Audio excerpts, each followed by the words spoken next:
You had just awakened your nine yang sacred body less than 3 minutes ago, when you were captured by the demonic path Saintess whose nine yang cold toxin erupted. Looking at the shackle that had been chained to your foot for a year, you had no intention of living in disgrace as a male concubine. Moreover, the cultivation system you awakened only enhanced your cultivation and aptitude faster, when breaking new fertile ground. Soon, you devised a plan. The Saintess of the Supreme Holy Land, Nangon Luli, had mysteriously disappeared 7 years ago. Recent rumors suggested she was imprisoned in the Abyssal Sex Dungeon. If the Mu Wu Xuan who captured you was considered outstanding among the younger generation of the demonic path, then Nangon Luli was the top prodigy of the righteous path. Your initial plan was to rescue her and have her help you escape, but you didn't know that the news about capturing the Supreme Saintess was actually fake information deliberately released by the demonic sect. It was all a ploy to help the demonic path Saintess Mu Wu Shuang infiltrate the Supreme Holy Land. For not only did the demonic Saintess and the Supreme Saintess look identical, they both possessed the Nine profound body. Mu Wuxuan could continuously dream of Nangangliuli's memories before her disappearance. At this moment in the main hall of Mingyuan sect leader Mu Feishue looked at the black-clad woman before her. Wu Xuan, you've been in the dungeon for so long. Will anyone really come to rescue that Nangangliuli? Mu Wuxuan played with her hair ends confidently. Nangangliuli being the holy maiden of Taiyin sacred land. After the news spreads, there will definitely be people coming to save her. I'm impersonating her to enter Taiyin sacred land, mainly to find the second half of the Taiyin Heart Sutra, to relieve the heart-devouring pain you endure every year, mother, and incidentally see if the suspected high-ranking mole will show up. Hearing this, Mu Feishue still showed some concern. Although Nangangliuli has been missing for several years, what if she returns unexpectedly? Mu Wuxuan smiled enchantingly. If she returns, we'll finally meet. I believe she's equally curious why we look exactly alike, and both possess the Nine profound body. Mu Wuxuan wasn't actually worried at all, because she had a secret. Ever since dual cultivating with you, every night in her dreams she finds herself living in the lunar Holy Land. She strongly suspects these are Nangon Luli's memories. This makes her even more determined to uncover the truth. Soon, Mu Wuxuan arrives at your chamber. At this moment you feel somewhat puzzled, unable to comprehend why recently she always comes to visit you during daylight hours. Mu Wuxuan wears a veil, casting you a glance with her eerie crimson eyes. Must I invite you? Get on the bed and lie down. Hearing this, you reluctantly remove your outer robe. Lying on the bed like a puppet, Mu Wuxuan approaches, her fingers tracing lightly across your chest. Soon after, she chuckles softly. Though your face shows reluctance, your body proves quite honest. She sneers while removing her garments, casually sealing your vision. The last glimpse your eyes catch is a small purple mark beneath her left shoulder, resembling twin lotus flowers. Ding fertile field being cultivated. Spiritual root attributes +0 +1 +0 +1. After half an hour, accompanied by a delicate cry, Mu Wuxuan collapsed weakly into your arms. Two slender fingers gently traced your Adam's apple. This was her habitual post-intimacy gesture. You cautiously ventured to ask, once urine cold syndrome is cured, will you let me go? She responded with a light chuckle. The whole world believes you're my male concubine. If you're truly my concubine, how could you think of leaving? With that, she turned and departed. You sighed helplessly. After regaining vision, you silently dressed yourself. Whether I can escape this cage depends entirely on tonight. As night deepened, you carried several flasks of spirit wine into the dungeon. A guard named Lu Kai, like you, was actually a spy planted by Tianjian sect in the demon sect. Under your joint persuasion, the guards gathered to drink a few rounds. The wine had been drugged beforehand. Soon after, the guards toppled like dominoes, sunken into deep slumber on the floor. You drew the profound great spirit sword Mu Wuxuan had given you. Proceeding unhindered to the dungeon's deepest level, there hung a woman chained to a wooden frame, her face obscured by disheveled hair, several bone-piercing nails, imbibed in her vital acupoints. Seeing this, you raise the spiritual sword, infuse it with spiritual energy and strike at the iron chains. Sparks fly in all directions, yet the dark steel chains remain completely undamaged. The woman seems startled awake. She lifts her head, revealing an unforgettable pale face. The woman stares blankly at you for a moment. Lin Imo noticed the woman was looking at him with an extremely strange gaze. Fairy, I've come to save you. You save me. The woman's voice was weary with a hint of hoarseness, yet very pleasant to hear. Lin Imo nodded. You must be Shangguan Linxue from the Lunar Sanctuary. I'll get you out of here. A red glint flashed through the woman's eyes as she asked again, why would you save me? The fairy represents the future hope of our righteous path, so naturally I must save you. Also, I hope the fairy can help us escape from the Nether Abyss sect. Judging by your attire, aren't you from the Nether Abyss sect? I merely find myself within the Nether Abyss sect. The specific circumstances can wait until after we escape to explain in detail to the fairy. A trace of amusement appeared in the woman's eyes. What if we can't escape? There would only be death awaiting us. Lin Mo's gaze became unshakably firm. I fear not death. Whatever price must be paid to escape this place, I'm willing. Chapter 3. Fertile fields bear abundant fruit. Having said this, he continued hacking at the black iron chains with his sword, stroke after stroke. The woman watched him quietly for a moment before speaking softly. You won't be able to cut through this black iron chain like this. It would be better if you first remove the bone-piercing nails sealing my cultivation. Then I can break these chains. Lin Mo hurried forward to pull out the bone-piercing nails embedded in the woman's body. As soon as the nails were removed, the sword in Lin Mo's hand found its way into the woman's grasp. Clang, clang, clang, clang. After 4 flashes of brilliance, the chains broke apart and the woman was free. Only then did Lin Mo truly feel there was hope for their escape. Immortal Shangguan, please follow me. My companion is still keeping watch outside. Lin Mo took the lead in walking out. The Shangguan Lingxue behind him stared at Lin Mo's retreating figure, her lips moving slightly before she followed him out. In the rear hall of the sect master's residence, and Ruoi heard the transmission and responded, understood. Lin Mo never expected rescuing Shangguan Lingxue from the dungeon would go so smoothly. Truly heaven was helping him. Fairy Shangguan, this is my companion Lu Kai. This isn't the right time for conversation. I know a less traveled path down the mountain. Please follow me. The Shangguan Lingxue was naturally in sooner. And sooner glanced at the guards lying scattered on the ground and asked, for such great kindness, allow me to repay you later. May I know your name? Lin Mo smiled and replied, I'm Lin Mo. Forget about repayment. If you can help us escape, that would be repayment enough. Are you that Lin Mo the guards often mention? The young sect master's man. Lin Mo's eyes burned with anger. Don't spare my dignity by calling me that. I'm nothing but her plaything. Does the young sect master treat you poorly? This isn't the place to talk. Let's escape first. Follow me. And Sunner gave Lin Mo a deep look before following behind him and Lu Kai without another word. When they were halfway down, the Nether Abyss sect's warning bell rang out and immediately the entire sect sprang into action. Dozens of terrifying auras soared into the sky. Fairy, we've been discovered. What should we do? Lu Kai asked frantically. And Sunner sighed helplessly. After being imprisoned for so long, my strength has greatly diminished. Carrying both of you, I'm afraid escape is impossible. At most, I can take one person. Lu Kai answered without hesitation. Take me. Lin Mo belongs to the young sect master. If you take him, she'd chase us to the ends of the earth. Bullshit. That woman treats me as nothing more than an object, understand? And Sunner gave Lin Mo a profound look and said, quickly decide who comes with me. Any later and none of us will escape. A glimmer of coldness flashed through Lin Mo's eyes. Without hesitation, he struck. You're already shouting about abandoning me. Why should I show you any mercy? Lu Kai never expected Lin Mo to act so decisively. With a single palm strike, Lin Mo shattered his dantian. Lu Kai's eyes were wide with fury.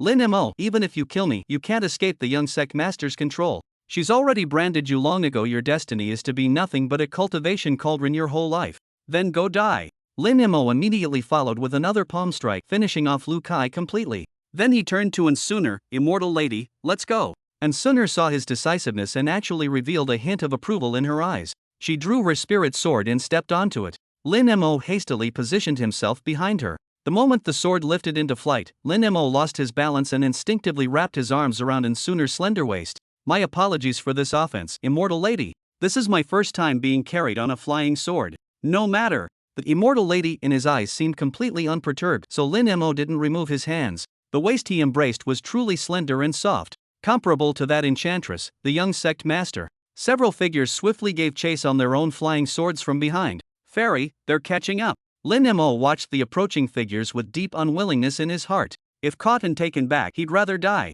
But when his gaze fell upon Shangguan Lingxue, his heart immediately settled. Shangguan Lingxue remained perfectly composed, turning to deliver a palm strike towards their pursuers. Several palm forces clashed with this strike. Boom! With a tremendous explosion, and Sunner utilized the rebounding force to gather spiritual energy and swiftly carried Lin Mo away. From this single palm strike, and Sunner immediately detected something amiss with the Nether Abyss sect's fourth elder. His palm force, while seemingly powerful, carried an unusual gentleness as if intentionally helping them escape. The fourth elder might be suspicious, mother.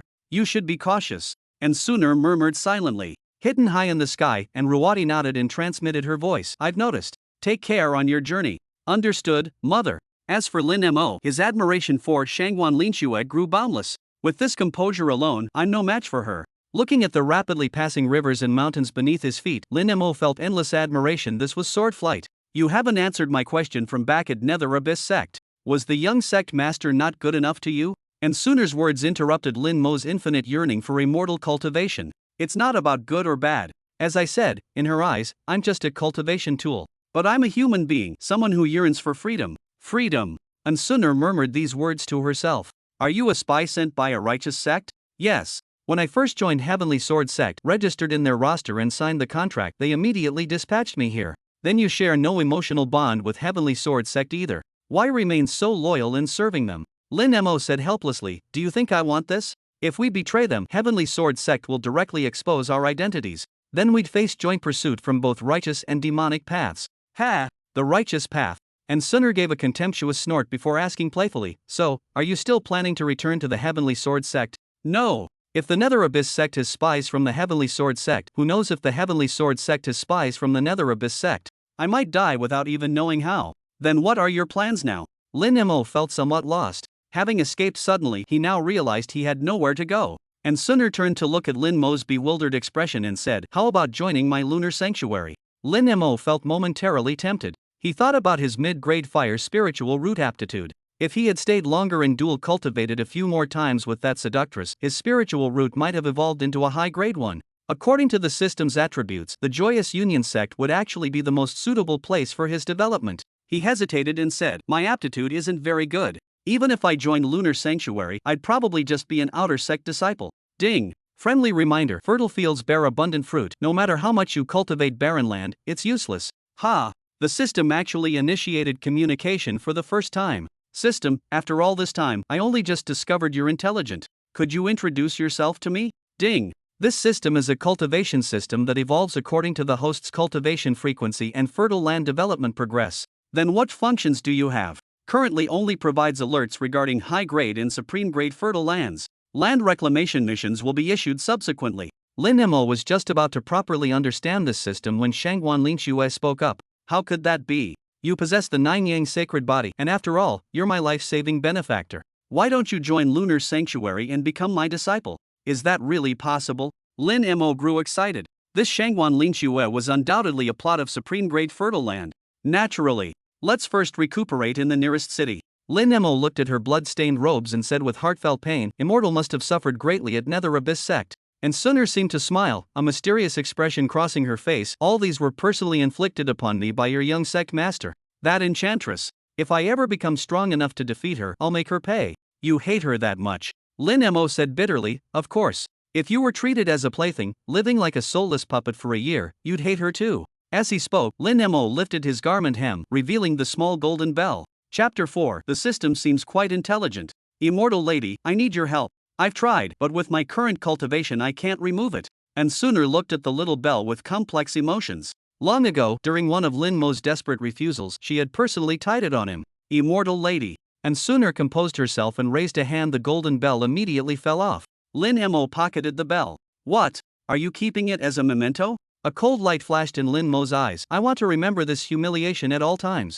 After 3 breaths of silence, and Sooner asked, is your young sect master beautiful? I haven't seen her face, but judging by her eyes, she should be beautiful. Speaking of which, I find it somewhat strange that your eyes resemble hers somewhat, except the color is different. Hers are red pupils. Oh, is that so? And Sooner replied indifferently. They needed to rest and recuperate in the city, so they found an inn to stay at. At night, Lin Mo lay on the bed and called out in his mind, system. Ding! This system is always present. First tell me, how many grades are there for fertile land? Fertile land is divided into 4 grades, low grade, medium grade, high grade, and supreme grade. Hidden ultra grade can be triggered under special circumstances. Explain in detail. The difference between high grade and supreme grade fertile land isn't significant in terms of appearance. They're distinguished by other factors like aptitude, personality, etc. Medium grade land isn't recommended for the host to develop. Low grade land is strictly forbidden for development. If the host maliciously develops low grade land, this system will automatically unbind. Ha! What personality! I like it. Don't worry, I'd rather go without than make do with inferior quality. What's this about hidden supreme grade? By the way, when we met that witch from the Nether Abyss sect, you didn't warn me, but isn't Shangguan Lingxue at least upper grade or supreme grade farmland? Why didn't you alert me? Ding! This system cannot currently answer the host's question. Sigh. You're still not intelligent enough. Looks like I'll need to find ways to develop more quality farmland to help you grow. This system detects that the host wishes to develop farmland for personal reasons. Please do not use the system's growth as an excuse. Ha! You're quite smart, aren't you? Then why can't you answer about Shangguan Linxue? Ding! This system cannot currently answer the host's question. Then tell me, what are the rewards for developing middle, upper, and supreme grade farmland? When the host first develops uncultivated supreme, upper, and middle grade farmland, there will be additional rewards corresponding to each grade level. Subsequent continuous cultivation will provide rewards including soul strength enhancement, strange fires, and many others. I see. Then what about supreme grade fertile land? Supreme grade fertile land is triggered under special circumstances. When triggered, the system will notify the host. I understand now. Friendly reminder, if land developed by the host is cultivated by others, the host will not be able to trigger rewards from subsequent cultivation. My land will naturally be well protected. That goes without saying. When will that land cultivation mission you mentioned be issued? System preparing. Lin Mo suddenly thought, what if that enchantress gets cultivated by someone else in the future? The next day, when Lin Mo saw Sooner again, his eyes lit up. IMGSRC equals HTTP P9 reading sign.fqnovelpick.com novelpicker F04479 at 1C0268-3D2480B15B0DDD2 TPLV noop.jpg LK3S equals 8D9630991X expires equals 18422652558X signature equals HXHX1M9EBRZNYBWZK5IWH99% 2FE4% 3D. She wore a snow-white Taoist robe that perfectly accentuated her exquisite figure. Paired with her no longer pale, breathtakingly beautiful face and her ethereal, immortal-like aura, she looked like a fairy descended from the ninth heaven. Stop staring. Let's go. The fairy is so beautiful. The most beautiful woman I've ever seen. And Sooner remained silent. The two walked out of the city and resumed sword flight, with Lin Mo still holding her slender waist, his thoughts wandering. Lunar Sanctuary. As the sacred cultivation hall in the hearts of practitioners worldwide, its strength and heritage are unfathomable.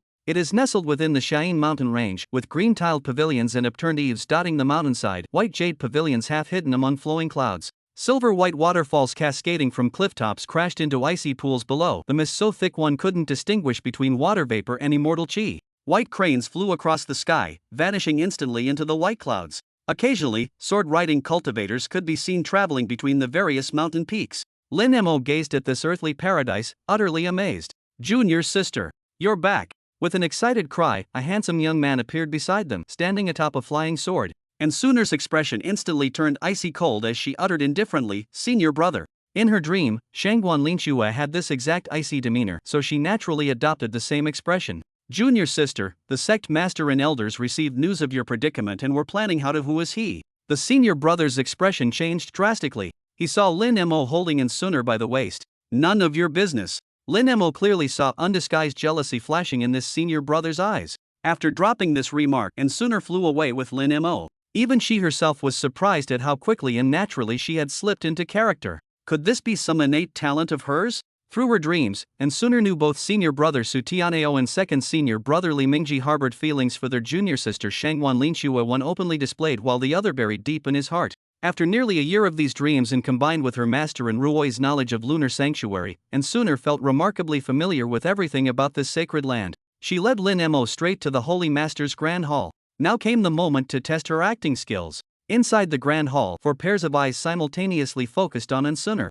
Sooner stepped forward expressionlessly, greetings to Master, Great Martial Uncle, Third Martial Uncle, and Fourth Martial Uncle. A dignified middle-aged man sat imposingly at the head position. He was Bailey Yunkong, the current Holy Master of Lunar Sanctuary and also Shangguan Linxue's master.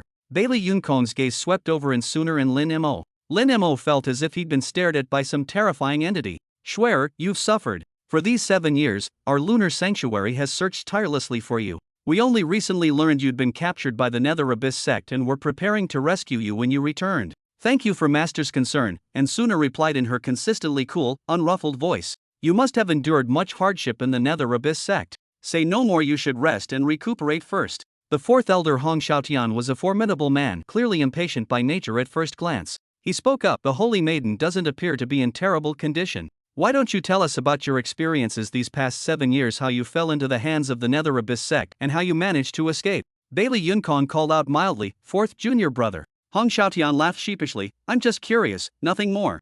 Sooner replied directly, I previously entered a secret realm and was trapped for several years. After emerging, I fell into the nether abyss sect's hands and suffered some hardships, but nothing that damaged my foundation. I sensed their sect leader seems to have some connection with our lunar sanctuary. Her attitude toward me fluctuated between kindness and cruelty. The third elder Choingen, a somewhat melancholic middle-aged man dressed in scholar's robes, said excitedly, "You saw junior sister Ruoi. Is she well?" The great elder, a white-haired old man gazing elsewhere, remarked, "Mind your address. And Ruoi has descended into demonic ways. She is no longer your junior sister. She will always be my junior sister. If it weren't for you people back then." Chapter 5. You dare speak of freedom. Silence. Bailey Yunkong cut off Choingen's words, then asked in sooner, "Why did Nether Abyss sect capture you?" The sect leader of Nether Abyss sect wants to obtain the second half of Lunar Heart Scripture. Bailey Yunkong lowered his eyes and nodded slightly. Lin Mo witnessed this scene and only then realized that Ruoi, the sect leader of Nether Abyss sect, was actually a former member of Lunar Sanctuary. It seemed some incident had occurred that caused Ruoi to leave Lunar Sanctuary. Afterwards, the Grand Elder and Fourth Elder questioned Suner about various matters, to which she responded fluently. "We've also received news that a disciple from Nether Abyss sect awakened the Nine Yang sacred body. Could it be him?" Suner nodded in affirmation. "Schwer, since Lin Mo saved you this time, our Lunar Sanctuary owes Heavenly Sword sect a favor." And Suner said indifferently, "Master, there's no need to owe Heavenly Sword sect a favor. Didn't you always urge me to take a disciple before?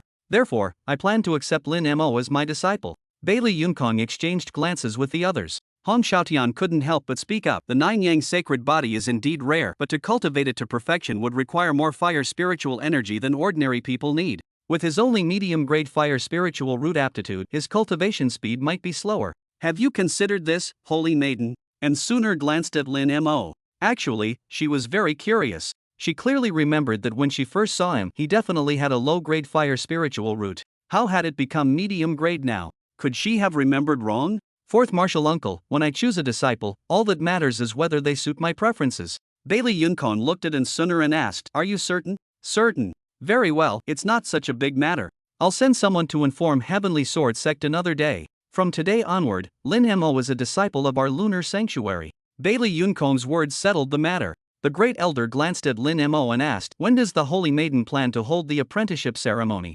"Master, uncles, and aunts all know I dislike such formalities. There is no need for a ceremony. Just know that from today onward, Lin Mo is my disciple." Choingen reminded, "Lin Mo, why haven't you greeted your master yet? In this world, apprenticeship requires kneeling." Lin Mo had no choice but to kneel. And Suner initially wanted to stop him, but then she recalled Lin Mo's words in the dungeon, "Immortal, I'm here to save you," instantly changing her mind and graciously accepting his 3 kowtows. Meanwhile, Lin Mo pondered whether he'd ever have a chance to make his breathtaking master return those 3 kowtows someday. Choingen spoke again, "As for us, skip the formalities. From now on, address us as Holy Master or Elders." Lin Mo shot him a grateful look. After Suner left with Lin Mo, Hong Xiaotian grinned and said, "Could it be the Holy Maiden has taken a liking to his Nine Yang sacred body?" Choingen said, "This is only natural. Schwer has endured the suffering of extreme cold for so many years. Now that she coincidentally encounters the Nine Yang sacred body, it's her good fortune.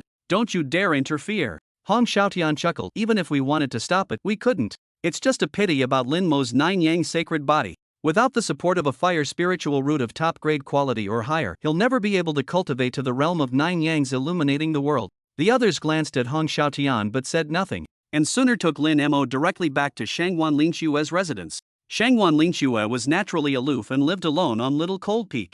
Little Cold Peak was a floating island with beautiful scenery, peaceful and elegant. IMGSRC equals HTTP P9 reading sign.fq novelpick.com novel picker 70A416B3455 bed 951A86770521.48 DTPLV noop.jpg LK3S equals 8D9630991X expires equals 18422652559X signature equals 9S6Q5H9WQ3MRBJSHBNOS7DHEU% 3D. The island wasn't large, with 2 exquisite mahogany houses built upon it. Lin Mo didn't look at the 2 houses. Instead, he gazed at the rippling lake on the island and the trees where birds chirped joyfully. His eyes couldn't conceal his joy. "Why are you so happy?" And Suner asked indifferently. Lin Mo smiled and said, "Because I'm free." "Is freedom truly that important to you? Give me liberty or give me death." Lin Mo's tone was incomparably resolute. "Put." And Suner gave a light laugh and said, "What freedom can a minor 9th level chi refinement cultivator like you talk about? Would you dare step outside this lunar sanctuary?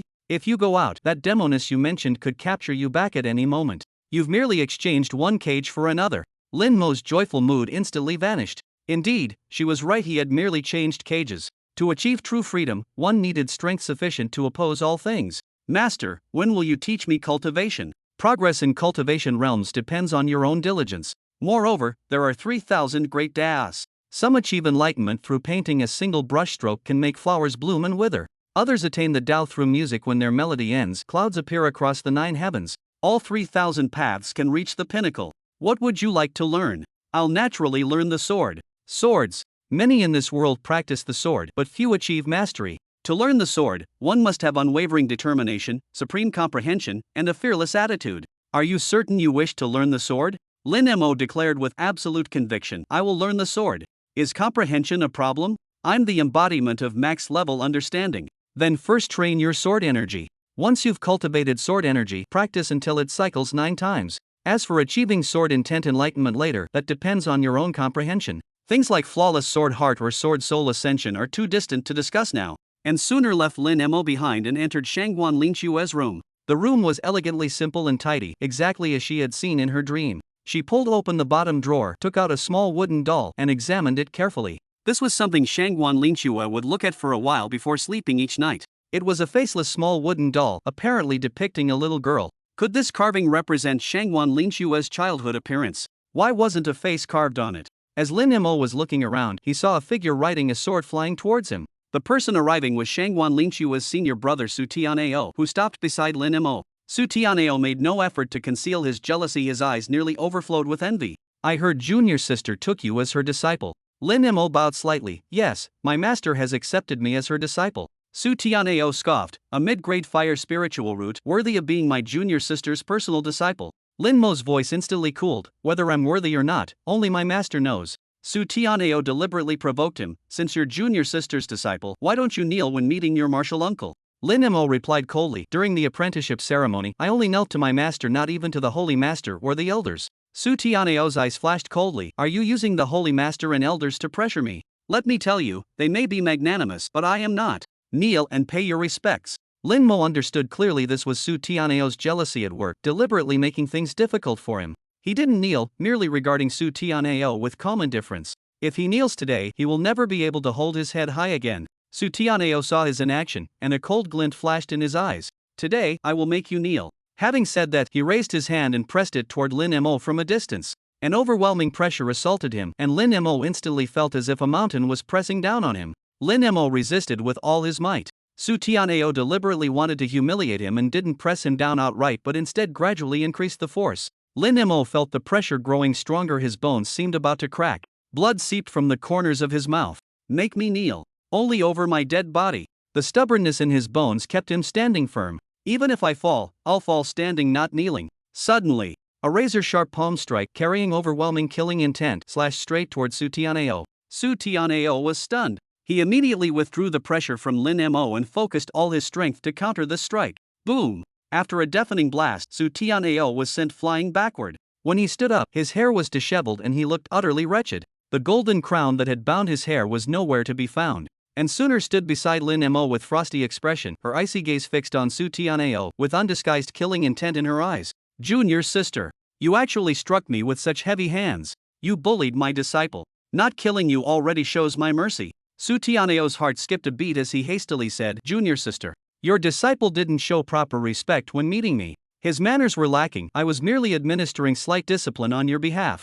When did my disciple become your responsibility to discipline? Considering you're the senior brother, I'll let this matter rest. But if there's a next time, don't blame this junior sister for forgetting our sex camaraderie. Su Tianao's face alternated between green and pale. Pointing at Lin Mo, he said, Junior sister, we've been sex siblings for decades. How could you go this far for a newly accepted disciple? And sooner let out a cold laugh, her words completely crushing any lingering thoughts Su Tianao might have harbored about her. Senior brother should know, I possess the 9 yin mystical physique, while my disciple has the 9 yang sacred physique. You ought to understand what this implies. Chapter 6 and Sooner's Dream. Su Tianao's eyes nearly split with rage. Junior sister, you want him as your cultivation partner. Why shouldn't I? Then why did you accept him as your disciple? Because I intend to personally train him. Su Tianao's eyes seemed about to spit fire. I still address you as senior brother now. You should leave. I will reactivate the protective formations of Frost Peak and you'd best not return hereafter. and Sunor's icy dismissal left Su Tianao utterly humiliated. Unable to bear remaining, he turned and flew away. Lin Mo watched Su Tianao's departing figure with an impassive expression. He silently vowed, "This day's humiliation I Lin Mo shall remember. There will come a day when I shall make you kneel just as you did today. Why are you still standing there dumbstruck?" Hearing in Sunor's question, Lin Mo snapped back to attention and cautiously asked, "Master, what you just said about? Master wants me to be her cultivation partner. This isn't unacceptable, after all Master is so beautiful. But how could Master be a nine profound body? The enchantress from Nether Abyss sect has a nine profound body, and so does Master. Are there really so many nine profound bodies in this world? Don't overthink it. I only said that to cut off his wishful thinking and prevent him from disturbing me again. So that's how it is." Lin Mo asked again, "Master, when you said you're a nine profound body, was that true?" "Of course. That enchantress from Nether Abyss sect also has nine profound body. I've heard those with nine profound body suffer excruciating pain every full moon night. Master, you must have endured much hardship." A playful glint flashed in Sunor's eyes. "What? You want to dual cultivate with me? I wouldn't dare," Lin Mo answered quickly. He always felt this Master's cold demeanor wasn't natural but deliberately put on. Then he added, "If Master ever needs this disciple's help, this disciple would be willing." He wanted to cultivate another plot of land. Newly cultivated land could bring rewards, help improve his spiritual root grade through dual cultivation, and even alleviate his Master's cold affliction. Humph. Just got bullied and still not thinking about how to improve your strength. How can you have thoughts about such nonsense? Lin Mo sighed inwardly. It's precisely because it can enhance my strength that I have these thoughts. Unfortunately, I can't tell Master after all. The system is my greatest secret. Master is right. I will diligently cultivate and improve my strength from now on. Without corresponding strength, even if a beauty threw herself into his arms, he wouldn't be able to keep her. This is a sword manual I obtained by chance in my early years, though unfortunately it's incomplete. Take it and study it. I'll select some more sword manuals from the library for you another day.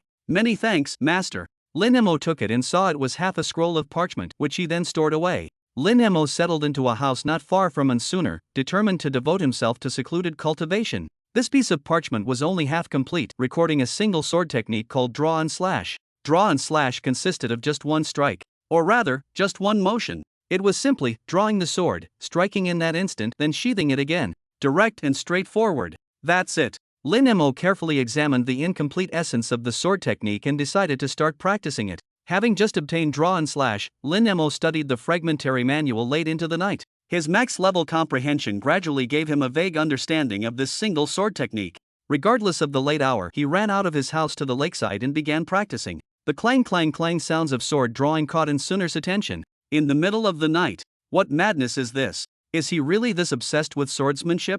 Suner muttered to herself but didn't interfere. She still needed to sleep, needed to dream. She needed to see where Shangguan Linxue went after disappearing in her dreams. Her dreams should contain Shangguan Linxue's memories from before her disappearance. In the previous dream, Shangguan Linxue was watching the lunar sanctuaries once every 8 years sect competition. According to Suner's knowledge, there's only half a year left until the lunar sanctuary's next sect competition. This means my dreams are actually events Shangguan Linxue experienced 7 years ago, now manifesting in my mind as dreams. What exactly is the relationship between me and Shangguan Linxue? Why would such bizarre things happen? Suner was extremely curious. She also knew it wouldn't be long before she could dream about where Shangguan Linxue went and why she disappeared. Currently, herself having disappeared for 7 years and suddenly returned after being imprisoned by the demonic sect would surely draw the lunar sanctuary's attention. Some of Shangguan Linxue's minor habits weren't easy to adapt as she might expose herself with the slightest carelessness. It would be wiser to appear less in public. Now is not the time to inquire about the second half of the supreme scripture.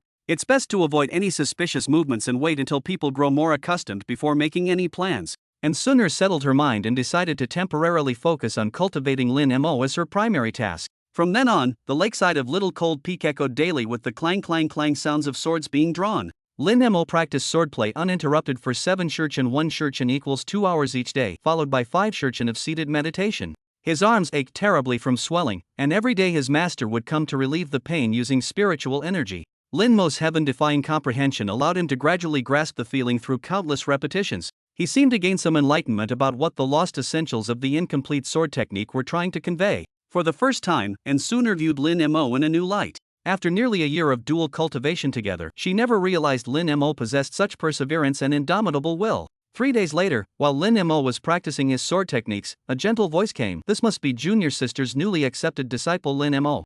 Truly diligent. Lin Mo turned his head and saw a young man of extraordinary elegance standing nearby, his face adorned with a gentle smile that felt like a spring breeze. So this must be the master's second senior brother Li Mingji. Thinking of Su Tianao and then looking at the person before him, Lin Mo couldn't help but sigh. How can there be such a vast difference between people? Lin Mo clasped his hands in salute. Disciple Lin Mo pays respects to second uncle master. No need for formalities. I heard you possess the Nine Yang sacred body and fire spirit root. Though I have nothing particularly valuable, please accept this 1,000-year vermilion fruit as a meeting gift. Listen and observe the difference in character between Su Tianao and Li Mingji isn't just a little. After expressing his gratitude, Li Mingji casually exchanged a few more words with Lin Mo before going to find Shangguan Linxue. Before long, Li Mingji descended from Little Cold Peak, shaking his head with a wry smile as he said to Lin Mo, junior sister's temperament grows colder by the day. After speaking, he bid farewell to Lin Mo and departed. Half a month later, on this particular day, Lin Mo remained tirelessly practicing his sword drawing slash. Suddenly, by accident, he executed a completely different slash. This sword stroke carried a brilliant radiance, cleaving through the tranquil lake surface and parting the waters in two. Lin Mo himself was stunned by the sheer power of this strike. Though it wasn't an earth-shattering, heaven-rending technique, this marked the first time since beginning his sword training that he witnessed tangible results from his relentless efforts. Overjoyed, he immediately drew his sword to slash again. Yet no matter how many times he repeated the motion afterward, he couldn't reproduce that same extraordinary strike. Nevertheless, he had seen hope. Thus he trained even more diligently. And Sunner had just collected this month's cultivation resources from the sect when she witnessed Lin Mo executing that remarkable sword slash. This sword strike was the external release of sword chi. For in Sunner, it meant nothing special. But for Lin Mo, who had practiced swordsmanship for less than a month, it was extraordinary talent. Could he truly have innate talent in sword Dao? And Sunner suddenly realized she had never truly understood Lin Mo before, and an indescribable feeling welled up in her heart. Lin Mo. Here are this month's cultivation resources. Master. Why so much? I have no use for them, so I'm giving them all to you. What? Didn't you receive cultivation resources when you were in the Nether Abyss sect? Lin Mo shook his head. I did, and plenty too. They were all given by that demoness. And Sunner glanced at the spatial ring on Lin Mo's finger and said, indeed, while spatial rings aren't supreme treasures, not everyone possesses one. Most cultivators in Lunar Sanctuary still use Qiankuan bags. It seems she treated you quite well. I was her cauldron. Of course she would take good care of her cauldron. Chapter 7, The Chicken Thief. And Sunner gave him a deep look and didn't continue this topic, instead saying, though you're my disciple, you can't reap without sowing. Your assignments for the next 3 months have been arranged. Lin Mo smiled. I've long grown tired of those days of getting something for nothing. I'd rather exchange my efforts for results than remain like before, a walking corpse. And Sunner's expression was complex. After a long silence, she finally said, go to Bibo Lake at the back mountain of Lunar Sanctuary and clean the ancestral tombs. This task has always been performed by Holy Master's disciples or Grand Disciples. Alright, but I don't know how to get there. And Sunner drew her long sword, and Lin Mo naturally stood behind her, wrapping his arms around her slender waist. Looking down at the hands around her waist, and Sunner remarked coolly, this isn't your first time sword riding, is it? Lin Mo didn't let go. I'm afraid of falling. After speaking, he carefully observed in Sunner's expression, finding her still composed with no visible abnormalities. After flying for a full incense stick's worth of time, Lin Mo finally caught sight of Emerald Wave Lake. He hadn't expected the Lunar Sanctuary to be so vast. Even more surprising was Emerald Wave Lake's tremendous breadth. This might be even larger than Poyan Lake from his previous life.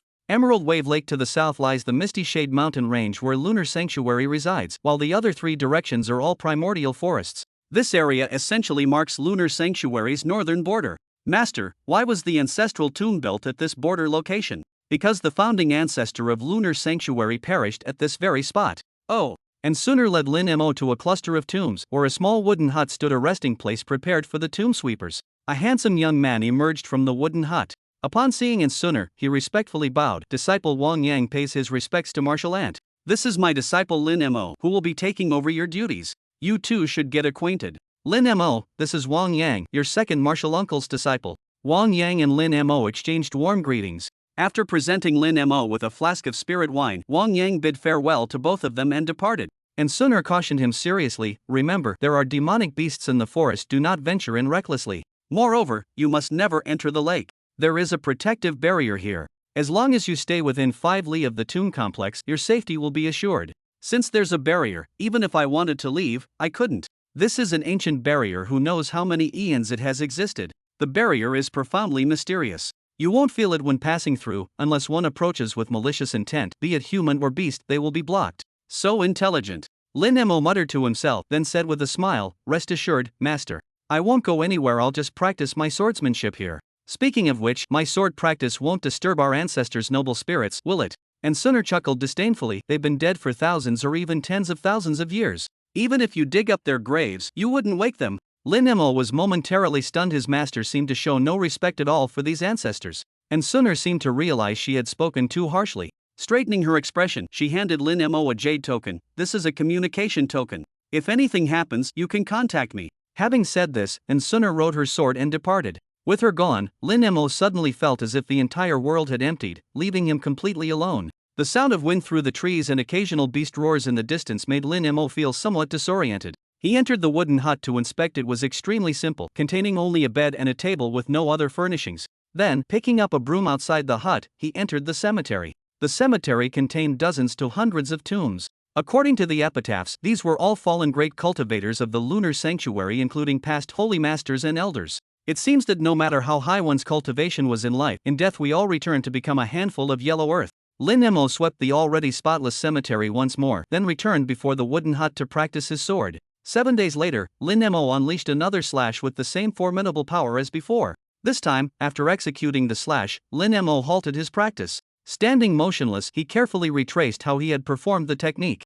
As his focus deepened, he felt himself entering a state of ethereal clarity. In this state, the sequence of drawing, striking, and sheathing his sword gradually became clear in Lin Mo's mind. After an hour of stillness, Lin Mo suddenly moved. He drew, struck, and sheathed his sword in one fluid motion swift as lightning. The blade had already returned to its scabbard when a dazzling sword glare finally flashed, instantly cleaving a deep fissure in the earth before him. The split earth extended all the way to the distant Emerald Wave Lake. A glimmer of exhilaration appeared in Lin Mo's eyes. He could finally execute this slash at will. Then, he filled the meter-deep trench on the ground and came to the Emerald Lake, practicing his sword techniques against the water. More than a dozen sharp sword beams struck the lake surface one after another, stirring up enormous waves. However, Lin Mo discovered an issue. After executing over a dozen strikes, he already felt his spiritual energy depleting. While this sword technique was powerful, its spiritual energy consumption was equally substantial. His cultivation level was ultimately still too low. He returned before the wooden cabin, took a spirit-gathering pill, and began meditating to regulate his breathing. In the distance, among the trees, a pair of purple eyes watched him with curiosity. The next day, with his spiritual energy restored, Lin Mo first wandered around the cemetery but found nothing needing cleaning, then returned to the lakeside to continue sword practice. After more than 20 sword strikes, his spiritual energy was completely exhausted again. Lin Mo helplessly made a decision. He should focus on cultivation first. Having already reached the 9th level of chi refining, he needed to find a way to reach foundation establishment before continuing sword practice. 2 days later, he discovered he had run out of fasting pills. His master had given him numerous elixirs, yet strangely omitted the fasting pills. "Master, have you forgotten? Your disciple is only at the chi refining realm. He still needs to eat." Lin Mo took out the communication jade token, pondered for a moment, then put it away again. Asking the master to make a trip just for fasting pills would likely earn me a scolding. Lin Mo turned his gaze toward the distant forest. The edge of the forest marked the boundary of the barrier. But he didn't need to go beyond the barrier, because inside it, he spotted a plump rabbit. This was a completely harmless rabbit. Soon enough, the rabbit had been cleaned and prepared by Lin Mo, now roasting over the fire. As someone with modern sensibilities, Lin Mo naturally wouldn't go without seasonings for his meal. These were all materials he had collected and prepared himself during his time at the Nether Abyss sect. Before long, an enticing aroma wafted over Jade Wave Lake. Gazing at the vast lake surface, Lin Mo felt it was time to relax a little. He returned to the small wooden cabin to fetch the spirit wine Wan Yang had given him. Returning to the lakeside, he froze in shock. "Where's my rabbit?" He searched around but found no clues. Could there be someone else here? Lin Mo returned to the forest edge and hunted a pheasant with extraordinarily colorful feathers. When the aroma of roasting pheasant began to spread, Lin Mo deliberately returned to the cabin again, peering through the door crack to closely watch the pheasant dripping fat over the fire. Even when the pheasant was nearly burnt, no thief appeared. Lin Mo washed down the pheasant with spirit wine, consuming it all. In this realm where all things are nourished by spiritual energy, this pheasant was infinitely more delicious than any wild fowl from his previous life. The next day, Lin Mo hunted another pheasant and devoured it ravenously after roasting. In the distant woods, a snow-white little fox paced anxiously in place, its fluffy tail swaying constantly behind it. Its round purple eyes remained fixed on the roasted pheasant in Lin Mo's hands even while pacing. Its gaze never left the delicious meal for a single moment. Only after Lin Mo had finished eating the roasted chicken did the little fox reluctantly glance at the chicken bones beside him before turning to leave. Chapter 8: The Earth's Core Furnace. Another day passed and Lin Mo roasted another three-colored pheasant. The three-colored pheasant was already considered a spiritual beast, albeit one that hadn't awakened its spiritual awareness and was of a very low rank. But its taste was completely different from an ordinary pheasant. Lin Mo had put in quite some effort to catch it. When the three-colored pheasant began dripping oil as it roasted, its fragrance spread for miles. The little fox in the woods had already been waiting for a long time. It continued pacing anxiously in place. Why hadn't this human left yet? When it saw Lin Mo tear off a drumstick and bring it to his mouth, the little fox could hold back no longer. Lin Mo tore off a drumstick and took a deep sniff. The aroma! He was just about to take a bite. Suddenly, a streak of white light flashed before his eyes, and he felt his hand go empty. The drumstick was gone. The three-colored pheasant on the shelf was also gone. Who was it? He looked in the direction where the white light had flashed and chased after it. When he reached the edge of the barrier, he stopped. The white light was too fast, he couldn't make out what it was, but it definitely wasn't a person. If it wasn't a person, then it must be a demon beast. It could enter the barrier, proving this demon beast meant no harm. Perhaps it was just greedy, drawn by the aroma of his roasted chicken. But was it worth risking danger outside the barrier just for a roasted chicken? Besides, even if he caught up, what then? He might not be able to defeat the demon beast. Lin Mo returned to the small wooden house. After all, he was about to begin foundation establishment soon. He planned to consult his master about it and have her bring him some fasting pills while she was at it. After sending a message to Sooner, Lin Mo didn't cultivate. Instead, he kept glancing at the distant forest from time to time. He was utterly frustrated. He had been bullied by that demonic woman in the Nether Abyss sect, and now even his master's senior brother in the Lunar Sanctuary disliked him. Now coming here to sweep the grave, I actually got bullied by a spirit beast. The more he thought about it, the angrier he became. He didn't know that in the forest, the little fox was eating joyfully with grease all over its mouth. High in the sky, an incredibly beautiful figure came flying rapidly. Lin Mo looked at that figure resembling a celestial maiden from the ninth heaven, and his mood inexplicably improved. Master! Lin Mo went forward to meet her. And Sooner glanced at him. Why do you look so unhappy? How could Lin Mo admit that his roasted chicken had been stolen by a spirit beast? Nothing. I'm overjoyed to see you, master. How could I be unhappy? Overjoyed. And Sooner curled her lips slightly and released a strand of spiritual energy to check Lin Mo's physical condition. In the chi refining stage, the strength differences between cultivators aren't obvious. But foundation establishment becomes a turning point. You can choose cultivation techniques that suit you and determine which path you'll take in the future. This is absolutely crucial. Lin Mo said with certainty, with my 9-yang holy body and fire spiritual root, I'm destined to cultivate fire attribute techniques. As for martial skills, I'll definitely follow the path of swordsmanship. And Sooner took out a technique manual and handed it to Lin Mo. This is the purple sun art I found in the scripture pavilion. It's the best fire attribute technique there, ranked as a high-grade earth tier technique. 4th Elder Hong Xiaotian also cultivates the purple sun art. Lin Mo was overjoyed. High-grade earth tier fire attribute techniques were indeed rare. Many thanks, master. I wonder if master could help me find some higher tier sword techniques. First focus on reaching foundation establishment. We'll discuss other matters after you've built a solid foundation. Then how should I achieve foundation establishment? Disciples with fire spiritual roots usually seek places abundant in fire spiritual energy for foundation establishment. As for locations rich in fire spiritual energy, there's only the Earth Core Furnace at Artifact Peak used for forging. It's connected to the channels of underground fire. The deeper you go, the purer the fire spiritual energy becomes. And Sooner hesitated before saying, the only question is whether your 9-yang holy body can withstand the erosion of the underground fire's toxic properties. Lin Mo asked curiously, what's the difference in the foundation built that way? The purer the fire spiritual energy, the more solid the foundation you'll build. Master, I want to try. After all, this is laying the foundation for the future. And Sooner considered for a moment, then nodded, alright, you can decide how deep to go based on your endurance. For these 2 days, focus on meditation, maintain mental tranquility, and adjust your physical condition to its best. I'll go prepare. After Sooner left, Lin Mo took the fasting pill and began meditating to adjust himself. For 3 consecutive days, Lin Mo remained motionless, entering a selfless state. This greatly worried the little fox in the woods. Why isn't this human cooking meat anymore? Every day, the little fox waited by the edge of the woods, hoping the fragrant aroma would return. 3 days later, Sooner came and took Lin Mo away. Has that human left? Will I never get to eat that delicious roasted meat again? The little fox's eyes were filled with disappointment. The Artifact Peak draws geothermal fire to temper spiritual artifacts, providing weapons and magical treasures for nearly 100,000 disciples of the Lunar Sanctuary. The dense fire spiritual energy combined with high temperatures makes the trees and plants on Artifact Peak grow exceptionally lush. And Sunner controlled the flying sword while Lin Mo continued to hold her slender waist from behind.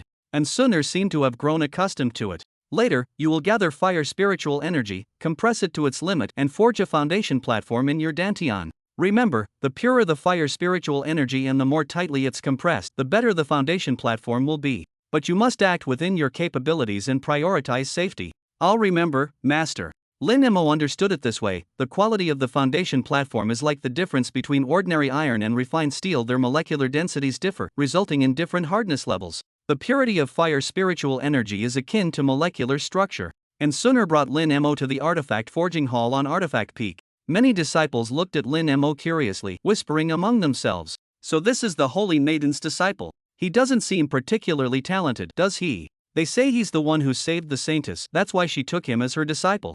How did a mere 9th layer chi refining cultivator rescue the Saintess from the Nether Abyss sect? Rumors say he was a spy planted by the Heavenly Sword sect in the Nether Abyss sect." Lin Mo paid no attention to these discussions. Instead, his focus was drawn to several acres of promising-looking farmland. Though not as good as his masters, if cultivated properly, they should yield decent rewards. That big-eyed, doll-faced female disciple among them seemed quite suitable. But why hadn't the system alerted him about her? Forget it. He could take care of these matters slowly when the opportunity arose. Lin Mo was completely unaware that as he observed the doll-faced female disciple, a flash of red light flickered in Sunner's eyes. He followed Sunner into the core area of the artifact refining hall. This was located deep within the mountain of the artifact peak. A wide passageway, constructed from some unknown shimmering silver material, extended into the mountain's depths. "Saintess, I've prepared everything." An acquaintance approached. It was actually the 4th elder Hong Xiaotian. On their way here, Lin Mo had heard from Sunner that Hong Xiaotian was the peak master of Artifact Peak. He just hadn't expected the elder would personally come to arrange matters. Lin Mo hurriedly bowed in greeting. He had quite a good impression of this straightforward 4th elder. And Sunner also stepped forward to salute. "Thank you, 4th Uncle Master. Why have you come personally?" I was just curious. I wanted to see how deep the legendary 9 Yang sacred body could enter my earth core furnace." Following Hong Xiaotian for several li, they arrived before an iron gate several zhang high. As Hong Xiaotian opened the iron gate before them, an intensely scorching aura suddenly gushed forth. Lin Mo felt he could barely withstand it. Yet the fire spiritual root within his body seemed utterly delighted, greedily absorbing the fire spiritual energy. Upon closer inspection, he saw it was an enormous space spanning several li. The space was semicircular, like an enormous bowl placed upside down. And on the ground was a massive sinkhole. Transparent flames occasionally burst forth from the heavenly pit. Chapter 9, Foundation Building Failed. The cavern walls were riddled with countless small holes, each extending a pipe that connected to the heavenly pit below. The sight was enough to make one's scalp tingle. Hong Xiaotian pointed at these holes and pipes, explaining to Lin Mo, "Each of these holes connects to an external refining furnace, extracting subterranean fire for artifact forging." Lin Mo finally understood this was the place with abundant fire spiritual energy that his master had mentioned. And Sunner took out an array disc, casually forming several hand seals. The disc swiftly expanded to the size of a meditation cushion and hovered above the heavenly pit. Hong Xiaotian examined the array disc and clicked his tongue twice. "Isn't this the tribulation warding disc that the Holy Master obtained from the secret realm? With this lower tier heavenly grade treasures protection, Lin Mo should be able to descend to greater depths." And Sunner glanced at Lin Mo and said, "Go up. The protective formation of the array disc will shield you and take you into the Earth's core furnace. Control the disc to descend, stop at whatever depth suits your endurance, then follow my method for foundation establishment." Lin Mo nodded, leaped onto the array disc, and sat cross-legged. He peered into the depths of the sinkhole but could see nothing except a fiery redness. And Sunner said softly, "Remember, act within your capabilities. Don't be reckless." Lin Mo turned and clearly saw worry in Sunner's eyes. "The master truly cares about me." He nodded at Sunner, made a reassuring gesture, then controlled the array disc to descend slowly. After descending a kilometer, Lin Mo's face turned completely crimson. His fire spiritual root made him aware that the fire spiritual energy here was much purer than above, but still far from enough. He continued descending. At 3 kilometers down, Lin Mo found even breathing extremely difficult. What he inhaled wasn't air, but fire. "Just hold on a little longer. This foundation establishment happens only once in a lifetime. It determines the upper limit of your future achievements." After 5,000 meters, Lin Mo felt this was his absolute limit. Should he establish his foundation here? Lin Mo felt unwilling in his heart. His fire spiritual root could sense the purity of the fire spiritual energy, and he still felt it wasn't enough. "Let me go deeper. Every extra meter means higher purity, and that means I can go further in the future." Lin Mo. You mustn't go any deeper. Establish your foundation right here. And Sooner's voice came through. Lin Mo suddenly felt and Sooner's voice sounded different. Why did it somewhat resemble the demonic sect enchantress's voice? He shook his head vigorously. Auditory hallucination. That damn demonic sect enchantress had given him psychological trauma. Lin Mo wanted to reply but dared not open his mouth. He needed full concentration to resist the fire poison's invasion. He decided to try going deeper. He manipulated the array disc to descend further. After another 1,000 meters, he felt he could still go 100 meters more. After another 100 meters, he completely abandoned any thought of continuing. He felt that if he continued, he would be reduced to ashes in an instant. This is the place. At that very moment, there was a faint click sound. Lin Mo felt his body sway slightly. Lin Mo's mind went blank. The array disc malfunctioned. As soon as this thought flashed through his mind, the array disc beneath him emitted a soft sound, rapidly shrank, and fell down, disappearing without a trace. Losing the protection of the array disc, Lin Mo saw his body beginning to emit wisps of blue smoke while simultaneously plummeting straight downward. One thought flashed through his mind: this is the end. The moment in Sooner's spiritual sense detected Lin Mo's rapid descent, she panicked uncontrollably. Without thinking, as if acting on pure instinct, she immediately leaped into the celestial pit. No! Hong Xiaotian instantly took action. An immensely powerful force immediately restrained in Sooner. Without treasures like the Tribulation Shield, even I with my fire spiritual roots at the great perfection of divine transformation realm wouldn't dare descend. You, a water spiritual root cultivator at early nascent soul stage, would be seeking death by going down. Hong Xiaotian gazed into the celestial pit below, completely failing to notice that Sooner's eyes had turned an eerie red color. By now, Lin Mo was probably gone. Ah, what a pity! Hong Xiaotian sighed as he released the restraints on Sooner. And Sooner's crimson pupils had already faded away. With an icy expression, she turned and swiftly departed. She couldn't understand why. The moment Lin Mo fell into the earth core furnace, her heart felt as if being torn by knives. And Sooner would never admit she had feelings for Lin Mo. Lin Mo was merely her cultivation cauldron, a tool to help resolve the troubles of her 9-in mystic body. Regardless, Lin Mo was still nominally her disciple. She had to demand justice for him. Thinking thus, she went straight to the Holy Master's Grand Hall. Bailey Yunkon looked at her and asked calmly, "What happened? Did Lin Mo fail in his foundation establishment?" "Master, did you tamper with the tribulation shield you gave me? Looking at your expression, did something happen to your disciple?" And Sooner's face darkened with murderous intent. "So it was indeed you who tampered with it, Master."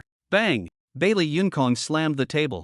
"Your audacity grows. Are you questioning me?" And Sooner was filled with extreme fury. But she knew her current self was powerless against Bailey Yunkong. It was said Bailey Yunkong had already reached the Unity Realm. She turned to leave, but she would remember this grievance. She would definitely seek revenge. Halt! At Bailey Yunkong's calm command, and Sooner found she couldn't take another step. "Tian Ao, come see me immediately." Bailey Yunkong's voice echoed throughout the lunar sanctuary. "The Tribulation Shield was borrowed by your senior martial brother some time ago and only returned yesterday. You took it immediately after its return. I don't owe you an explanation, but I won't tolerate being wronged by my own disciple."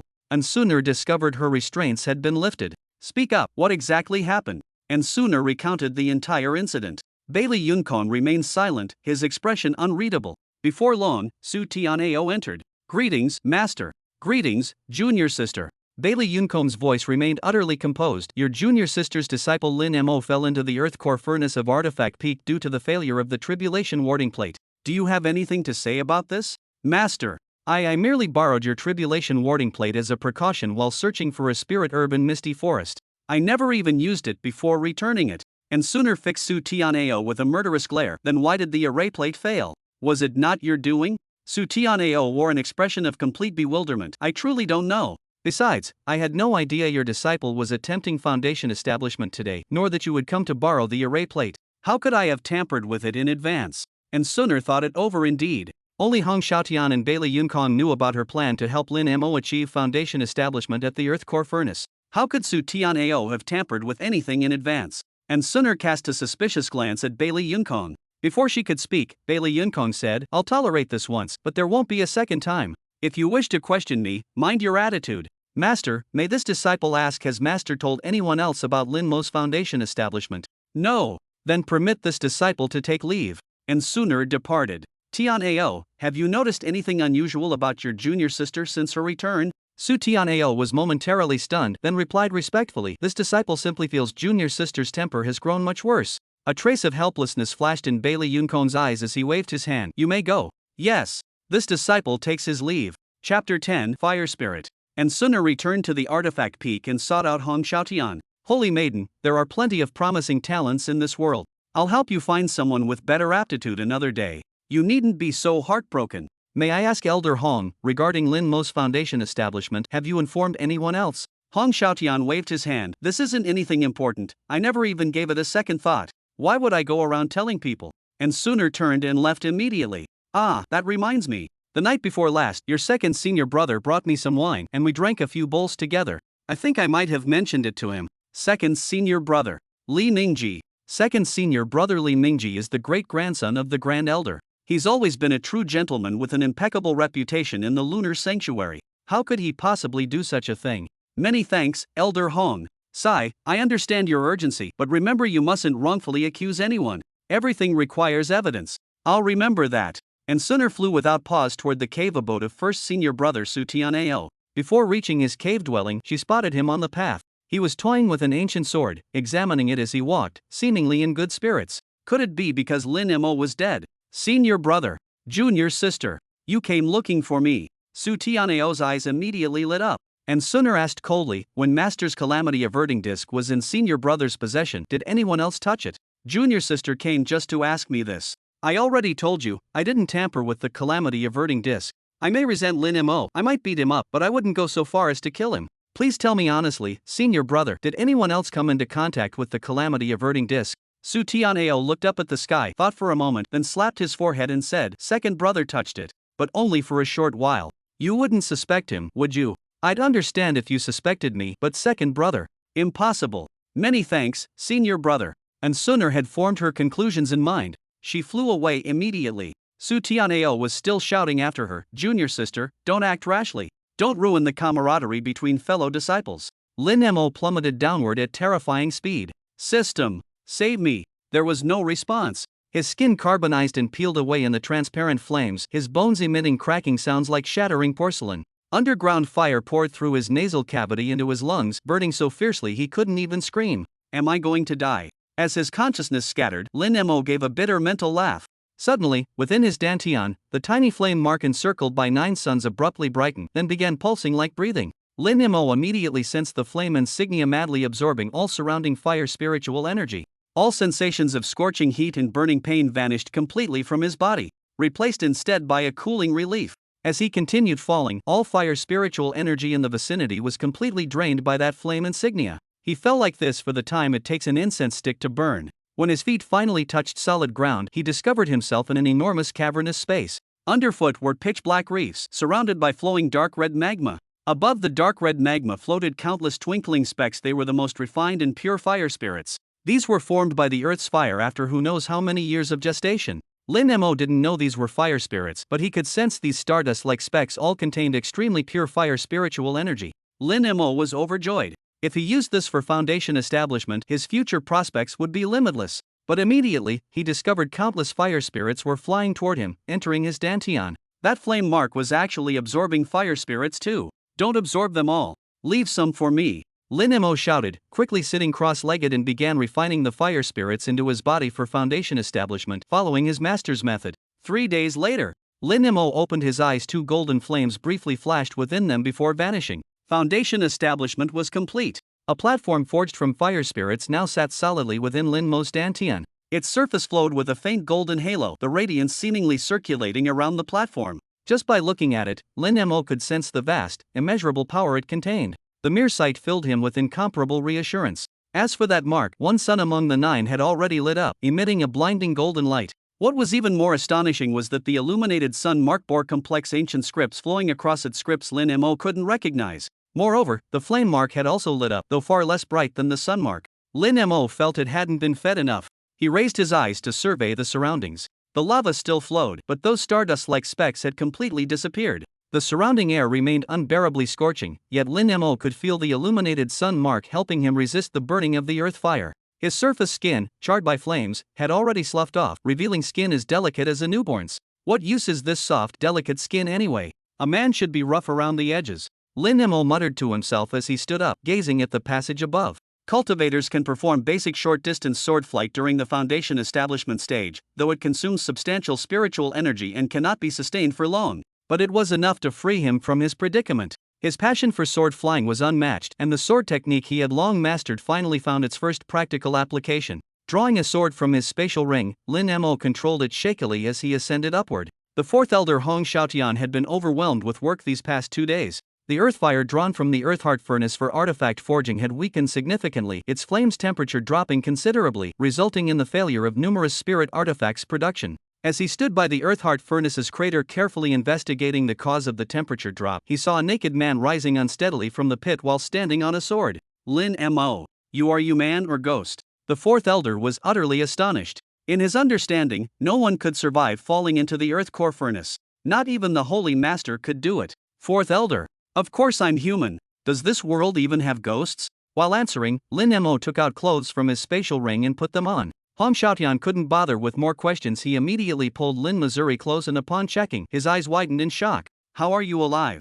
And you've reached Foundation Establishment. What kind of foundation platform is this? Lin Mo had already prepared his explanation. Since everyone believed he possessed the Nine Yang sacred body, he might as well play along with that narrative. It was better to keep the matter of his mysterious mark hidden for now. He had long discovered that others couldn't seem to detect the mark even when probing him with spiritual energy. Even the demonists from the Nether Abyss sect had never noticed it. When I fell, 9 small suns appeared around me and protected me. Hong Xiaotian suddenly understood. Ah, that explains it. It seems the talent of your Nine Yang sacred body saved you from this calamity. Then how did you achieve Foundation Establishment? Lin Mo didn't conceal the matter about the stardust. After all, anyone could tell his foundation platform was different with just a probe of spiritual energy. There were many twinkling specks below. Seeing they were full of fire spiritual energy, I used them for Foundation Establishment. Smack! Hong Xiaotian slapped Lin Mo heavily on the shoulder, saying excitedly, that was the fire spirit. A legendary thing. Underground fire needs unknown eons of gestation before it might appear. You brought this opportunity. Ah, how I envy you. Then he asked nervously, are there any more down there? Chapter 11, The Adorable Little Fox. Lin Mo bared his teeth in a grin. None left. It seems fate cannot be forced. This old man has been on Artifact Peak for hundreds of years, yet never imagined something as marvelous as the fire spirit would be nurtured beneath it. Seeing Hong Xiaotian's deeply regretful expression, Lin Mo grew even more fond of this straightforward fourth elder. Might I ask what the fourth elder is doing here? I originally came to investigate why the underground fire's temperature dropped. Now I finally understand. It's all because you absorbed the fire spirit. After saying this, Hong Xiaotian grabbed Lin Mo's arm again. Young man, would you consider taking me as your new master? The Holy Maiden has a celestial great water spiritual root and practices water-based techniques, which are completely different from fire techniques. Why not become my disciple instead? Lin Mo smiled. Once a teacher, always a teacher. How could I switch masters? Moreover, you're my teacher's martial uncle, which makes me your junior disciple already. Why would I need to formally acknowledge you again? Ah, very well. Come drink with me when you have time. I can teach you more fire techniques. Thank you, fourth elder. This disciple takes his leave now. Wait. Your master is currently causing quite a stir at the lunar sanctuary over your matter.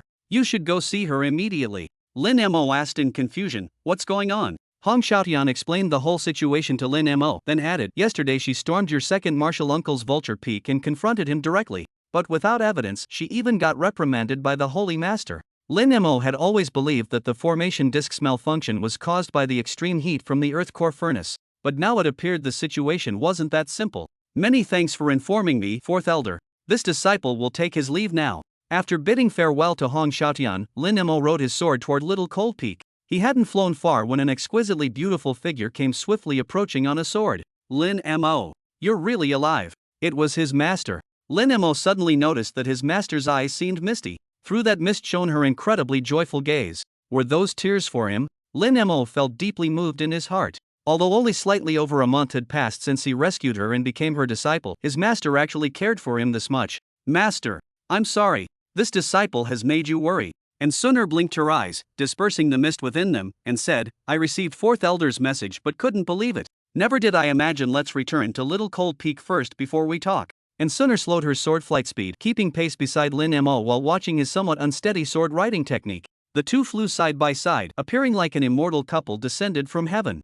Yet in Lin Mo's heart, feelings of gratitude mingled with regret. From now on, he could no longer hold on to his master's slender waist and have her carry him through the skies. Upon reaching Shaohan Peak, and Suner immediately checked Lin Mo's condition. Unlike Hong Xiaotian, aside from shock, she felt genuine joy welling up from her heart. and Sunner produced a jade token and some cultivation resources, handing them to Lin Mo. Good. This misfortune has turned into a blessing. Henceforth, mastering fire-based techniques will be effortless for you. It seems the purple sun art is somewhat beneath your current level. Practice it for now, and when I find a more suitable technique later, you can switch. Lin Mo smiled and replied, "Thank you, master." In truth, this disciple feels your concern for me is far more precious than any cultivation technique in this world. Don't flatter yourself. Who said I was concerned about you? Lin Mo smiled and didn't dwell on the topic further. He asked, "Master, what exactly is the deal with that tribulation warding plate?" And Sunner told Lin Mo about her investigation findings over the past 2 days, along with some basic information about Li Mingji.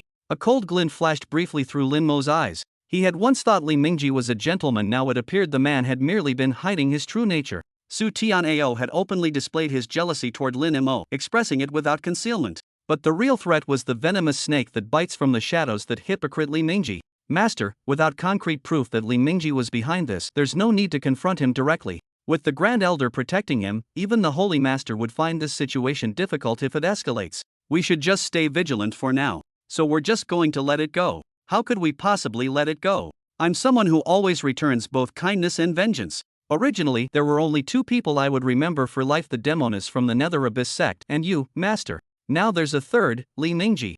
And Sunner gave him a strange glance. Then you'd better not go to sweep the tombs during this period. Better safe than sorry.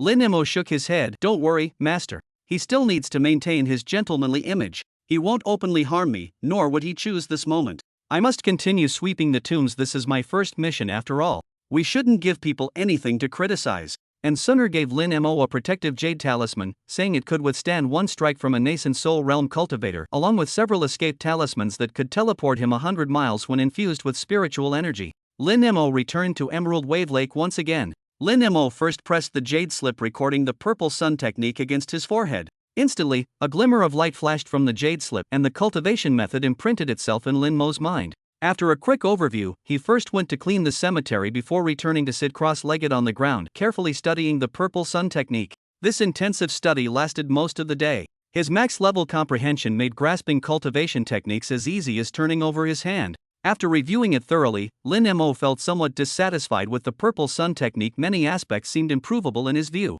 but he didn't dare act recklessly, fearing he might suffer chi deviation. Eventually, he decided to first try cultivating according to the purple sun method. Lin Mo ate a fire sun fruit and began absorbing spiritual energy to cultivate. 3 days passed in the blink of an eye. Lin Mo spent them either practicing swordplay or meditating. That day, as he returned from sword practice by the lake and reached his cabin door, he saw a 3-colored pheasant lying on the ground. The 3-colored pheasant had just recently died, with claw marks on its neck and blood pooling around it. Lin Mo immediately understood that chicken-thieving rascal wanted roast chicken. Just how greedy could one be? To actually deliver the 3-colored pheasant right to his doorstep. Lin Mo also grew curious who exactly was this chicken thief. He took the 3-colored pheasant to the lakeside, cleaned it thoroughly, built a fire, but didn't roast it. Instead, he sat by the fire and began cultivating. In the woods, the little fox that had been cheerfully excited moments ago now stared at Lin Mo with complete bewilderment. After Lin Mo left, it thought it would never taste such delicious roast chicken again, spending several gloomy days in depression. To its utter astonishment, this human actually returned. The little fox was overjoyed. It waited patiently for 3 days, only to find this human showed no intention of making roast chicken. Unable to restrain itself, it caught a 3-colored pheasant and threw it before the human's house. Seeing the human indeed begin slaughtering the chicken and building a fire, the little fox swelled with pride at its cleverness. But why didn't the human roast it after building the fire? The little fox paced anxiously in circles. This human actually started cultivating. By the time he finishes, the chicken will spoil. Finally, unable to contain itself, it transformed into a streak of white light and dashed before Lin Mo. Lin Mo suddenly sensed something before him. Opening his eyes, he saw a pure white little fox. Less than 30 centimeters in body length, yet its fluffy tail was longer than its body. Its snow-white fur remained immaculately clean, incredibly soft and smooth. It tilted its head, looking at Lin Mo with a pair of clear purple eyes. Seeing Lin Mo open his eyes, it pointed at the 3-colored pheasant with one front paw, then pointed at the fire. This is just too adorable. Lin Mo's heart was nearly melted by this cute little fox. It was you last time, stealing and snatching, wasn't it? Lin Mo deliberately put on a fierce expression, glaring at the little fox. Chapter 12, Improving the Technique. The little fox wasn't scared at all. It blinked its eyes, nodded its head, admitting it. This little fox actually possessed spiritual intelligence and could understand human speech. Looking at this beautiful and adorable little fox, Lin Mo had an idea and said, "If you want to eat roast chicken, that's fine, but you have to become my spirit pet. What do you say?" The little fox decisively shook its head and pointed at the three-colored pheasant again. "Then there's nothing more to discuss. If you won't become my spirit pet, why should I roast chicken for you?" Upon hearing this, the little fox anxiously paced in circles before suddenly transforming into a streak of white light, leaping onto Lin Mo's shoulder and biting down hard. "Ouch! You little creature, how dare you bite me!" He reached out to grab it but caught only empty air. The little fox had already jumped back to the ground, once again pointing at the roast chicken, then at Lin Mo's shoulder. "So now when stealing and snatching don't work, you've switched to threats."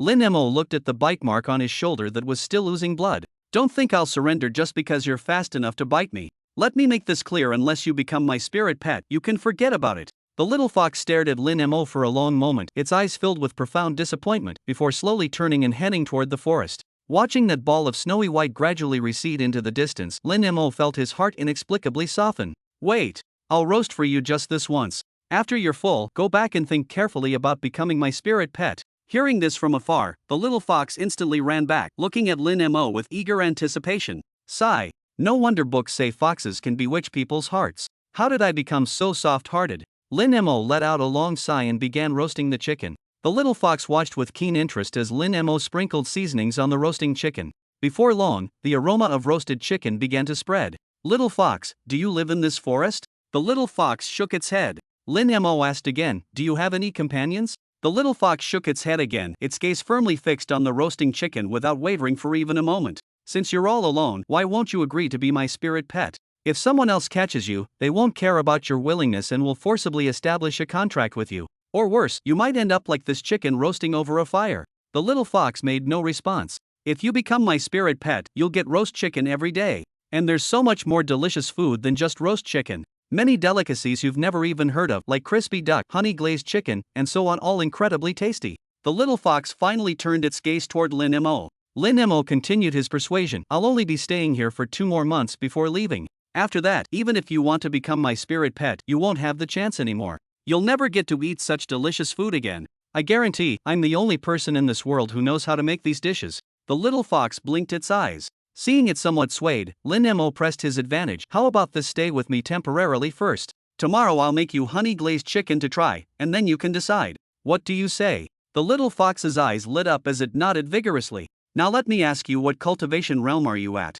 The little fox looked confusedly at Lin Mo and shook its head. This little fox clearly possessed cultivation, but perhaps didn't know how to express it. Just when the little fox was about to drool with anticipation, the roasted chicken was finally ready. "Eat slowly, no need to hurry. It's all yours." The little fox couldn't restrain itself any longer. How could it possibly eat slowly? It ate until its belly was round and full. That night, the little fox slept beside Lin Mo. While Lin Mo cultivated, the little fox didn't disturb him. The next day, after tasting the honey-glazed chicken, the struggle visible in the little fox's eyes completely softened Lin Mo's heart. It was like forcing a child to choose between mother and father. "All right then. I won't make you my spirit pet anymore. Just be my friend and stay with me." The little fox's eyes instantly brightened with unparalleled radiance. It immediately jumped into Lin Mo's arms, rubbing its little head against his chest. Lin Mo's heart completely melted.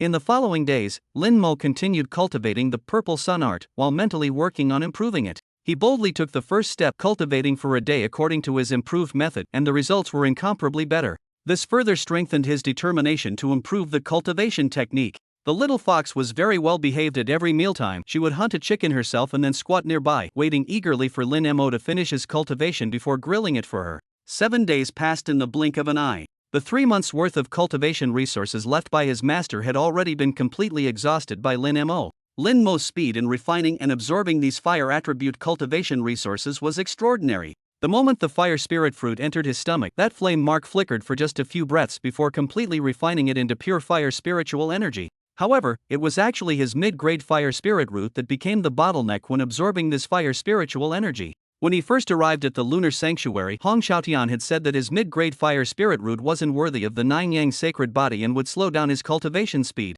He was right, yet also wrong. They all believed him to be a Nine Yang saint body, when in truth he possessed the Nine Yang burning heaven body. They didn't know about this flame mark that could help him refine these resources. With the assistance of this flame mark, his cultivation speed was already remarkably fast. If his spiritual root could evolve to upper grade or even heaven grade, his cultivation speed would become unimaginably rapid.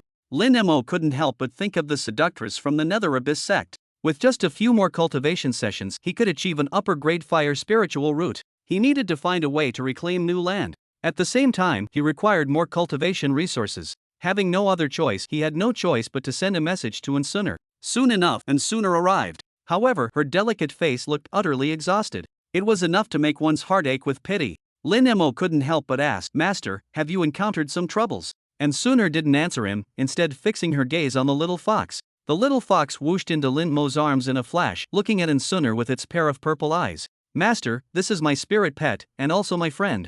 Ensuner examined it carefully and said, "Good quality. Take it to the Spirit Beast Peak another day to form a contract." The little fox clearly showed resistance, so Lin Mo quickly stroked its head to reassure it. "I gave you so many resources, and you've used them up already." Ensuner checked Lin Mo's condition again, her eyes revealing astonishment. "You're almost at mid-foundation establishment stage already." "It's probably because of my 9-yang sacred body I can refine fire attribute resources very quickly." Ensuner gave him another large batch of cultivation resources and 2 sword manuals, saying, "I need to go on a long journey, which might take 3 months. Remember, after completing the tomb cleaning task, return directly to Little Cold Peak. Try not to go out, as someone might try to harm you again." "Master, where are you going?" "Ask less. I've already entrusted Elder Third and Elder Fourth to take extra care of you. As long as you don't wander around, you'll be perfectly safe. Master needn't worry, I'll focus solely on cultivation and go nowhere. Master should also take care when traveling outside."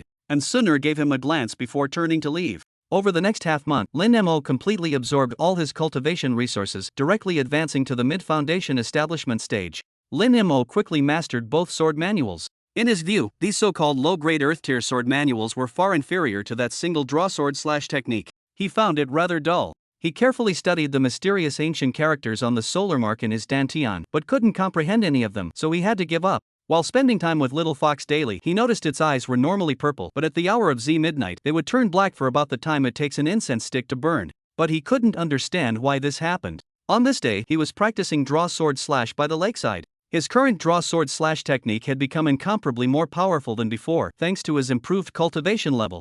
With a single slash, the lake water split open, creating a massive crack several meters deep and hundreds of meters long. Water spray soared skyward, creating an extraordinary spectacle. After practicing the draw sword/slash several times, he turned to the little fox beside him and said, "Little fox, how about changing our menu? I'll catch some fish from the lake to make grilled fish, okay?" The little fox nodded excitedly. How could it refuse delicious food? Lin Mo leapt into the water. The lake water was crystal clear. With his mid-stage foundation establishment cultivation, holding his breath underwater was effortless. Why were there no fish? Had his sword practice frightened all the fish away? Thinking this, he swam further out, and before he realized it, he had gone beyond the boundary. Suddenly, he spotted what appeared to be 2 glowing objects on the distant lakebed. Could they be treasures? Chapter 13, The Lakebed Encounter. Lin Mo grew curious. He swam toward the 2 glowing objects. As he swam closer, he became almost certain those were 2 glowing orbs. And they appeared quite large. When he got even nearer, the orbs suddenly vanished. Or rather, stopped glowing. Lin Mo sensed something amiss and wanted to swim away quickly. Just then, the glow reappeared. And Lin Mo finally saw clearly those were no glowing orbs at all. They were a pair of eyes. Eyes as big as millstones. A demon beast. Lin Mo's heart leapt in alarm. Simultaneously, an irresistible force pulled him right before those eyes. Only then did Lin Mo see clearly this was a gigantic turtle. A disciple of the lunar sanctuary. An ancient voice resonated directly in Lin Mo's mind. Lin Mo used his spiritual energy to form a large bubble encasing himself before he could speak. "Yes. I beg forgiveness for disturbing your meditation, senior.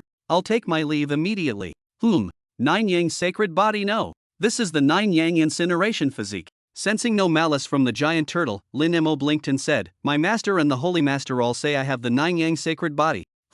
A bunch of ignorant juniors. The blazing sun condensed by the 9-yang sacred body is red, yet you've already condensed a golden blazing sun. Though this old man doesn't know what that mark of yours represents, your physique must undoubtedly be the 9-yang burning heaven body. Senior can see my mark. This old man has awakened ancestral bloodline, possessing a trace of the divine beast Chuanwu's blood, so naturally I can see it. Lin Mo looked at the giant turtle's enormous figure hidden in the dark lake water and asked, "Has Senior always been cultivating in this emerald wave lake?" This old man serves as the lunar sanctuary's guardian divine beast, stationed at this northern border adjacent to the Lost Forest. "Greetings, Senior." This junior pays respects. Lin Mo hastily performed a salute, finally feeling at ease. No need for formalities. "Would you be willing to help this old man with something?" Senior, please speak. The end of my turtle shell bears a crack from a great battle years ago that refuses to heal. I wish for you to attempt mending it by refining the shell with your true flame. I'm willing to assist you, Senior, but I'm not sure if my cultivation level is sufficient to melt this turtle shell. The true fire condensed from the 9 solar incineration body can refine anything under heaven. Although you've only condensed 1 solar disk, this is still the purest true fire. Give it a try. Very well. I'll certainly do my utmost. Lin Mo swam onto the giant turtle's back, avoiding its glowing eyes, and finally saw clearly how enormous it truly was. This turtle shell must span over 10 li in diameter. Lin Mo swam to the tail end of the shell before spotting that massive crack, stretching hundreds of meters in length. On the crack was a sword mark. Apparently this single slash had split the giant turtle's carapace. Lin Mo first examined along the entire crack and soon discovered something astonishing lodged within a broken sword. This sword had an ancient, peculiar design with no spiritual energy fluctuations whatsoever, making its grade impossible to discern. Lin Mo stored it away. Then, channeling all his energy into the glowing golden sun mark in his dantian, a golden flame sprouted in his palm. He attempted to melt the turtle shell using this flame. The shell around the cracks melted smoothly, and then Lin Mo began repairing the cracks like a welder. Whenever his spiritual power ran low, a surge of immense spiritual energy would pour into his dantian. He knew this was the giant turtle providing him backup. The giant turtle's voice rang out, "Boy, you must be favored by heavenly fortune to have a 9-tailed spirit fox appearing by your side. TSK, TSK. Lin Mo then remembered the little fox. It must be very worried. Did it truly have 9-tailed bloodline? Elder, the little fox must be worried. I should go inform it. No need. It already came down to the lake earlier. I've explained the situation here and persuaded it to return." Lin Mo then continued repairing the cracks in peace while asking, "Elder, how powerful is a 9-tailed bloodline fox?" "Humph. Let me put it this way, foxes with 1 to 8 tails are called demon foxes, but a 9-tailed one is called a celestial 9-tailed fox. Just 1 character difference, yet worlds apart." Lin Mo curled his lips and said, "No wonder I couldn't defeat it. Humph. Its cultivation speed is astonishingly fast. Even when sleeping, its demon core automatically gathers the essence of sun and moon. It's normal you can't defeat it now. If you ever want to match it, you'd probably need to cultivate until reaching the 9 suns illuminating the world realm before you could compete." 9 suns illuminating the world. Does that mean I need to light up all 9 sun marks? Indeed. What a pity, though your spiritual root grade is too low. Who knows how many years it would take you to reach 9 suns illuminating the world. If you had a heaven grade fire spiritual root, your future prospects would be limitless. Upon hearing this, Lin Mo became even more determined to develop the land. But speaking of marks, he recalled the mysterious ancient characters within the lit sun mark. Perhaps he could ask this sect guardian beast, "Elder, do you recognize ancient script? I'm a demon, not a human. I spend my time sleeping. Why would I bother studying your human characters?" Lin Mo had to abandon this idea. After most of the day, the cracks were repaired.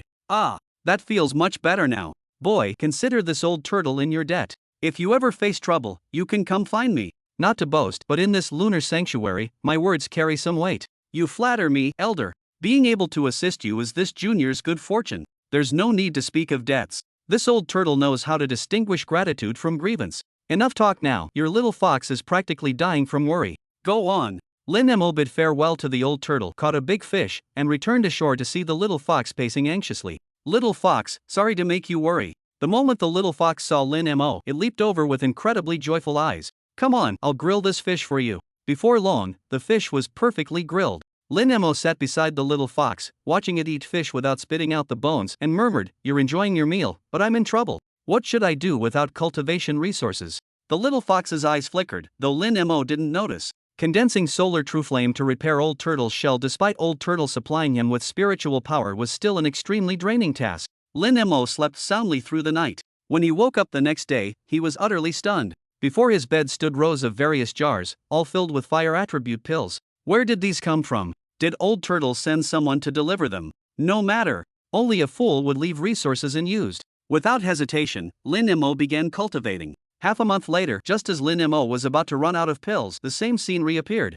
Rousing from cultivation, he saw the floor covered with jars and bottles all containing fire attribute pills. Old turtle is truly generous. Lin Mo went into the lake to look for old turtle, intending to express his gratitude, but couldn't find him. The lake was too vast. Who knew where old turtle had gone to sleep? Helpless, he could only catch some more fish for little fox. Days passed like this, and with only half a month left until Lin Mo's mission deadline, his cultivation had already reached the late foundation establishment stage. This progress was thanks to the unlimited supply of elixirs and that flame mark. On this particular night, while he was cultivating, he suddenly heard a clamor of noisy commotion approaching. He definitely ran this way. I specifically put tracking talismans in every medicine jar this time. Junior brother, this is the sacred mausoleum. We should still proceed with caution. Senior sister, no mistake about it. The tracking talisman is inside that wooden cottage ahead. Chapter 14, Discovery of Premium Grade Farmland. Lin Mo opened his eyes to see 5 or 6 lunar sanctuary disciples approaching. Their robes all bore a small embroidered character alchemy on the lapels.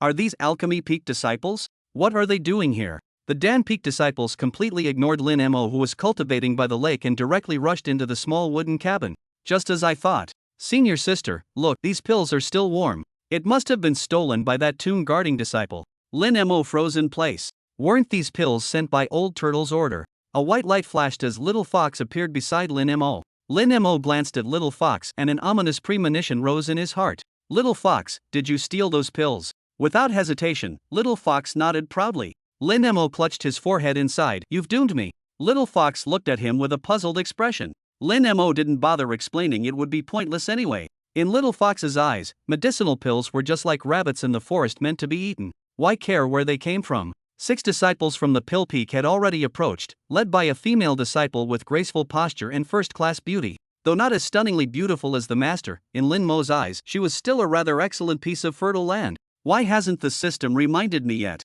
System bro, your standards are quite high. Those assigned to guard the tombs were either the Holy Master's direct disciples or indirect disciples. Combined with Lin Mo's direct disciple robes, the Pill Peak group didn't dare act recklessly. This senior brother, I'm Mu Zian from Pill Peak. May I ask why our Peak's pills are in your possession? Lin Mo couldn't discern her cultivation level. He guessed she must be at the Golden Core stage. That she addressed him as senior brother was likely because of this robe he wore. Junior sister Mu, I had no choice. My cultivation resources ran out, and I couldn't just sit idle watching time slip away, right? Lin Mo couldn't betray the little fox after all. It had done this for him. Just how did this little thing manage to steal the pills from Pill Peak? As a direct disciple, how could senior brother possibly lack resources? Even if resources were insufficient, how could he resort to theft? I will report this matter to the sect and let the sect handle it. I'll be taking these pills with me.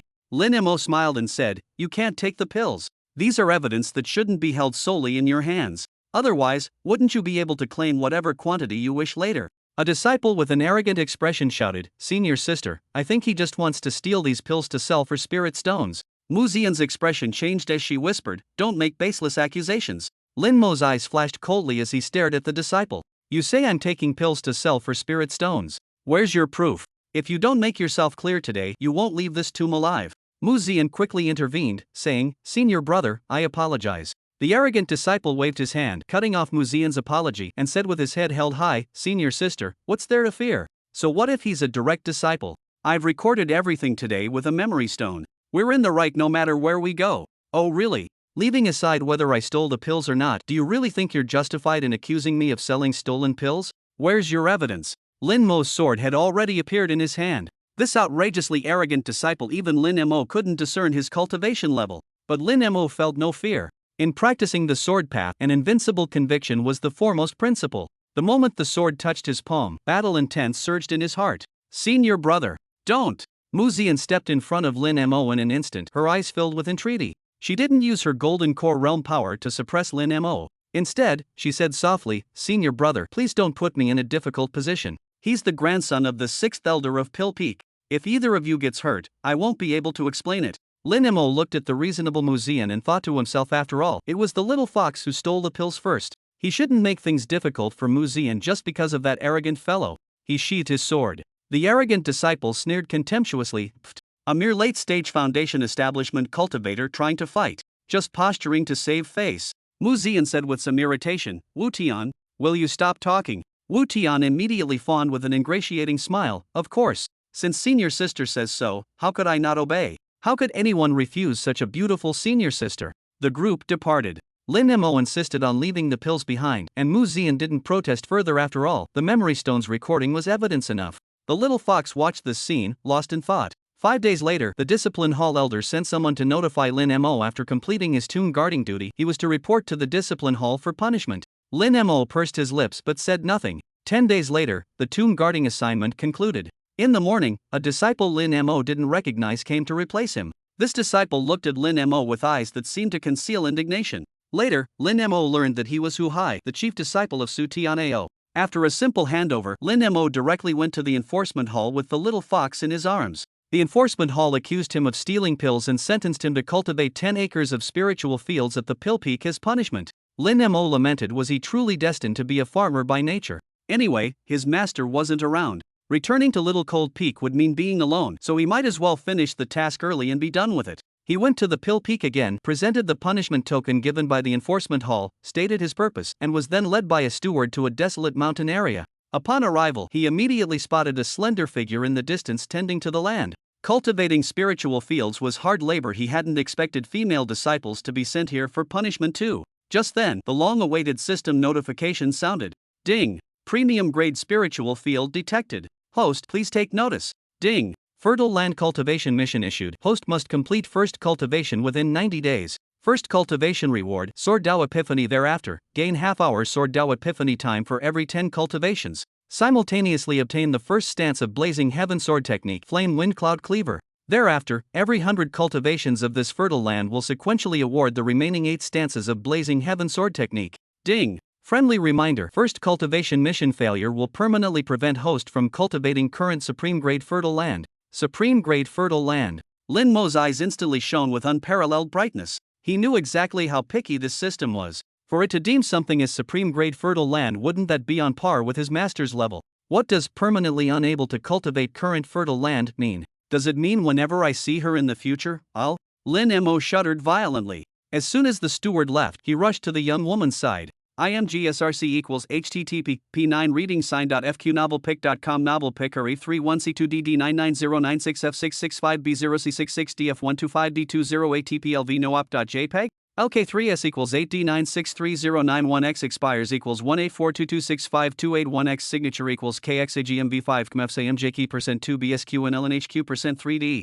Judging by her attire, she was actually an Alchemy Peak disciple at the early foundation establishment stage. This was a very young maiden by bone age assessment, probably only 18 or 19 years old. The young girl raised her head, her face beautiful enough to make fish sink and birds fall, adorned with glistening sweat, exuding an indescribable allure. Greetings, senior brother. When the young girl saw Lin Mo's personal disciple robe, a flicker of surprise flashed through her eyes before returning to calmness.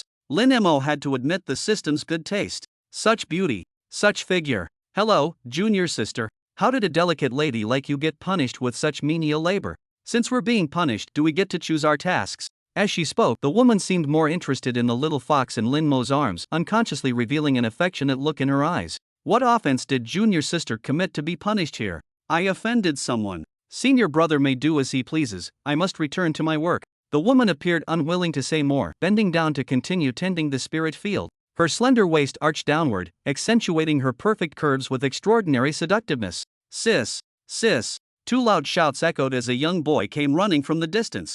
In an instant, the young boy shielded the woman protectively, eyeing Lin Mo warily. Sister, has that scoundrel Wu Tian sent someone to harass you again? Don't speak nonsense. This senior brother was also assigned duties here as punishment. Only then did the boy relax slightly. Turning to his sister, he declared, Sister, if you won't agree to leave the lunar sanctuary with me, next time that villain comes, I'll fight him to the death. Endless desolation surfaced in the woman's eyes as she murmured softly, Where could we possibly go if we leave the lunar sanctuary? Chapter 15, Snatching Your Sister Right Before You. Lin Mo observed this stubborn refining 9th-layer youth with quiet admiration, though his attention focused sharply on the name Wu Tian. What's going on? This Wu Tian you mentioned, he wouldn't happen to be the 6th elder of Alchemy Peak's grandson, would he? Who else could it be? The boy spat indignantly. That scoundrel covets my sister's beauty. Enough! The woman cut him off sharply before addressing Lin Mo apologetically. These are personal matters. We've embarrassed ourselves before you, senior brother. With that, she tugged the boy away. Wait! Having finally discovered this acre of premium quality farmland, Lin Mo couldn't possibly let her get away. I'm the Holy Maiden's personal disciple. If you're facing any difficulties, you might as well tell me about them. The siblings immediately stopped in their tracks, looking at Lin Mo with astonishment as they asked, Are you the Lin Mo who rescued the Holy Maiden from the nether abyss sect? Lin Mo curled his lips in amusement. Had he really become this famous? Yes, you may not know what kind of person I am, but my master is honorable and upright through and through. She can't tolerate even a speck of sand in her eyes. If there's anything you can't speak of openly, you might as well tell me. Perhaps I can help you. The siblings exchanged glances. The youth, his face full of wariness, spoke up. You're willing to offend the 6th elder's grandson to help us? Is it because you've taken a fancy to my sister too? Lin Mo's face registered shock. Could this kid read minds? Shut up. The woman's face flushed with embarrassment. Senior brother, please don't take offense. My younger brother has always been outspoken. I apologize on his behalf.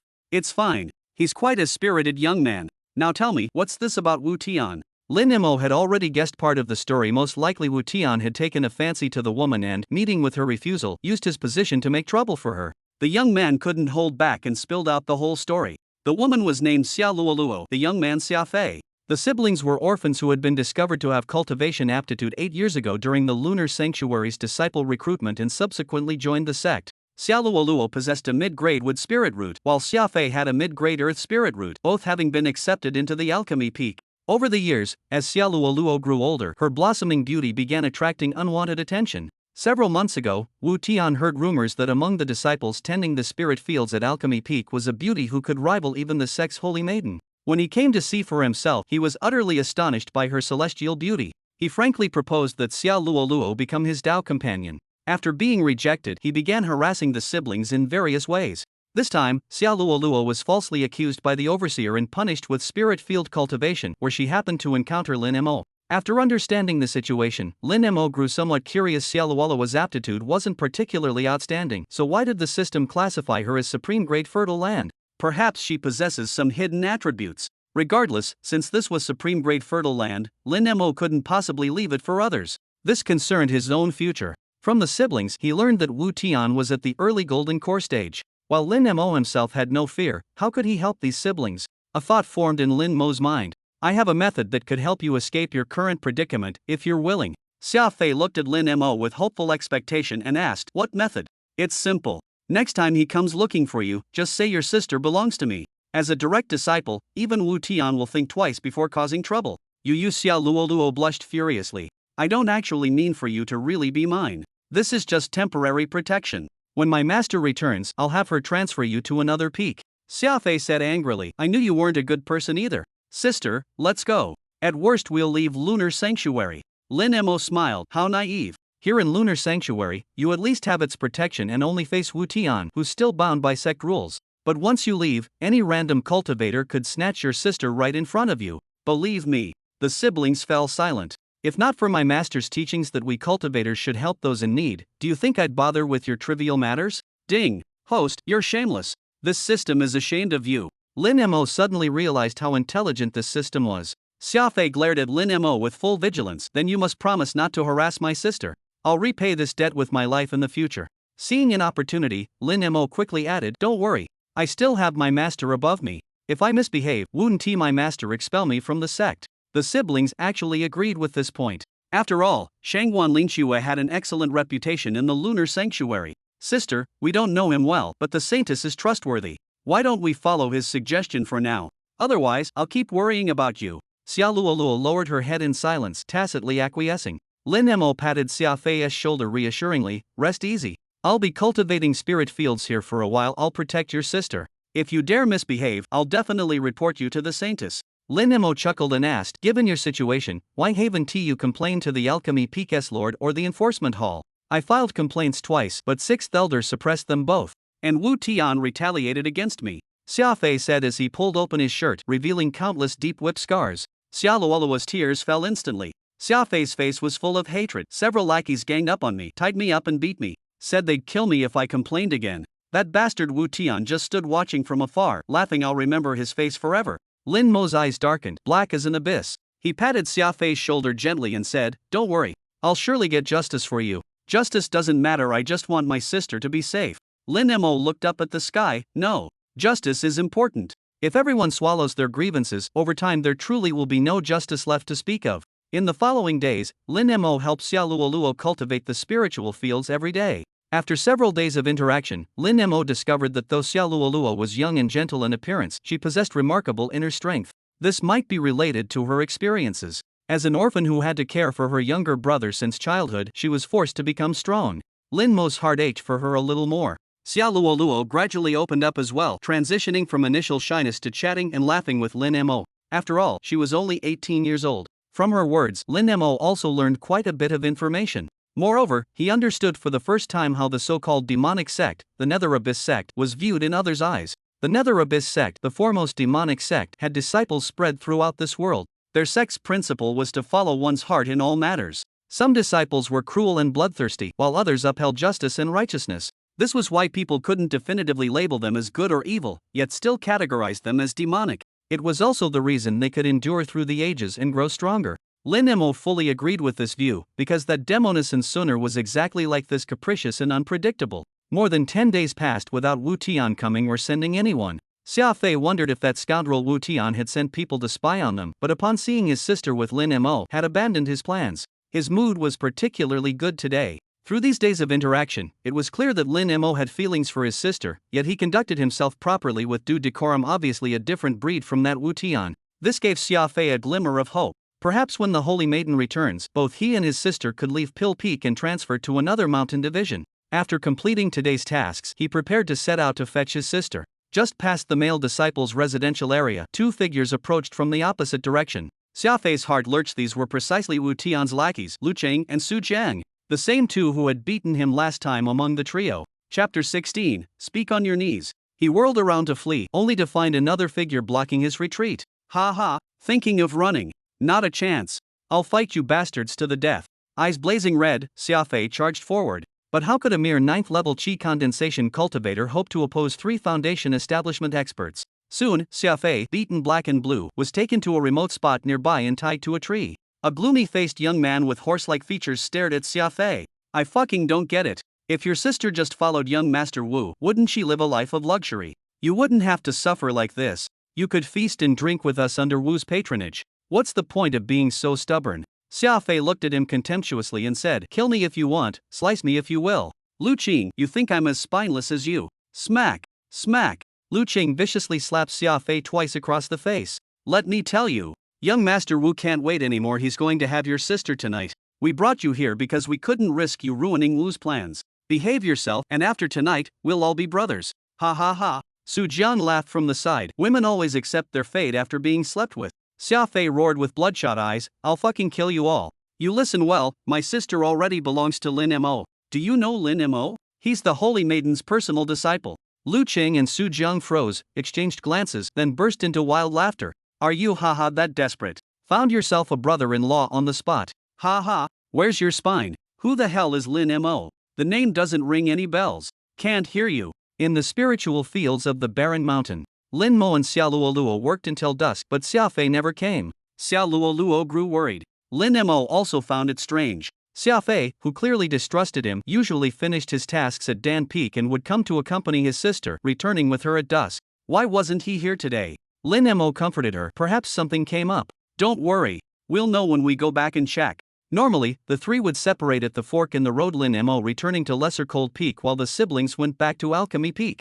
But today, with Xia Fei absent, Lin Mo insisted on escorting Xia Luoluo home. The residential quarters for Alchemy Peak disciples were segregated by gender. Across the mountain slope stood orderly small pavilions. The eastern half housed male disciples, while the western half accommodated female disciples. Xia Luoluo seemed reluctant to have Lin Mo visit her dwelling. With lowered head, she murmured, I want to check on Xia Fei's place. Then let's go.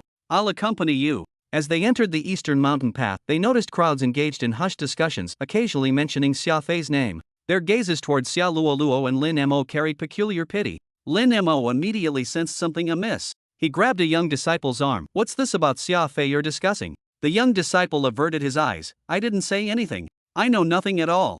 Lin Mo pressed closer. If anything happens, when the enforcement hall investigates, you'll be guilty of withholding information. A red-faced young man stepped forward, his voice booming. Enough, don't trouble him anymore. Xia Fei was taken away by Lu Cheng and his group. They went that way. Thank you. Lin Mo and Xia Luoluo hurried toward the direction the young man had indicated. The red-faced young man was clearly bold. Come on, let's go see the commotion. Thus, a whole group followed along. Seeing so many people heading in one direction, other disciples grew curious and joined the crowd of onlookers until the gathering grew larger and larger. Rounding a corner, Lin Mo spotted Xia Fei tied to a distant tree, his chest soaked with blood. 3 Dan Peak disciples surrounded him, one of them wielding a whip. Crack! Ha ha ha! Where's your backbone now? Where's your so-called brother-in-law? I'm lashing you and still don't see any sign of him. Xia Luoluo's tears burst forth instantly. Stop! Xia Fei! She shouted as she ran over. When Xiaofei saw Xiaoluoluo, he panicked. Sis, why are you here? That scoundrel Wu Tian means you harm. You should run. Lin Emo walked over, glanced at Lu Qing's trio, then looked at Xiaofei's bloody chest, saying calmly, with you here, why would your sister run? Lin brother-in-law. Xiaofei suddenly called out. Lin Emo gave him a strange look. Who would have thought this rash Xiaofei had such cleverness? This public declaration of brother-in-law was essentially binding Lin Emo to their side. Fine. Forget about the premium farmland for now. Just for this brother-in-law address, he had to help Xiaofei settle this score. Lu Qing and the other two exchanged glances. Had young Master Wu failed in his task? Then they noticed the large crowd of onlookers following behind. Let's go. Lu Qing signaled to the other two, paying no attention to Xiaoluoluo, who was untying Xiaofei's ropes. Go. Thinking of leaving after beating someone? Lin Mo's voice was icy cold as he spoke, simultaneously handing the little fox in his arms to Xiaoluoluo. Lu Qing looked at Lin Mo and said sinisterly, we know you're the Holy Maiden's disciple, but don't forget this is Dan Peak. I advise you to mind your own business. Did you hear what he just called me? Weren't you all asking where I was just now? Well, I'm right here. Su Jiang suddenly interrupted. Elder Lin, perhaps you don't know young Master Wu. He's actually. Lin Mo waved his hand. Kneel when you speak. Su Jiang froze, then suddenly burst into wild laughter. Ha ha ha. Elder Lin. I'm being polite calling you Elder Lin. If I weren't being polite, you'd be nothing in our eyes. Everyone knows the only reason the Holy Maiden took you as a disciple was because you saved her. Do you really think you're something special? Lin Mo gave him a faint glance and asked, are you finished? What? You want to A dazzling sword flash streaked through the air as Su Jiang's head soared high. Blood from his severed neck spurted skyward with the flying head. The arena immediately fell deathly silent. Everyone stared at Lin Mo in disbelief. They never expected Lin Mo would dare to kill a disciple from the Pill Peak at that. Even Xiaoluoluo and Xiaofei stood frozen in shock.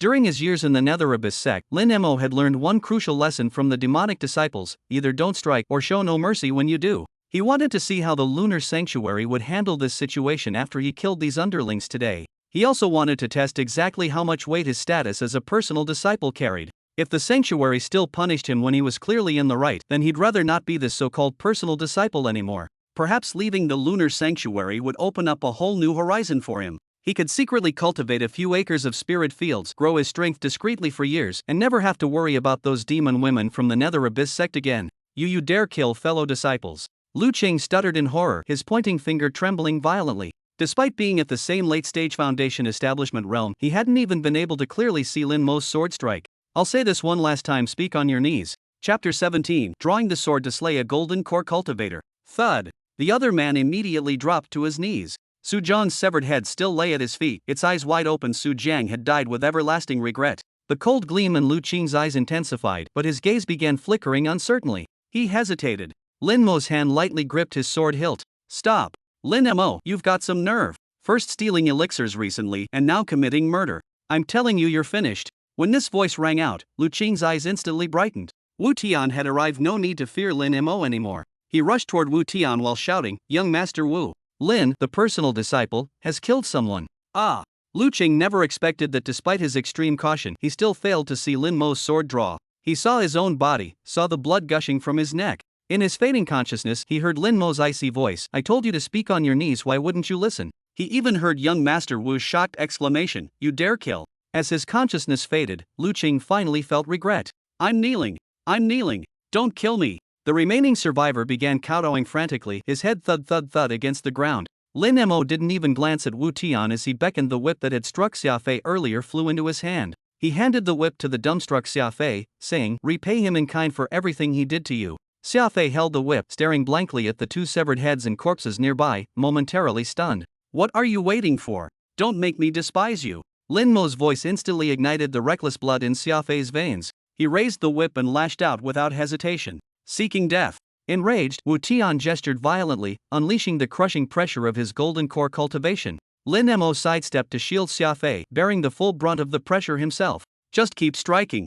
I've been meaning to see what golden core cultivation can really do. A dazzling golden illusory sun appeared above Lin Mo's head. The pressure on Xiaofei instantly vanished. Things had escalated to this point, so he stopped holding back. He lashed out with all his might. Ah! A pained howl. This whip strike landed not just on the disciple's body but also squarely across Wu Tian's face. Most of the male disciples from Dan Peak were watching this scene unfold from afar.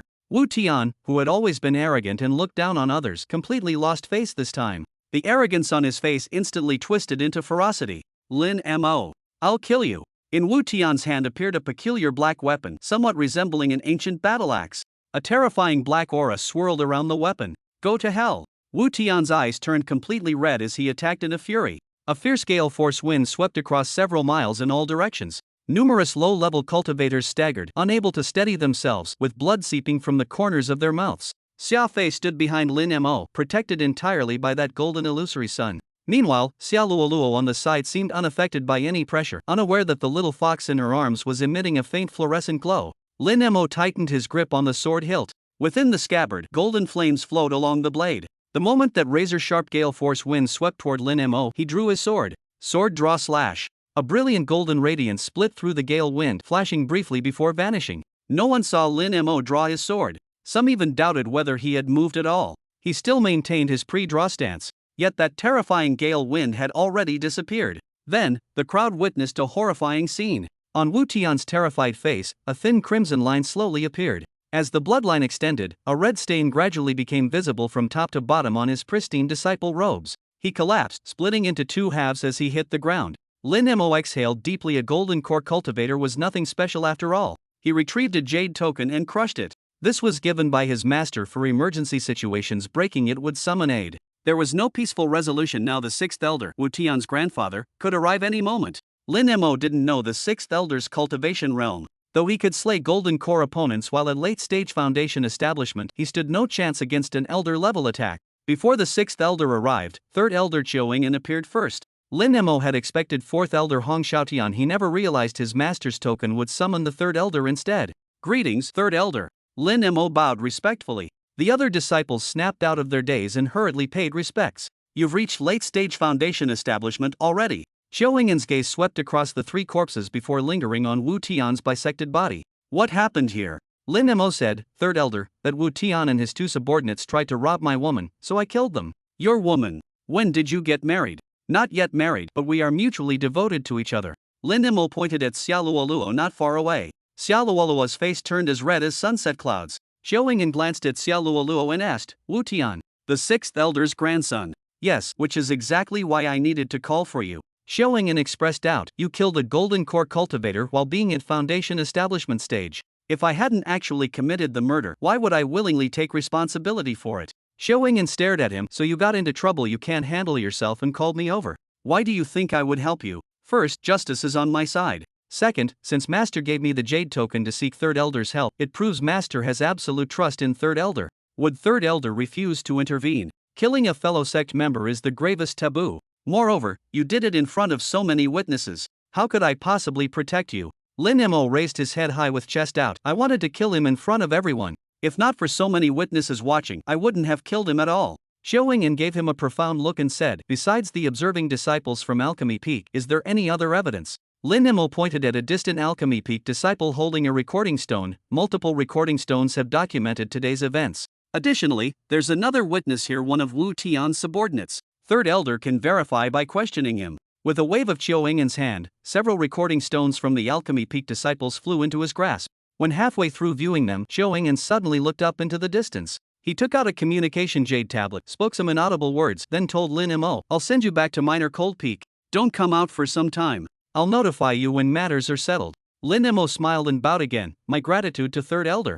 I'll be taking Xia Luoluo and her younger brother Xia Fei to Minor Cold Peak with me. Qiuing'an naturally understood Lin Mo feared Xia Luoluo and Xia Fei might suffer retaliation. Without seeing Qiuing'an make any move, Lin Mo only felt the scenery before his eyes suddenly changed. He had already arrived at the foot of Little Cold Peak. Xia Luoluo, holding the little fox, was brought along with Xia Fei. At the same time, that subordinate of Wu Tian who had been kneeling all along was also brought here.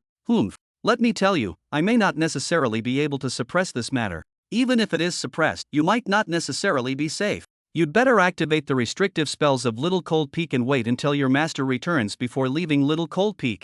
I'll remember that. Thank you again, third elder. By the way, third elder, my cultivation resources are exhausted and my master hasn't returned yet. Do you think? Qiuing'an gave Lin Mo a glance, tossed him some medicinal pills, then left with that subordinate. Lin Mo sighed inwardly, Master, where have you gone? Why haven't you returned yet? Chapter 18 The Miraculous Dewdrop. And sooner, after more than a month of travel, arrived at the place where Shangguan Linxue had disappeared. She sat under a large tree, waiting. This place lies over 100,000 miles west of the lunar sanctuary, an endless expanse of boundless forest. In her dream, Suner saw Shangguan Linxue meeting a young man at the outer sect square of the lunar sanctuary. The young man claimed to be entrusted by someone to deliver a letter and a stone to her.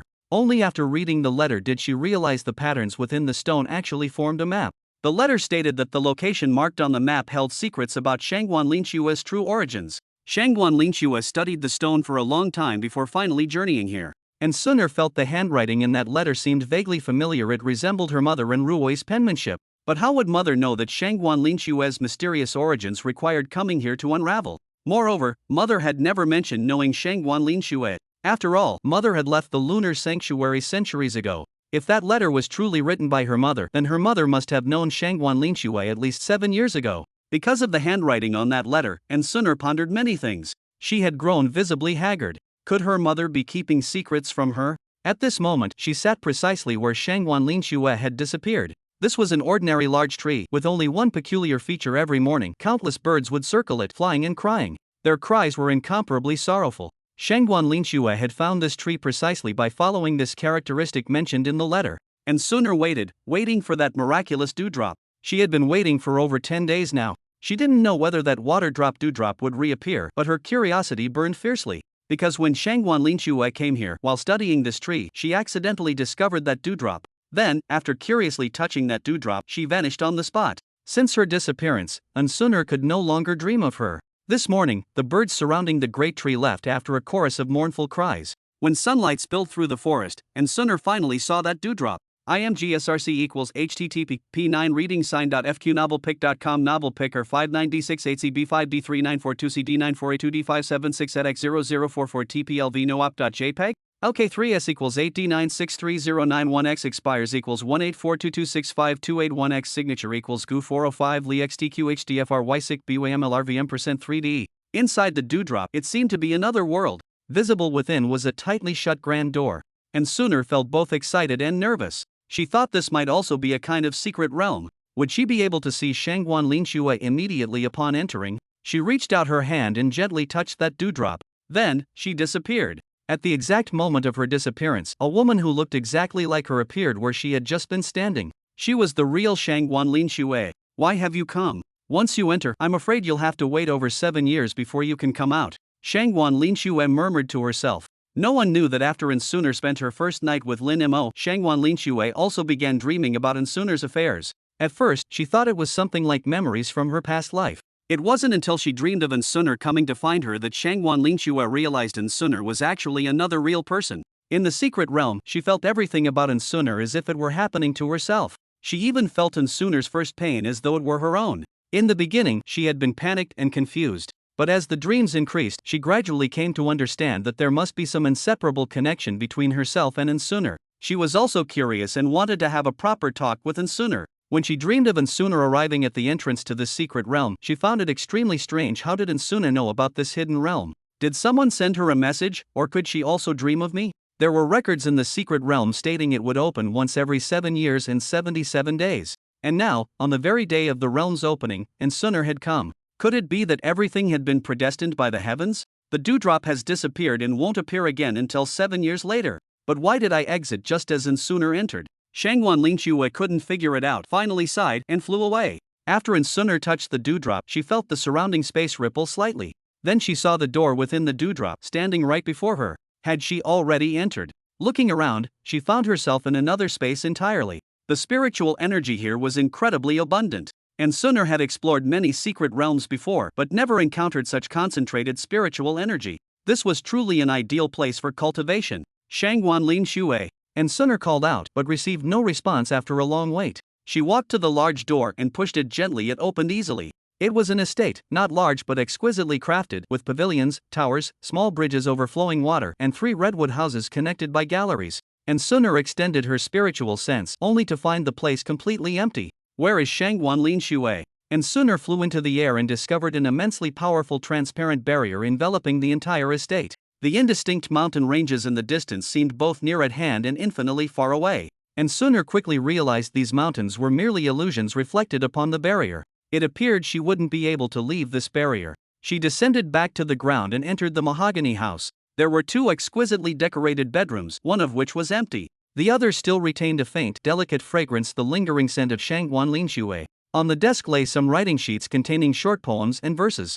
Ansuner smiled. This was undoubtedly Shangguan Linshui's handwriting, which she had seen before in her bedroom. Who would have thought the usually aloof Shangguan Linshui had such hobbies? The third building was a grand study. As Ansuner entered, her eyes were immediately drawn to two paintings hanging on the wall. The first painting depicts an eerie and sinister scene: 8 veiled women, each resembling boat trackers, carrying dark black chains on their backs. The chains drag a massive bronze coffin through the dark void. The artist of this painting demonstrated profound skill, rendering this bizarre scene with exceptional grandeur. Ansuner stared at the painting, her heart shaken with awe. Who painted this? What meaning does it convey? After gazing for a long while, she finally shifted her gaze to another painting. This second painting carried much more graceful imagery. It portrayed an extraordinarily beautiful woman standing by a lotus pond where twin lotus flowers bloomed on one stalk. Holding a sword in one hand, she gazed at the starry sky with transcendent elegance. Ansuner quietly observed this painting for another long moment before withdrawing her gaze and turning to the desk. She pulled open the drawer to find only one scroll inside. The scroll bore no painting, only several lines of delicate handwriting. With tears from my broken heart, I forged this realm. Appearing once every 7 years and 77 days, I await you all. Could this secret realm have been formed from a single teardrop? If so, what kind of existence could have shed such a tear? Waiting for you all, does this you all refer to myself and Shangguan Linshui? Ansuner was filled with endless questions. No wonder Shangguan Linshui had disappeared for over 7 years. Was she trapped in this secret realm? Would I be trapped here for 7 years too? But where has Shangguan Linshui gone? What connection does this secret realm have with Shangguan Linshui's origins? The flood of unanswered questions made Ansuner increasingly agitated. After searching the entire manor and finding no way out, even her normally concealed crimson pupils became visible. Chapter 19, Mystical Sound Immortal Body. Lin Mo and Xia Fei worked together to build 2 new wooden cabins on Minor Cold Peak. Xia Fei and Xia Luoluo thus settled down. Every day, Lin Mo would teach Xia Fei sword practice, while Xia Luoluo took charge of daily meals. The little fox was very dissatisfied until Lin Mo passed on his cooking skills and secret recipes to Xia Luoluo. Only then did the little fox become happy again. After Xia Fei got familiar with Lin Mo, he gradually became less resistant to him than before. However, every evening after dinner, when Lin Mo took Xia Luoluo to the western side of Shaohan Peak to watch the sunset, Xia Fei would always show a wary look. He would wait until he saw his sister return to her room before going to rest himself. Perhaps Lin Mo had initially approached Xia Luoluo specifically for the system mission, but now he genuinely began to like this gentle and lovely junior sister. Xia Luoluo was gentle and intelligent. Whether Lin Mo was telling her stories or recounting past experiences, she always listened quietly and knew exactly what to say at the right moment. This once made Lin Mo feel that perhaps he should call her senior sister instead. Aren't junior sisters usually lively and cute? Only senior sisters are supposed to be gentle and lovely. Today was Xia Luoluo's 18th birthday. This was learned a few days ago from Xia Fei's own mouth. Lin Mo took out some spirit beasts he had hunted by Emerald Wave Lake from his storage ring, preparing a table full of dishes. This made the little fox very unhappy, because these spirit beasts were originally prepared for it. But when it was eating with greasy mouth, its mood seemed to improve. Just as the trio and the fox were enjoying their meal, Xia Luoluo suddenly stood up and said, "Why do I feel something's not right with me?" Before Lin Mo could ask, they saw a beam of white light erupt from Xia Luoluo's body, shooting straight into the sky. Simultaneously, the ancient zither in the master's room began playing by itself. "Sister, what's wrong with you?" Xia Fei nervously rushed forward but was pulled back by Lin Mo. "Your sister, could this be awakening some kind of special physique?" Lin Mo couldn't be certain either, but upon observing Xia Luoluo's condition, he found no abnormalities. At the same time, within a 10-mile radius centered on Minor Cold Peak, all musical instruments began playing spontaneously without being touched. This phenomenon immediately attracted everyone's attention. Whoosh, whoosh, whoosh. Suddenly, 7 or 8 figures appeared outside Minor Cold Peak's barrier. Led by Bailey Yunkong, several great elders and peak masters had all arrived. Xia Fei glared hatefully at one smiling old man among them, saying, "He's the 6th elder." Lin Mo took a look. This was 6th elder Sun Rui. Why was he smiling so amiably? Lin Mo had after all killed his grandson. Lin Mo's vigilance grew even stronger. Just as he was hesitating whether to open Minor Cold Peak's restrictions, he heard Bailey Yunkong's authoritative voice. "What? Must I personally break through Minor Cold Peak's barrier?" All personal disciples' residences in the lunar sanctuary had protective barriers connected to the sect's grand defensive formation. Breaking these barriers would be nearly as difficult as breaching the sect's main defenses. The lunar sanctuary provides excellent protection for its personal disciples, which is why Qiuing felt assured leaving Lin Mo at Minor Cold Peak. but for the Holy Master Bailey Yunkong, this protective barrier might as well not exist. Lin Mo hurriedly opened the restriction to welcome the group inside. Disciples Xia Luoluo and Xia Fei pay our respects to the Holy Master and all elders. Xia Luoluo and Xia Fei immediately bowed in greeting. Bailey Yunkong completely ignored Lin Mo, his gaze fixed on Xia Luoluo. She's awakened the miraculous sound immortal body. I never imagined our lunar sanctuary would have a disciple with such talent. Her future in the path of musical cultivation is boundless. A middle-aged beauty stepped forward. I, Lan Wuxin, have always had a passion for music. I'll take Xia Luoluo as my personal disciple. The sixth elder Sun Rui approached with a smile. Seventh elder, isn't this rather improper? These siblings are originally from our alchemy peak. Ha! The alchemy peak hasn't even resolved its major incident yet, and the sixth elder still has leisure to come here. Moreover, I heard the matter seems related to the Saintess's disciple and this sister-brother pair. Sun Rui remained unperturbed, still smiling as he said, all misunderstandings. Pure misunderstandings. After everything's clarified, they'll still return to alchemy peak.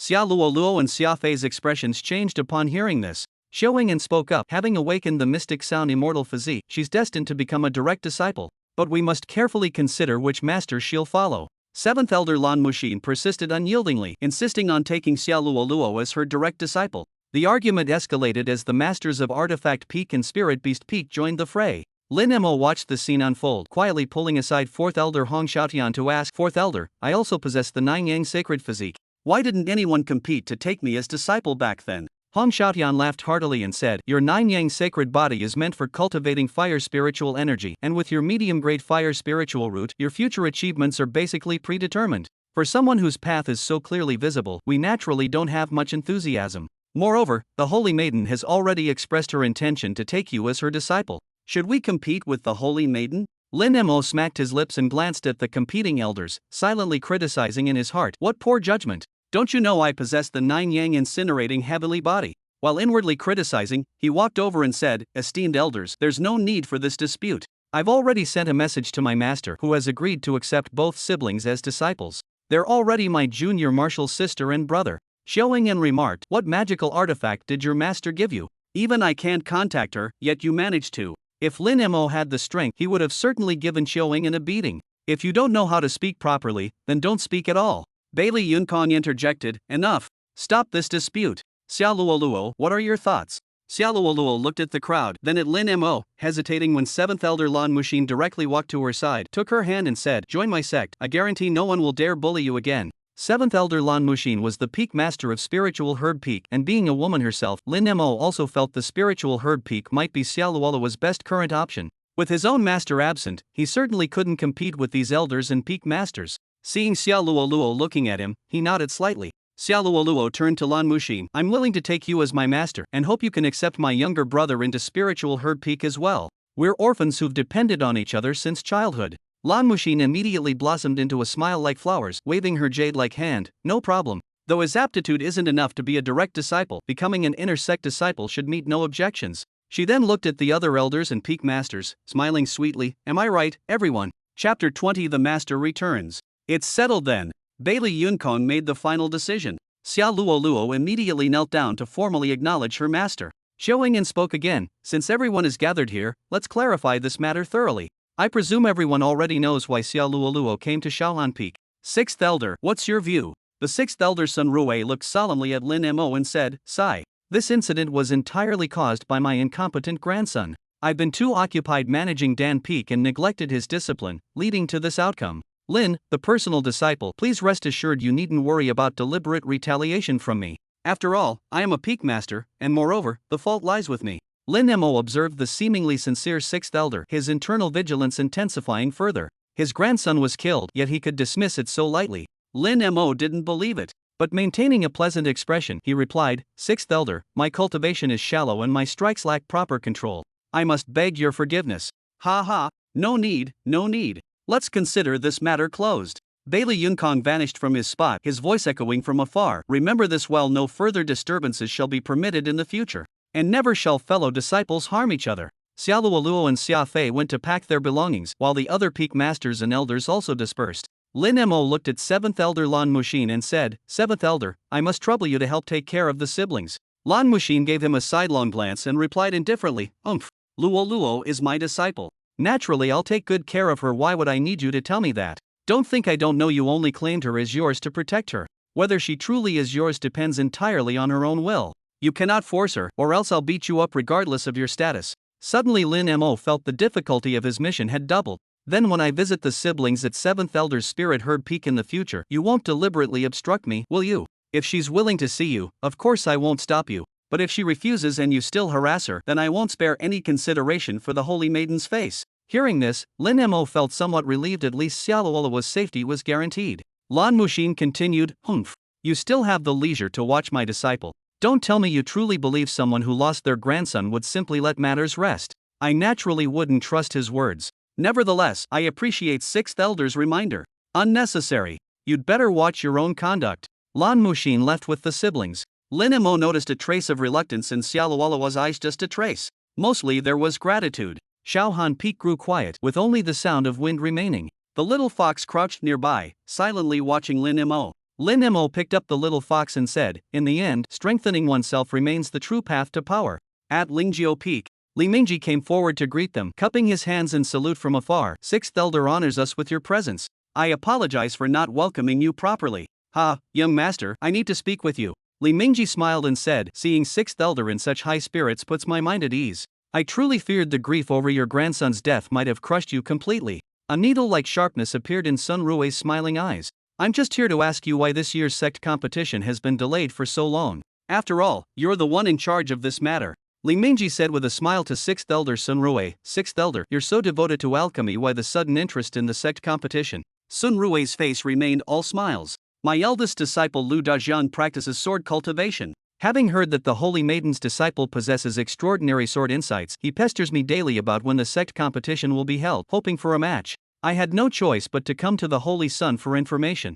Li Mingji replied helplessly, "It's all because of that newly discovered secret realm in the northwestern wastelands. Originally, we planned to have our sect disciples explore the realm first before holding the sect competition. But we still haven't fully understood the realm's condition, hence the delay. I understand exploring the secret realm and seeking opportunities is indeed the priority. So when does the Holy Sun think the realm might open?" Currently, numerous sects are unable to ascertain the basic conditions within this secret realm, so they've temporarily set it aside. Our side also plans to hold the sect competition first before making any decisions. What about the specific date? Half a month later. Many thanks. After leaving Spirit Vulture Peak, Sen Rui returned directly to Alchemy Peak and entered his private chamber. He carefully removed several layers of restrictions and took out a pitch-black pill, murmuring, "Dajian, the demon spirit pill needs to be taken half a month in advance. I hope you won't disappoint your master." Lin Mo had already perfected the improvements to the Purple Sun art. He discovered that the refined version operated with exceptional smoothness, with spiritual energy refinement speed increasing several-fold.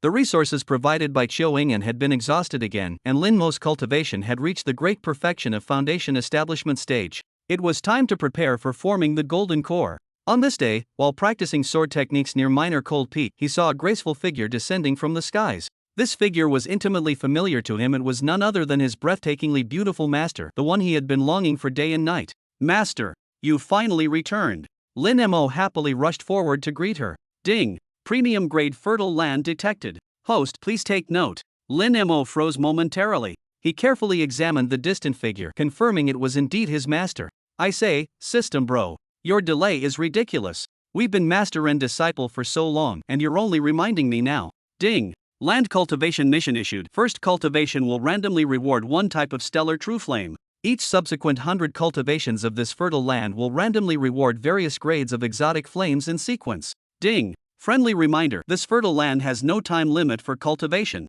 Under special circumstances, it may trigger supreme grade land development missions. Host, please treat this seriously. A series of system notifications bombarded Lin Mo's mind.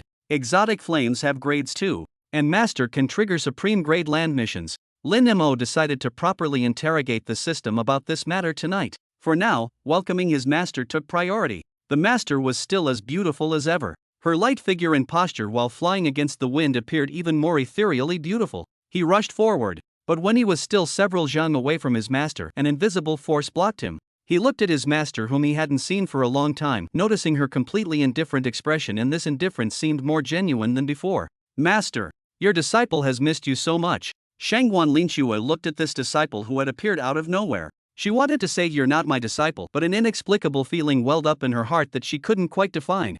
She replied indifferently before returning directly to her room. The little fox in the distance twitched its nose vigorously, a trace of confusion appearing in its clear eyes. Lin Mo stared dumbly at Shangguan Lingshue's retreating figure, wondering, what's wrong with Master? Did something upset her outside? He followed her, but as soon as he reached the door of her room, he heard his master's icy voice. Stop! You're forbidden from entering my room from now on. Lin Mo asked puzzledly, Master, did something happen to you outside? If you're unhappy, you can tell me about it. Chapter 21, The Extremely Powerful Heterogeneous Flame. Shangguan Lingxue wanted to tell Lin Mo about it sooner, but though her lips parted several times, no words came out. She herself didn't understand why. She couldn't even distinguish whether in her dream that Insuner who was intimate with Lin Mo was truly Insuner or herself. Her emotions were in turmoil, to the point she felt somewhat afraid to face Lin Mo. Nothing. Leave now, and don't disturb me. Lin Mo stood for a while before departing. Perhaps Master encountered something. She'll probably be fine after some time passes. Thinking this way, he returned to his small hut and began researching the system.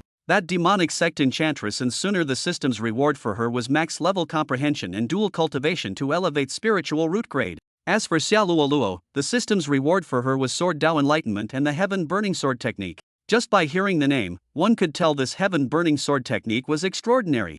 Currently, Master Shangguan Lingshue's system reward was related to exotic flames. The fire spirit that Lin Mo had refined was one type of exotic flame, but the system indicated that the reward for the first cultivation would be the starry true flame. It seemed the rewards for cultivating supreme grade farmland were all different, with each plot of land having corresponding rewards. System. What ranks do exotic flames have? And what rank is this starry true flame? Exotic flames are divided into 4 grades, ranked from low to high: Mortal Blaze grade, Earth Vein Mystic Flame grade, Starry True Flame grade, and Chaos Origin Flame grade. Damn! Why don't you just reward me with the Chaos Origin Flame grade then? After triggering the Supreme Grade Farmland mission, there's an extremely small probability of obtaining it. Even the Supreme Grade mission only has an extremely small chance. Then what grade does my Fire Spirit belong to? The Fire Spirit belongs to the Earth Vein Mystic Flame grade, which is also the best foundational flame seed. Lin Mo said regretfully, if only I could have used Stellar True Flame or Chaos Primordial Flame to build my foundation back then, wouldn't I have become invincible in the future? Foundation building. There are only 9 types of Stellar True Flame in existence, none of which exist in this realm. As for Chaos Primordial Flame, if even a wisp of its aura were to leak into this world would cease to exist. Moreover, neither Stellar True Flame nor Chaos Primordial Flame are meant for foundation building, nor can they be used for such purposes. That powerful. Then if you reward me with Stellar True Flame level power, could I control it? Host should not aim too high. First develop the fertile land and obtain mission rewards before discussing this. How do I trigger the Supreme Grade Fertile Land mission? Ding! The system cannot answer the host's question at this time. Lin Mo was certain now this system was extraordinarily intelligent. It knew exactly how to limit him.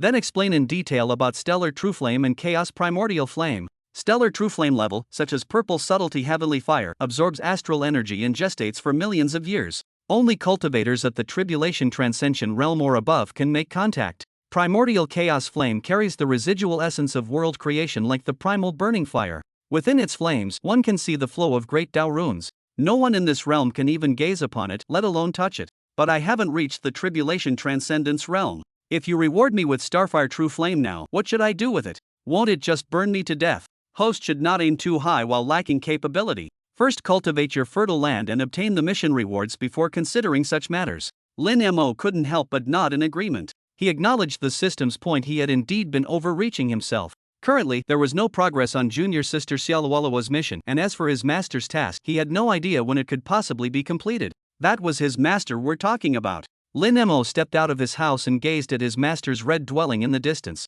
He couldn't shake the feeling that she seemed like a completely different person since returning from her trip. Her previous cold demeanor had made Lin Mo suspect it was just an act, but today, he genuinely felt the icy detachment that seemed to push everyone thousands of miles away. Lin Mo once again came outside Shangguan Lingshue's residence and said, Master, this disciple's cultivation resources have run out. Moreover, I encountered some trouble recently regarding cultivation resources. Shangguan Lingshue's voice came from inside. Speak, I'm listening. So Lin Mo stood outside and recounted everything, starting from when the little fox stole the elixirs all the way to Xia Luoluo awakening her mystic sound immortal body. I understand. You may leave now. Master, I'm about to break through to the golden core stage.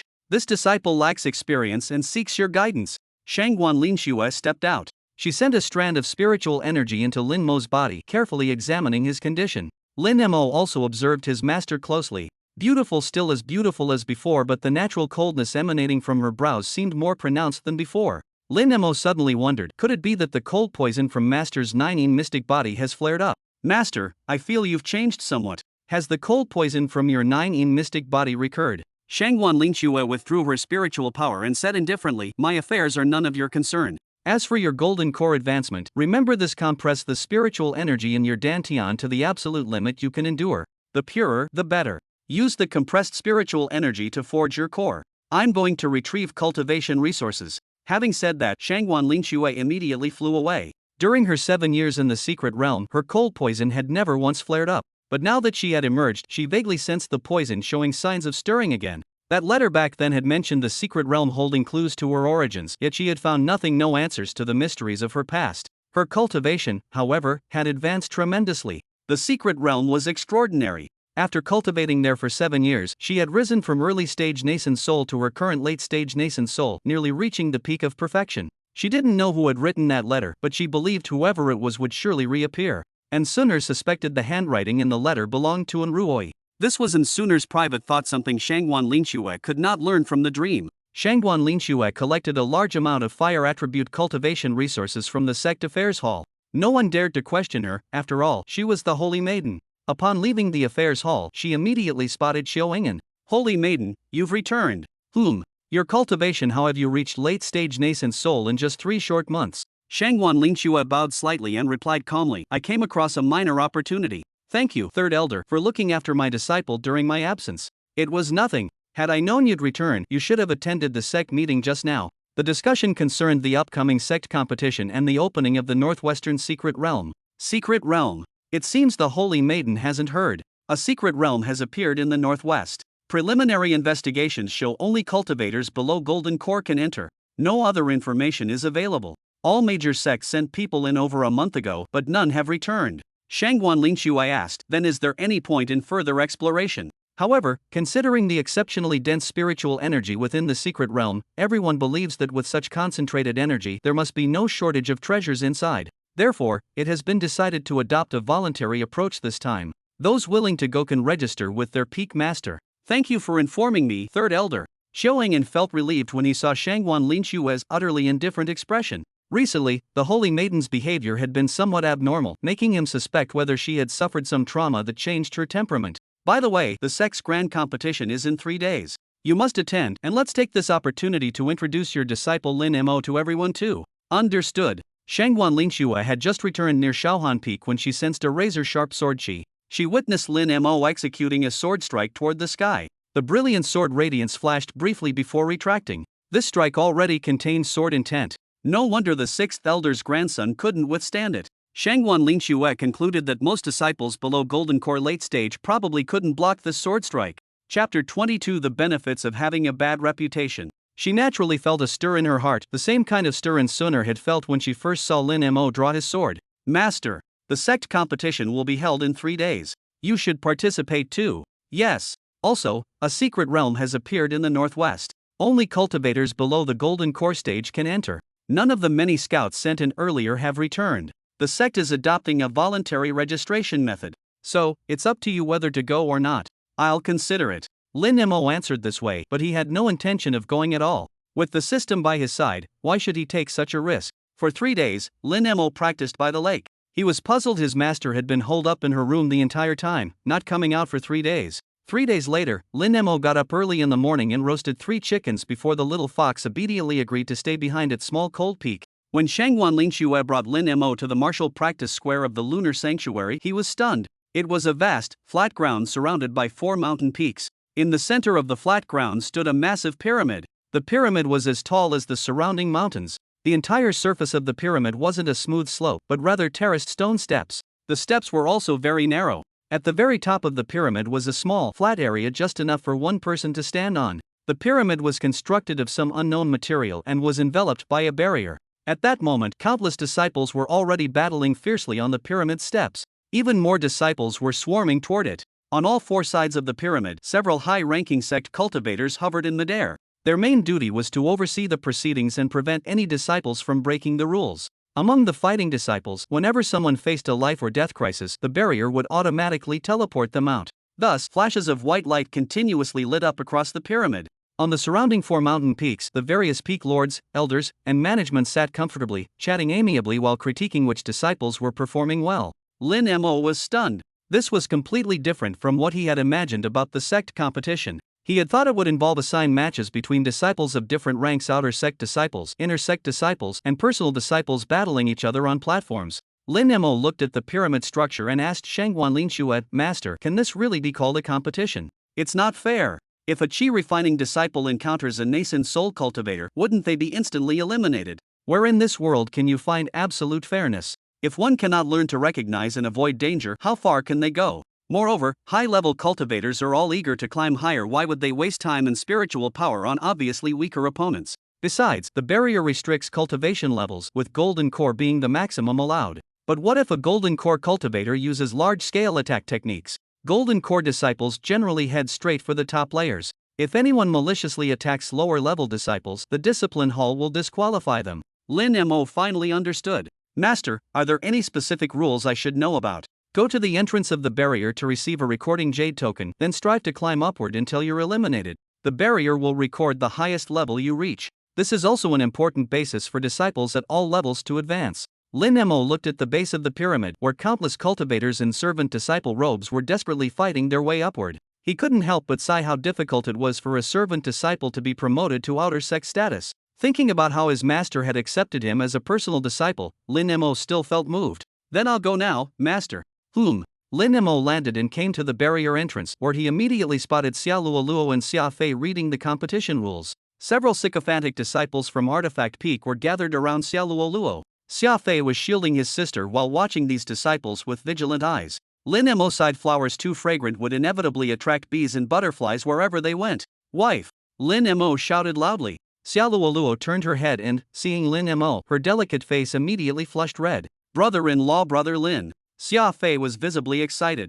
After all, he and Lin Mo had gotten along quite well during their time at Little Cold Peak. Lin Mo strode forward, pushing aside several disciples from the Artifact Peak, saying, "What are you doing? Don't you know she's my wife? Don't you know Wu Tian, the 6th elder's grandson? Keep harassing her and you'll end up like Wu Tian. You're that Lin Mo who killed his fellow disciple." "Correct. I am indeed Lin Mo, the one who killed his fellow disciple." The Artifact Peak disciples hurriedly retreated. Lin Mo thought to himself that sometimes an infamous reputation could be useful too. Lin Mo patted Xia Fei's shoulder and said to Xia Luoluo, "Wife, are you also here for the sect competition?" Xia Luoluo blushed and whispered, "With so many people around you should call me junior sister." "So you mean, I can call you wife in private?" "I didn't." Lin Mo didn't let her finish. "Good. I'll remember. I'll only call you wife in private from now on. Come, junior sister, let's go challenge the trial tower together." Xia Luoluo was overcome with shyness. The three of them received their jade tokens and entered the barrier.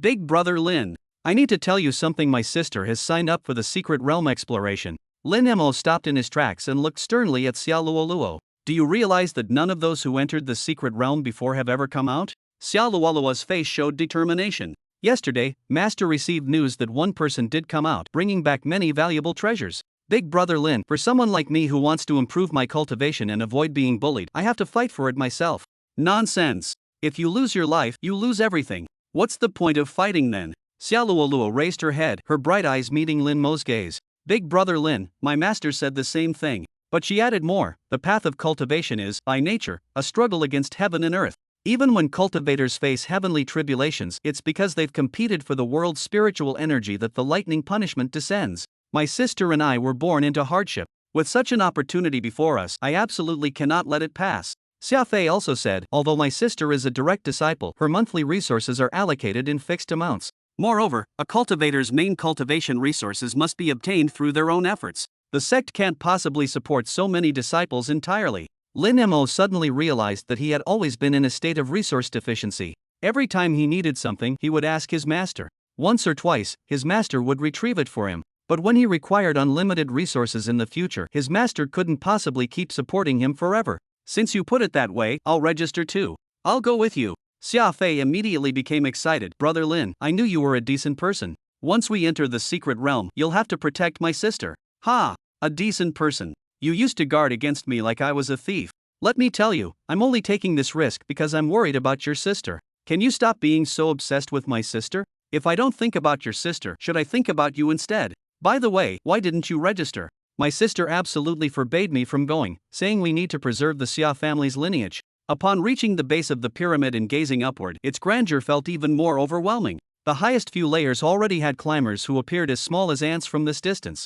After reviewing the rules, I learned the tower has 999 levels. For handyman disciples, reaching the 333rd level virtually guarantees entry into the outer sect. Outer sect disciples surpassing the 666th level will undoubtedly qualify as inner sect disciples. As for the 900th level and beyond, that's the battleground for elite inner sect disciples and personal disciples.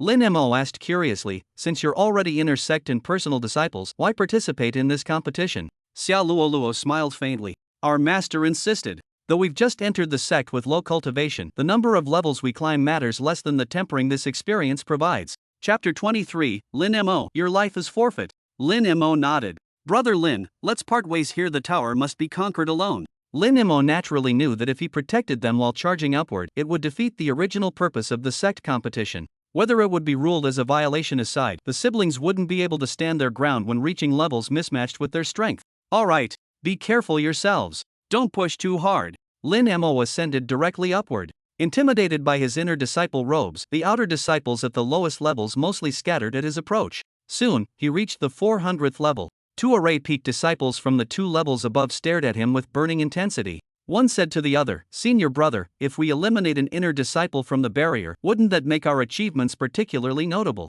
The other disciple laughed. 2 foundation establishment perfection cultivators against 1, isn't that somewhat unfair? Who told him to be an inner disciple? Aren't inner disciples all capable of cross-realm combat? Ha ha, you're right. You focus on defense, I'll handle offense. A shimmering illusory golden bell materialized, enveloping both of them. The one addressed as senior brother whipped out a long whip that lashed toward Lin Mo like a spiritual serpent. Lin Mo's footsteps never paused as a brilliant sword radiance met the whip head-on, slashing toward the golden bell. Atop one of the 4 surrounding peaks, Shangguan Linxue had exchanged brief courtesies with the assembled elders before quietly taking her seat, her gaze remaining fixed on Lin Mo. She felt utterly bewildered. In her dreams, she experienced Insuner's emotions as if they were her own, unable to distinguish what kind of feelings Insuner truly held for Lin Mo. During their time at the Nether Abyss sect, Insuner had delighted in tormenting Lin Mo psychologically, yet couldn't bear to see him suffer any substantial harm. When Lin Mo fell into the earth core furnace at the lunar sanctuary, Insuner's heart-wrenching agony which Shangguan Linxue witnessed in her dream left an indelible mark on her soul. Shangguan Linxue was in complete turmoil, unable to comprehend why Insuner's feelings for Lin Mo could affect her so profoundly. Perhaps only by solving the mystery of my origins and clarifying my relationship with Insuner can I untangle these complicated entanglements. Shangguan Linxue's mind was in turmoil. Meanwhile, on another mountain peak at mid-slope, Li Mingji stood beneath a tree, with his 4th disciple Jiaping bowing before him. Master, as you instructed, I used the spirit detecting pearl to examine Lu Dajian, the 6th elder's disciple. His body contains a force that doesn't belong to and likely caused by some elixir, though the exact nature remains unclear. Li Mingji's eyes flickered as he said, no matter. As long as we confirm the 6th elder has made preparations, that suffices. Go now and remove Lin Mo's jade token from the protective list of the barrier formation. Remember, leave no traces. Understood. This disciple will comply. Li Mingji watched the enforcement hall experts hovering in midair and stopped Jiaping. Wait, this is too targeted. It could leave traces. Simply turn off all the disciple protection functions of the barrier, then seal it completely. This way, even the enforcement hall experts won't be able to save him. This disciple will go handle it immediately. Li Mingji looked toward the pyramid. With a single sword strike, Lin Mo had broken through both the offense and defense of 2 fellow array peak disciples of equal level, directly sending them out of the barrier. Quite the sword genius indeed. What a pity you had to be a 9-yang sacred body. If junior sister were to follow you, where would I find a virgin 9-yin profound body in the future to nourish my in-spirit lifebound sword? Li Mingji murmured these words to himself before leaving. Everyone in the lunar sanctuary believed he was like Su Tianao, infatuated with this junior sister. Yet none knew that in his youth he had obtained a supreme treasure from a secret realm, the in-spirit lifebound sword. Lifebound swords were extremely rare in this world, so much so that few could even recognize one when they saw it. Only after binding the in-spirit sword as his lifebound weapon did Li Mingji learn about this sword's peculiarities. This sword required nurturing through the purest in-cold virgin essence. Once fully cultivated, it could be controlled through divine consciousness to slay enemies from thousands of miles away. And Shangguan Linxue's 9-in mystic body happened to be the perfect candidate. From that moment he deliberately approached Shangguan Lingxue, making others mistakenly believe he fancied the Saintess. Lin Mo possessed the Nine Yang sacred body, a natural perfect match for the Nine Yin mystic body. Moreover, from Su Tianeo's accounts, their junior sister had explicitly stated she wanted Lin Mo as her Dao companion. If Shangguan Lingxue lost her virginity, how could she continue nurturing the Yin spirit sword? Therefore, how could Li Ningji possibly allow Lin Mo to live? Lin Mo dispatched 2 formation peak disciples with a single sword stroke and continued ascending. Soon, he spotted a figure. Hu Hai, Su Tianeo's chief disciple. The same Hu Hai who had replaced him at Emerald Wave Lake for tomb sweeping duties. Just like that day, he was still glaring at Lin Mo with venomous hatred. But this time, there was a trace of smugness in his gaze. The kind of smugness one feels when vengeance is about to be served. Hu Hai's lips curled slightly as he was about to speak. Lin Mo directly interrupted him. No need for words. I've long known from your eyes that we were destined for battle.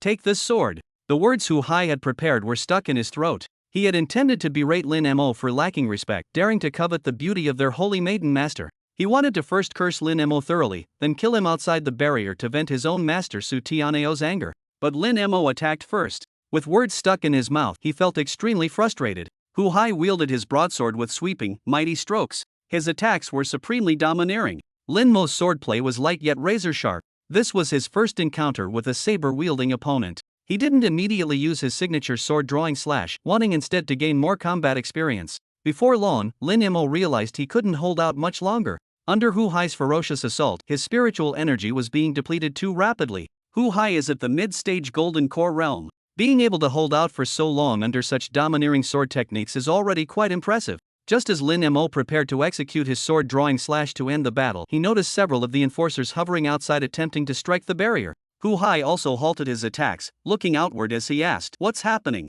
Lin Mo glanced downward and saw numerous disciples gathered outside the barrier, unable to enter. Those inside had also ceased fighting. Has the barrier malfunctioned? At that moment, a furious roar erupted. Lin Mo, your life is forfeit. A gleaming silver spear descended upon Lin Mo with world-splitting force. Lin Mo hastily dodged aside. This was not an attack he could withstand. Before him stood a tower-like brute with bloodshot eyes glaring murderously. Lin Mo, don't say I didn't warn you. This is 6th Elder's chief disciple Lu Dajiang, late-stage Golden Core cultivation. With these words, Hu Hai swiftly retreated.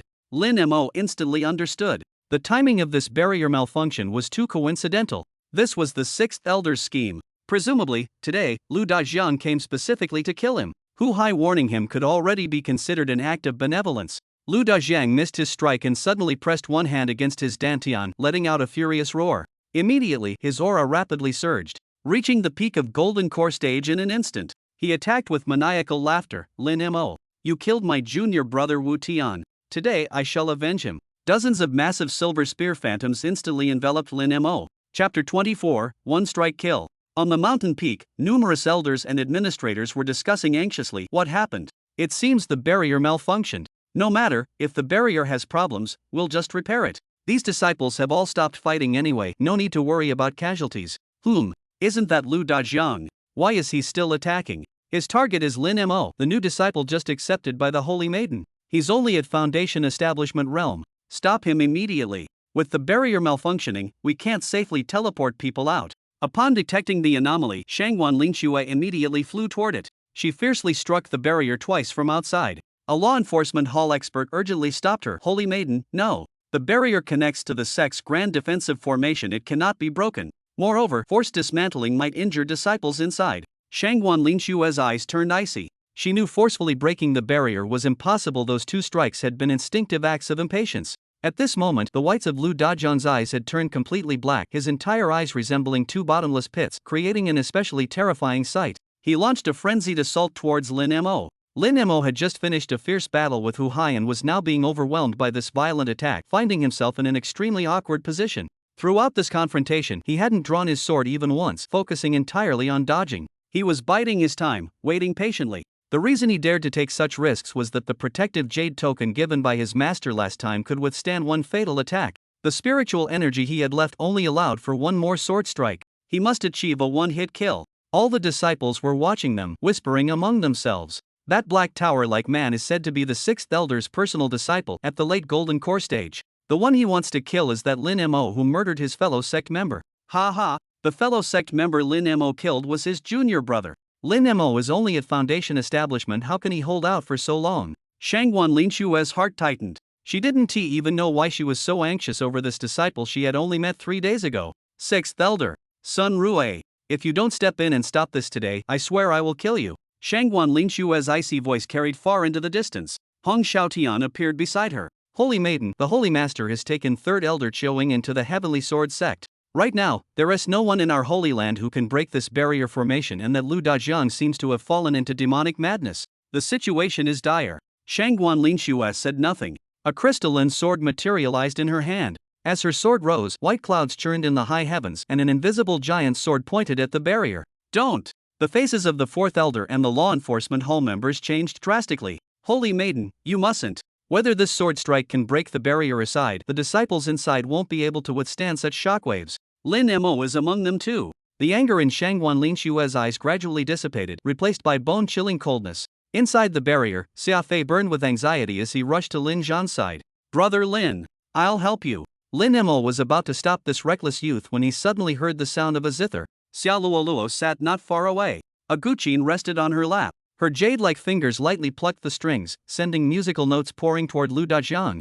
Unfortunately, her cultivation was too weak. Having just begun studying the zither path mere days ago, she couldn't possibly harm a golden core cultivator like Lu Dajiang. Yet this melody made Lu Dajiang momentarily distracted. In that brief instant, Lin Zhan struck with his sword. A lightning-fast sword strike. Lu Dajiang saw the sword gleam flash upward. As he raised his spear to block, he felt his spiritual energy drain completely from his abdomen. Simultaneously, clarity returned to his eyes. He slowly lowered his head and saw a fiery red sword wound on his dantian, gradually expanding like flames igniting from the center of white paper. Then, he sensed a sword coming toward his neck. In normal circumstances, he could have deflected this strike with just a flick of his finger. But now, with his dantian destroyed, all he could do was feel the chilling coldness of the blade slicing across his neck. Lin Mo had exhausted his spiritual energy. Xia Luoluo rushed over immediately and supported him. Xia Luoluo blocked Lin Mo's view. Only when Lu Dajiang's head rolled down the steps did he realize Xia Fei had beheaded Lu Dajiang. Why did you kill him?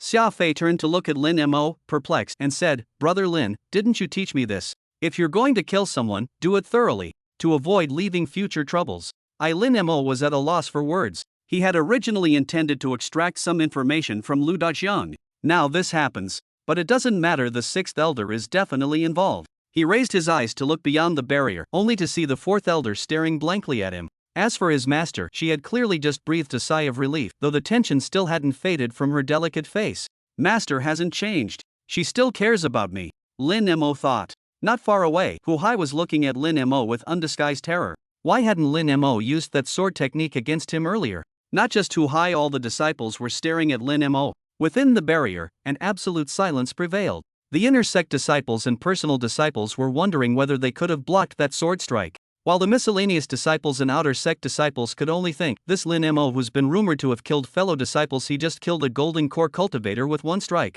He's killed another fellow disciple. Lin Mo, however, turned to Xia Luoluo and said, My wife. Thank you. You saved me. Xia Luoluo's face instantly turned crimson red. This time, all disciples heard it clearly. Xia Luoluo's voice was as faint as a mosquito's buzz. You promised not to call me that in public. Ah, look at me, I got so excited I forgot everything. Wifo, junior sister, my apologies. Xia Luoluo didn't dare respond at all. Her head nearly sank to her chest. Hong Xiaotian finally couldn't hold back and said to Shangguan Linshua, Holy Maiden. Actually, I've been meaning to tell you something. This Lin Mo has a fire spiritual root and gets along well with me. Would the Holy Maiden consider transferring him to be my disciple? No. Shangguan Linshua refused without the slightest hesitation. Please help look after Lin Mo for me, fourth uncle. I'll be right back. Shangguan Linshua went straight to Alchemy Peak but couldn't find the Sixth Elder. From the disciples, she learned that the Sixth Elder had left Lunar Sanctuary 7 days ago, reportedly traveling to the eastern region to visit an old friend. She then proceeded to the Array Peaks control hub that governed all formation barriers. Upon arriving at the hub entrance, she saw Li Mingji standing with several enforcement hall members. On the ground lay a corpse. It was Jia Ping, Li Mingji's fourth disciple. Junior sister. Li Mingji greeted with a gloomy expression. Shangguan Linshua asked indifferently, What happened? Li Mingji remained silent as an enforcement hall member answered, Greetings, Holy Maiden. We received reports from the competition grounds about barrier malfunctions. When we came to investigate, we found Jia Ping, who was responsible for guarding the hub, already dead. His body showed signs of injury, suggesting torture before death. Are you implying someone forced Jia Ping to seal the barriers? Correct. The barrier control codes are only known to the on-duty disciples, the Array Peak Master, and the Holy Master. Anyone wanting to control the barriers would need to go through these three. Shangguan Linxue glanced at Li Mingji, her eyes darkening slightly, and said, "My condolences, senior brother." Seeing the approaching Array Peak Master, Shangguan Linxue departed immediately. By the time she returned to the competition grounds, the barrier had already been broken. Hong Xiaotian, Lin Mo, and the Xia siblings were talking together. Seeing Shangguan Linxue, Xia Luoluo, and Xia Fei quickly bowed in greeting, "We pay our respects to the Holy Maiden." Shangguan Linxue herself didn't even realize her hand had unconsciously grasped the hilt of her sword. She glanced at Xia Luoluo without speaking, then turned to Lin Mo with a cold voice. "Come with me back to Little Cold Peak." Chapter 25 Journey to the Secret Realm. Lin Mo had no choice but to bid farewell to the trio and follow Shangguan Linxue back to Little Cold Peak. Just as they arrived at Little Cold Peak, Shangguan Linxue suddenly stopped and turned around. Lin Mo nearly collided with her. Shangguan Linxue's voice was icy. "You almost lost your life, yet you still have the leisure to flirt." "Master, I was just discussing the Northwest Secret Realm with them. I plan to register for the Secret Realm exploration. After all, I need abundant cultivation resources." Shangguan Linxue stared coldly at him. "You haven't even resolved current affairs properly, yet you dare think of distant journeys. This matter clearly shows Sixth Elder's deliberate retaliation. As for affairs at the Elder level, I currently can't handle them and must rely on Master's support." Shangguan Linxue's eyes turned cold. "The Discipline Hall will investigate, but surely they won't find any results. To permanently eliminate this threat, the only way is to kill Sixth Elder." Lin Mo had merely mentioned it casually, never expecting his master would go to such lengths for him. "Don't be surprised. Last time, the Holy Master already stated that the matter of you killing Wu Tian ends there. Now he sends someone to kill you again, which breaks the rules. Moreover, the Lunar Sanctuary isn't as harmonious as you imagine." Lin Mo thought for a moment and asked, "What cultivation level is Sixth Elder at? Also, what about Wu Tian's parents? He's at late-stage nascent soul. The Wu family was exterminated over 20 years ago because of Wu Tian's transgressions. When Sixth Elder arrived, he only managed to save Wu Tian." "Good. That's good." Lin Mo nodded repeatedly. Shangguan Linxue gave him a strange look and added, "When the Holy Master returns, the Sixth Elder will certainly face punishment. At least several years of confinement is unavoidable. You needn't worry too much." Lin Mo straightened his expression and declared with fighting spirit, "As long as I have sufficient cultivation resources, I believe it won't be long before I no longer need to fear him. Today's grand competition, and the matter of the barrier seal, I'm afraid it's not that simple either." Shangguan Linxue then recounted what had happened in the Array Peaks control room. Lin Mo's heart grew heavier. If Li Mingji's shadow loomed behind today's events, then this Li Mingji was truly ruthless. He'd even silenced his own disciples. But why would Li Mingji target him? Did he truly harbor such affection for their master? To such a pathological degree. "Master, regardless of everything else, improving my strength is fundamental. Therefore, I must go to the secret realm." Shangguan Linxue fell silent for a moment before responding, "Very well. This expedition will be led by Elder Fourth Hong Xiaotian. With his protection along the way, your safety should be assured. Are you going to the secret realm to search for resources, or for that so-called wife of yours?" Lin Mo gave an embarrassed laugh and said, "The wife thing was just a joke.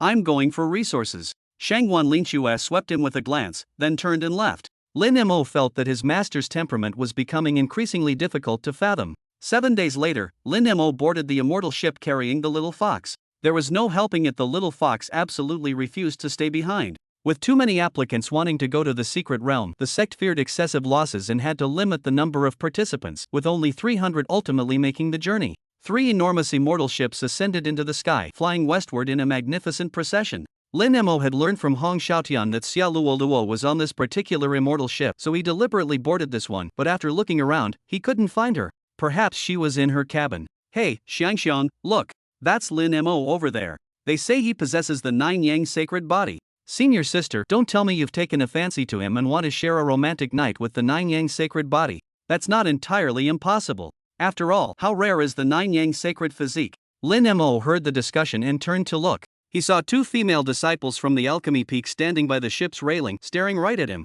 Are women these days so bold? Where's their modesty? Lin Mo observed the 2 women closely. Female cultivators generally had decent looks and figures. He wondered what grade of spiritual field these 2 belonged to. Should he try cultivating them? Ding! System detects host's intention to cultivate lower-grade spiritual fields. If host insists, this system will let host experience becoming eunuch Lin. This time, the system's voice sounded particularly sinister. Lin Mo shivered involuntarily. He quickly averted his gaze and headed toward the cabin. "Big brother Lin, Xiao Luoluo spotted Lin Mo the moment she stepped out of the cabin. I was just looking for you. We just boarded the ship. Why are you heading to the cabins already?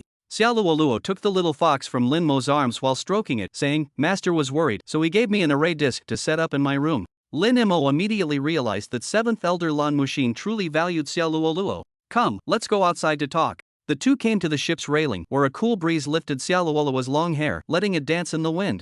Lin Mo glanced at Xiao Luoluo, then at those two female disciples from earlier. The contrast became immediately apparent. Flowers indeed need green leaves to set them off. As they were talking, Hong Xiaotian appeared. His voice boomed like a great bell as he addressed all disciples. Just received news, 2 more have emerged from the secret realm. One unscathed, one severely injured, but both made substantial gains, harvesting spiritual fruits and herbs several thousand years old. The disciples immediately grew excited. Hong Xiaotian pressed his hands downward to quiet the commotion and continued, Don't rejoice too soon. Last time, various sects sent over 30 scouts, yet only 3 have returned with 1 gravely wounded. The secret realm is perilous. You must proceed with utmost caution. According to those who came out alive, everyone's experience inside the secret realm is different, so we can't predict what you'll encounter. In short, once you enter, you'll have to rely on your own judgment. Also, I recommend teaming up for treasure hunting. You can start forming teams now, but let me make this clear first, we're all fellow disciples. If anyone dares to kill their own sect members for treasure inside, I, Hong Xiaotian, will personally cut you down before any sect punishment reaches you. Having said this, Hong Xiaotian disappeared into his own cabin. Xiao Luoluo glanced at Lin Mo and noticed he was looking at her too. She responded with a shy smile. The only person she could trust was Lin Mo. Needless to say, she would definitely team up with him. After more than 30 days, they finally arrived at the mountain range where the secret realm was located. These mountains were completely barren, with scarcely any green vegetation, just brown rocks and pale gray soil. It was also Lin Mo's first time seeing so many disciples from different sects gathered together. From the discussions of other disciples, Lin Mo heard about various sects: the Heavenly Sword Sect, Ghost Cave Sect, Purple Mist Mountain, Void Spirit Temple, and many others. Each sect had already set up their own camps and begun sending people into the secret realm. The camp construction was simple. Hong Xiaotian selected a plot of land and threw out 4 formation plates. The plates simultaneously glowed, forming a barrier that only those carrying their sect's identification token could pass through. Inside the camp, Lin Mo spotted Wang Yang and only then realized he had come too. As Li Mingji's disciple, Wang Yang had once gifted him a jug of spirit wine when he went to pay respects at Bibo Lake. The two exchanged greetings, made some polite conversation, then went their separate ways. After resting for the night, early the next morning Hong Xiaotian gathered all the Lunar Sanctuary disciples in the camp. Everyone remember, the 2 jade tokens issued by the sect, the blue one is for defense, the red one is for attack. Don't use them recklessly unless absolutely necessary, as they are your last line of protection. Additionally, we've set the duration for the secret realm exploration at 2 months. The 3 who survived last time didn't even know how they came out alive. Everything depends on opportunity, and danger coexist. No matter how much I explain, it won't help. Everyone check your elixirs and other items, then we'll set off. Hong Xiaotian led everyone flying into mid-air. Lin Mo saw the entrance to the secret realm for the first time. He was utterly astonished. Chapter 26: The Strange 4 Doors. This was completely different from what he had imagined. He had originally thought the secret realm entrance would be some kind of fissure you just walk through it to another world. But before his eyes, these winding stairs descending from the sky gave him the feeling of ascending to heaven. He wasn't the only one shocked, many disciples felt the same way. Hong Xiaotian said, Secret realm entrances come in all shapes and forms. This is just one of them. Don't just stand there, everyone enter with your teammates. Only then did the crowd snap out of their daze. They formed small groups and stepped onto the stone steps, ascending upward. Lin Mo and Xiao Luoluo followed the others and stepped onto the steps as well. Suddenly, Lin Mo turned back and asked Hong Xiaotian, Elder Fourth, don't you want to go in and take a look? Hong Xiaotian laughed heartily. This is exactly what makes the secret realm so mysterious. For a soul transformation cultivator like me, stepping onto those steps would feel like carrying a mountain on my back. The higher you go, the greater the pressure, doubling with each step. The stronger your cultivation, the heavier the burden. Tests have shown that cultivators above the golden core realm simply can't enter. Keep going, and you'll soon feel it for yourself. Lin Mo nodded and continued upward with Xiao Luoluo. Sure enough, as they climbed higher, the pressure on their bodies grew increasingly intense. Yet, Xiao Luoluo seemed far more at ease than Lin Mo. When they reached a certain height, they spotted several golden core disciples sitting on the steps, panting heavily. Lin Mo paid them no mind and headed to the highest point together with Xiao Luoluo. Here, a beam of white light descended from the ring-shaped clouds in the sky. Disciples who stepped into the light simply vanished. Lin Mo took Xiao Luoluo's hand, and she didn't resist. Looking again at the little fox she was holding, the creature was curiously observing everything around them. It seemed unharmed. Holding Xiaoluoluo's hand, Lin Mo stepped into the white light. The next instant, he felt a brief moment of dizziness as everything suddenly turned dark before his eyes. Lin Mo sensed he had arrived in another place entirely. He immediately took out a luminous pearl to illuminate the surroundings. It was a mottled, ancient stone chamber, damp, gloomy, with uneven flagstones covering the floor. The chamber wasn't large, appearing no more than 10 square meters to Lin Mo's eyes. The room contained nothing except some stones in the corner and a few wild weeds growing through cracks except for 4 doors. Each stone wall bore 1 door. Lin Mo and Xiaoluoluo carefully surveyed the area but found nothing unusual. The little fox pricked up its ears, looking puzzled at the 4 doors. Could this be a maze? Lin Mo stroked his chin and pushed open one of the doors. No sooner had he caught a whiff of something fishy than he saw a black shadow darting towards him like lightning. Lin Mo leapt back violently. The shadow was too fast. He didn't even have time to draw his sword. How careless! At that very moment, a streak of white light flashed even faster. The little fox made its move. With a shhhk sound, Lin Mo finally saw clearly it was a bizarre black python with a single horn on its head. It had already been struck at its vital 7-inch spot by the little fox's claws and was now thrashing violently. Letting out a long breath, Lin Mo finally drew his sword and delivered several slashes to completely finish off the strange python. Turning to the little fox, he said, "Thank you. Haven't raised you for nothing." The little fox rolled its eyes at Lin Mo, ran to the giant python's belly, sliced it open again, and extracted a glowing white demon core. Then it pressed both front paws onto the core.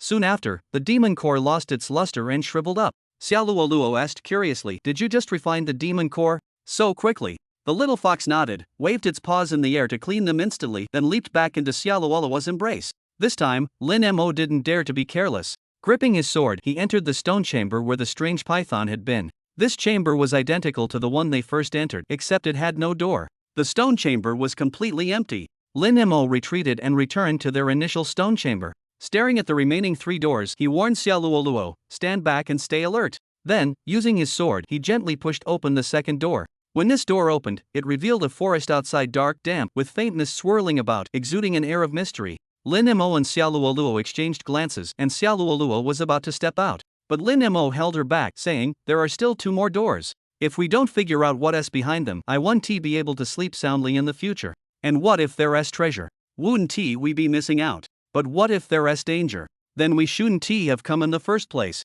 Besides, how do you know there's no danger in that forest outside? And even if there is, we can just run into the forest." Xiaoluoluo nodded. "I'll follow your lead." Only then did Lin Mo proceed to open the 3rd door. Strangely, no matter how hard he tried, the door wouldn't budge. He moved to the 4th door and attempted again. It, too, wouldn't open. Xiaoluoluo suddenly spoke up, "Maybe you can't open 2 doors at once. What if we close this door leading to the forest and try again?" "All right." As Xiaoluoluo closed the door, the stone chamber immediately darkened again, leaving only the faint glow from the luminous pearl in their hands. Lin Mo pushed the 3rd door with his sword once more. This time, it moved with just a light touch. That Xiaoluoluo girl is actually quite clever. As the door slowly swung open, Lin Mo could clearly hear Xiaoluoluo's heartbeat right behind him. After the door opened, there was only complete darkness inside, with no movement whatsoever. Lin Mo raised the luminous pearl to illuminate the space. It was another stone chamber, equally damp and gloomy, with a moss-covered chest at its center. There might be treasure. After confirming there was nothing else in the stone chamber, Lin Mo stepped inside. Upon opening the chest, they found only a single stone inside. Lin Mo was bitterly disappointed. He picked up the stone and examined it against the light of the luminous pearl. The stone somewhat resembled a yuhua stone, its interior seemingly depicting a landscape painting. The pearl's glow wasn't bright enough for clear observation, but Lin Mo had already lost interest anyway. He casually tossed the stone into his storage ring, planning to study it more carefully after returning. Exiting the stone chamber, he closed the door and came before the 4th gate. Lin Mo muttered to himself, "Bodhisattva bless me, let me obtain a heaven-defying magical treasure, so I can dominate the cultivation world upon returning." Xiaoluoluo's large eyes curved into crescents. Lin Mo pushed the door with his sword again, but it wouldn't budge. He exerted all his strength with his hands, yet still couldn't push it open. "Junior sister, go check if that previous door closed properly." Xiaoluoluo was carefully examining this door when she hesitantly suggested upon hearing Lin Mo, "Big brother Lin, try pulling it inward." Lin Mo froze in surprise. When he tried pulling, the door opened immediately. Lin Mo felt his intelligence had been insulted. He'd lost face before his junior sister. But immediately, his attention was captured by the scene before him. When the door opened, outside was water. Or more accurately, the bottom of a body of water. He could clearly see numerous fish swimming past. The aquatic plants in the distance grew exceptionally lush. He tentatively reached out his hand and touched it. He had originally thought there would be some kind of barrier isolating the water since it hadn't flooded in, but his hand entered the water without any obstruction. Feeling the tremendous water pressure, he waved his hand in the water before pulling it back. There was no need to explore this watery realm. Encountering demons here would be too dangerous.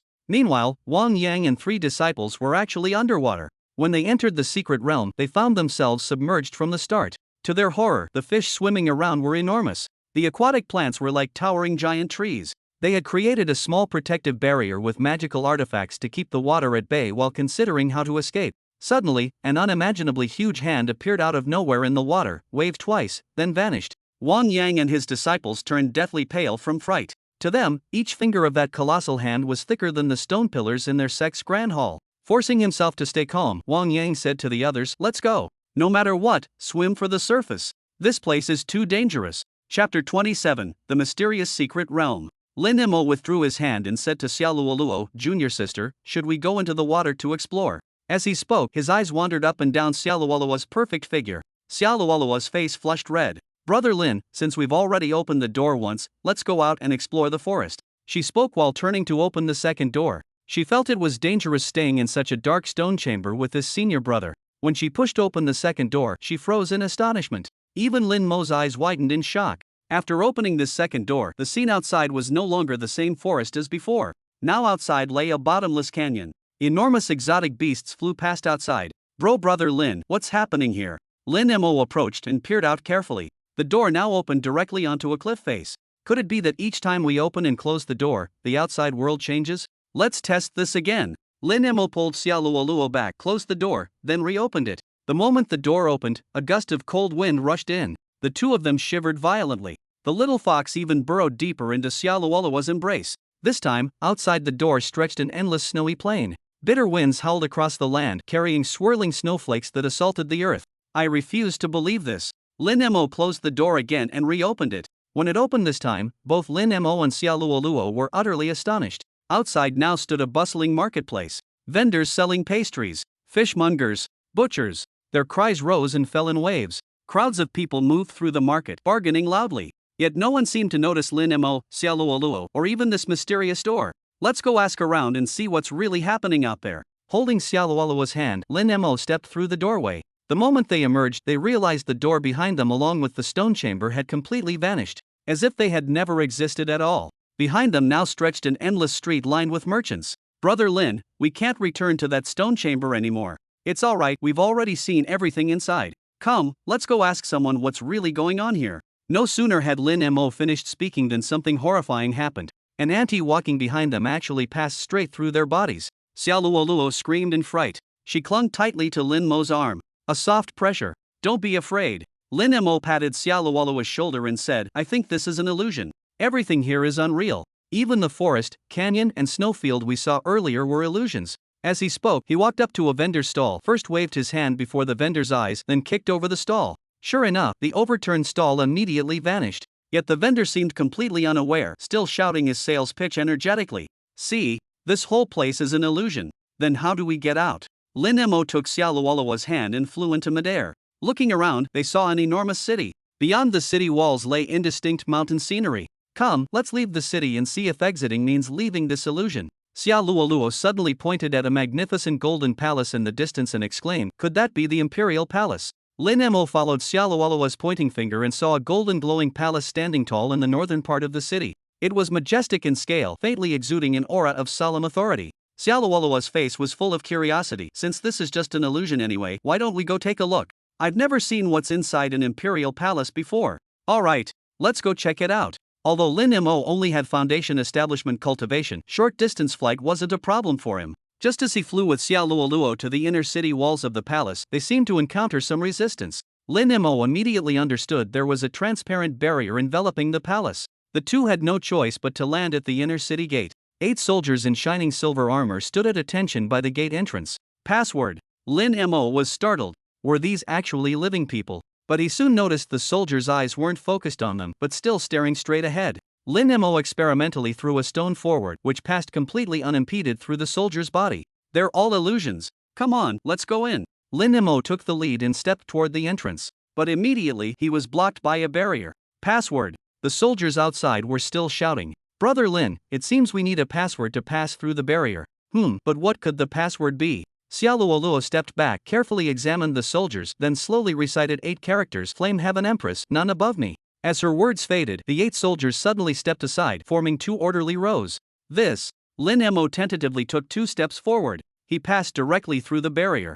Xiaoluoluo also stepped across the barrier in one stride. Lin Mo was immensely curious. How did you know the password? Xiaoluoluo smiled. The tokens hanging at their waists had these 8 characters written on them, so I just tried reciting them. That's simple. We're already inside, do you still doubt it? As they conversed, they walked toward the majestic palace ahead. Gradually, both of them grew excited. They discovered that this place was different from the outside world. Although the palace guards, maids, and other figures were illusory like those outside, all the objects here were real. Does this mean they might find treasures? As they approached the palace, Xiaoluoluo's eyes suddenly lit up. Brother Lin, my mystic sound immortal physique seems to be reacting. There appears to be something I need over there. Lin Mo turned to look. Xiaoluoluo was pointing towards the southwest corner of the palace. Alright, let's go check it out first. Following Xiaoluoluo's intuition, they arrived before a grand hall. On the hall's gate were 3 magnificently inscribed characters: Immortal Music Pavilion. Pushing open the door, they saw various musical instruments. Lin Mo didn't recognize most of them. Xiaoluoluo ignored everything else, walking straight towards the central platform. On the platform lay an ancient zither of peculiar design, faintly emanating a profound aura. Yet Xiaoluoluo didn't reach for this instrument. She carefully picked up a jade flute placed at the corner of the desk. The less than 1 foot long jade flute appeared rather plain in style, with a small flower made of colorful beads hanging from one end. Xiaoluoluo treated it as a priceless treasure, holding the jade flute with eyes that couldn't look away. Lin Mo came over, glanced at the antique zither, and asked, "Did you make the wrong choice? I think this zither is better than the jade flute in your hand." "No. My melody fairy physique sensed exactly this one." "Alright then, if you like it, take them both. When I want to hear zither, you'll play it. When I want to hear flute, you'll play the flute." But Xiaoluoluo shook her head, saying, "Brother Lin, trying to learn too much prevents mastery. Although the theories of music interconnect, focusing on one path is the true way of musical cultivation. Since I can't learn so many, these instruments should remain here for other destined individuals." "Fine, as you wish. Take the jade flute, then I'm keeping this zither anyway. Let other destined people have the remaining items."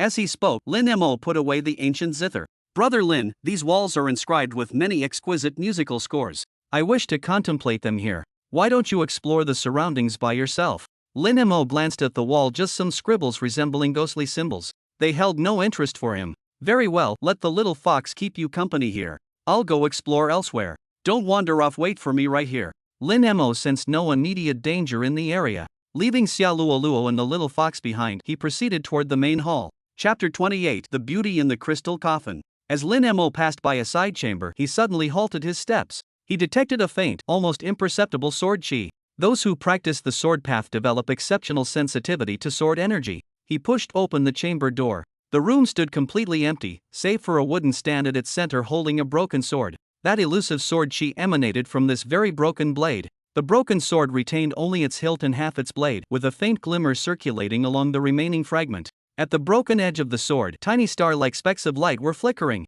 Lin Mo examined carefully, and the more he looked, the more familiar this broken edge seemed. "No way!" a thought emerged in his mind. Then, he took out the broken half of the sword obtained from the back of the old turtle, the sect guardian beast, at the bottom of Greenwave Lake. As soon as the broken sword appeared in his hand, a sudden change occurred. The broken sword flew out on its own with a light click sound. The 2 broken swords connected together perfectly without any gaps, forming a complete longsword. Lin Mo carefully grasped the hilt and immediately sensed that within the sword seemed to hide or perhaps seal some kind of power. He took the sword and examined it closely, yet couldn't detect any trace of it ever being broken. Who was the original owner of this sword? Could it be related to how the old turtle, the sect guardian beast, got injured? Lin Mo decided to go back and ask the old turtle about it. "From now on, you shall be my personal sword." Looking at the long and smooth blade, Lin Mo nodded in satisfaction, made a few sword flourishes, and walked out of the room holding the sword, heading towards the main hall. As soon as he entered the main hall, he saw 2 rows of people kneeling neatly on the ground, all bowing their heads. These people were all illusory. They might have been the civil and military officials of this former dynasty. They knelt like this continuously, as if they would kneel until the end of time. Lin Mo sighed and raised his eyes to look at the end of where the crowd was kneeling. There was no emperor's dragon throne. There was only a coffin. A crystal clear crystal coffin. He slowly walked forward. Ding! Top-grade fertile land discovered. In the extremely quiet environment, the system notification sound suddenly rang out. Lin Mo was startled. System bro, could you not suddenly pop out like this next time? Can't you use a gradually increasing volume to alert me? While speaking with the system in his mind, Lin Mo looked around. Was there someone else here? Who knows which sex disciple it was that could actually be recognized by the system as top-grade fertile land? He waited for quite a while, but no one came. System bro, what's the detection range of your notification? Ding! When top-grade fertile land appears within 100 meters, this system will automatically notify. When upper-grade fertile land appears within 10 meters, this system may notify. Medium-grade fertile land will not be notified. Ding! Friendly reminder, if the host is in cultivation state, no notifications will be given for any grade of fertile land. Ha! You're pickier than me. You're even more ridiculous than I am. Lin Mo spoke while scanning his surroundings. 100 meters. There's no one else within 100 meters. Could there be top-grade fertile land among these phantom civil and military officials? Are you trying to make me fantasize? But immediately, Lin Mo's gaze froze on that crystal coffin. Could there be another living person inside this coffin? Lin Mo carefully approached and looked. He couldn't tear his eyes away. Inside the crystal coffin lay a woman dressed in red bridal attire, wearing a phoenix coronet. She was breathtakingly beautiful. Her features were like a painting, with a small mark between her eyebrows. Lin Mo couldn't tell whether this woman in the crystal coffin was real or illusion, dead or alive. Her skin was smooth and glowing, with plump, vividly colored lips. She lay quietly in the coffin, as if nearly asleep. The coffin had no lid. After gazing at her for a long while, Lin Mo couldn't resist reaching out, bending his index finger to gently brush her nose. He wanted to verify whether this woman was real or an illusion. He touched her. It was real. Her nose felt cool to the touch. Lin Mo was startled. This was the first living person he'd encountered since entering the secret realm. Cautiously, he extended his fingers beneath her nose to check there was no breath.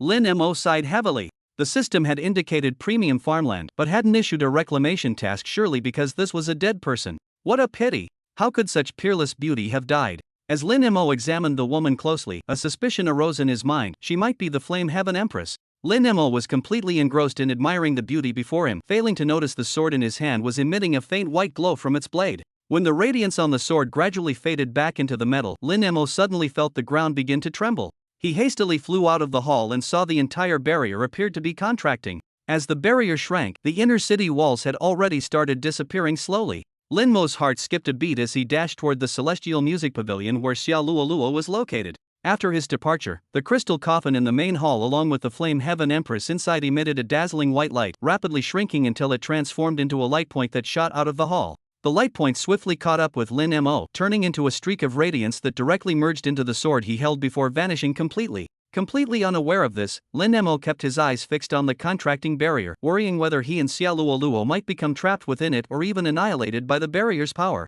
In the distance, he saw Xia Luoluo holding the little fox, running towards him at full speed. Big brother Lin, is this barrier about to collapse? Possibly. Let's try to break through quickly. Lin Mo grasped Xia Luoluo's hand while shouting loudly, "Flame Heaven Empress, none compares to me," simultaneously charging towards the barrier. He truly had no confidence in his heart. Could a Foundation Establishment cultivator really break through such a powerful barrier? However, things turned out unexpectedly. They passed through the barrier almost without any hindrance. Lin Mo laughed, "Ha, that password actually worked. Big brother Lin, while passing through the barrier, I seem to see your sword glowing. Is this sword the treasure you found?" "Yes and no. I'll explain in detail later. Let's leave this place first." The two humans and fox retreated far away, watching as the entire inner city slowly disappeared under the shrinking barrier, ultimately transforming into an extremely bright point of light that flew into the sky and vanished. When the light spots disappeared, Lin Mo and Xia Luoluo discovered that all the illusions in the outer city vanished instantly at the same time as the light spots disappeared. Where they stood was now a flat grassland. The entire city had left not a single trace behind. Xia Luoluo gazed at the vast grassland and exclaimed in amazement, "How truly magical." Lin Mo, however, felt extreme regret. What a pity. There were probably still many treasures in that imperial palace. By the way, I didn't even touch anything. Why would the barrier suddenly shrink? Xia Luoluo looked at the jade flute in her hand and said, "Could it be because we took these treasures that caused the barrier to contract?" Lin Mo curled his lips. If taking just these three things makes the barrier shrink, then this so-called Flame Heaven Empress is really too stingy. Brother Lin, you shouldn't speak like that. After all, we did take someone else's belongings. Moreover, although I don't know about your sword, this jade flute of mine is a rare and extraordinary treasure. We should be grateful instead. Alright, we thank the Flame Heaven Empress for her blessing. Come, let's go explore elsewhere and try to gather more treasures. At that moment, the little fox in Xia Luoluo's arms suddenly raised its head, tugged at her sleeve with its paw, and pointed in a certain direction. Chapter 29, The Flame Heaven Empress, Peerless and Supreme. Lin Mo looked in the direction the little fox was pointing, a vast stretch of mountain ranges. Little fox, are you saying there are treasures over there? The little fox nodded vigorously, then sniffed the air forcefully, indicating it could smell something. Lin Mo chuckled and said, "Tell me, how come you, a fox, ended up with a nose like a dog's?" A white flash. The little fox instantly appeared on Lin Mo's shoulder and bit down hard. Ouch! Let go! Release me! Little fox, I was wrong. Only then did the little fox loosen its grip and jump back into Xiaoluoluo's arms. Lin Mo looked at his shoulder and was instantly intrigued. This bite mark aligned perfectly with the previous one. It was exactly in the same spot. Little fox, how did you do this? The bite position is so precise. The little fox proudly turned its head away, ignoring Lin Mo. Xiaoluoluo said with a smile, "Let's go take a look, there might really be treasures." The two sprinted toward that mountain range. Half a day later, they had already ventured deep into the mountains, and night had fallen. The endless towering mountains in the darkness resembled giant beasts lurking in the night. "Wife, let's find a place to stay overnight. At this late hour, it would be troublesome if we encountered any demonic beasts." Xiaoluoluo suddenly started in surprise. After hesitating for a long while, she blushed and whispered, "Brother Lin, it would be better if you called me junior sister." Lin Mo smiled, "There's no one else here. Didn't I tell you before? I'll call you wife in private." But we're not actually." Xiaoluoluo became even more embarrassed. The little fox came to her rescue. The little fox was displeased. It jumped onto Lin Mo's shoulder, preparing to bite again. Lin Mo clutched the still visible tooth marks on his shoulder and shouted, What's this? Why does this fox keep biting people randomly?" Xiaoluoluo smiled sweetly, "You just said there's nobody else here. Maybe it's upset you didn't count it as a person." The little fox immediately nodded in agreement. Lin Mo stared blankly at the fox and said, "But you're not actually ouch." Fine, you're a person." This little commotion helped ease some of Xiaoluoluo's nervousness. That night, they set up two small tents by a lakeside and spent the night there. Lin Mo had intended to tell Xiaoluoluo a story, but halfway through, she ran away. Hugging the little fox, she dashed into her tent and absolutely refused to come out. She hugged the little fox and said to it, "Big brother Lin is so shameless. If the Pan Jinlian from his stories were born in our village, she would have been drowned long ago." When Big Brother Lin talked about Shiman Qing, his eyes lit up. "Little fox, do you think Big Brother Lin wants to be Shiman Qing?" The little fox nodded vigorously. The next day, after running for half a day, just as Lin Mo began to doubt whether the little fox's nose was working properly, he sensed an extraordinarily rich spiritual energy. Half an hour later, Lin Mo and Xiaoluoluo saw a massive arched barrier enclosing an enormous valley. At the valley entrance, numerous people had gathered. A rough estimate put their number at over 100.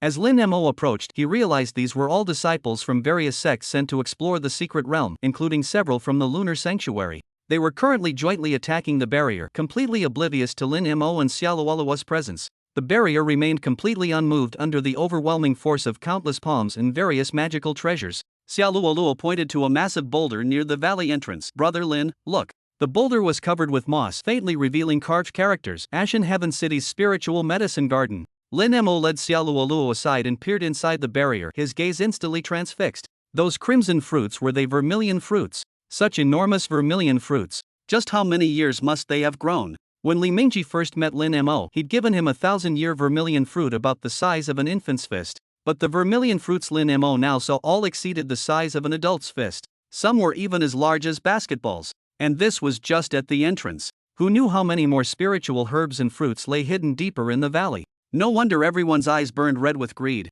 No wonder they attacked the barrier with such united determination. Xiaoluoluo's large eyes sparkled with exceptional brilliance. She leaned close to Lin Mo's ear and whispered, "Brother Lin, do you think that password might work here too?" The virginal fragrance wafted straight into Lin Mo's nostrils. Lin Mo's heart swayed, and he turned to plant a loud smack on Xiaoluoluo's small face. Xiaoluoluo's face immediately turned crimson, and she stood frozen in place. "You too? Aren't you coming to help? Do you just want to reap the benefits without effort?" A loud shout interrupted their intimate moment. Lin Mo looked over to see a tall young man wearing Heavenly Sword sect disciple robes, his eyes red as he glared fiercely at Lin Mo. Then his gaze shifted to Xiaoluoluo, filled with nothing but greed and desire. Lin Mo couldn't discern his cultivation level and didn't want to start a conflict at this moment. He took Xiaoluoluo's hand and walked to the edge of the barrier, softly uttering, "Flame Heaven Empress, supreme above all." Then he stepped through the barrier with Xiaoluoluo in tow. Immediately, the barrage of palm strikes and the whooshing sounds of magic treasures against the barrier came to an abrupt halt.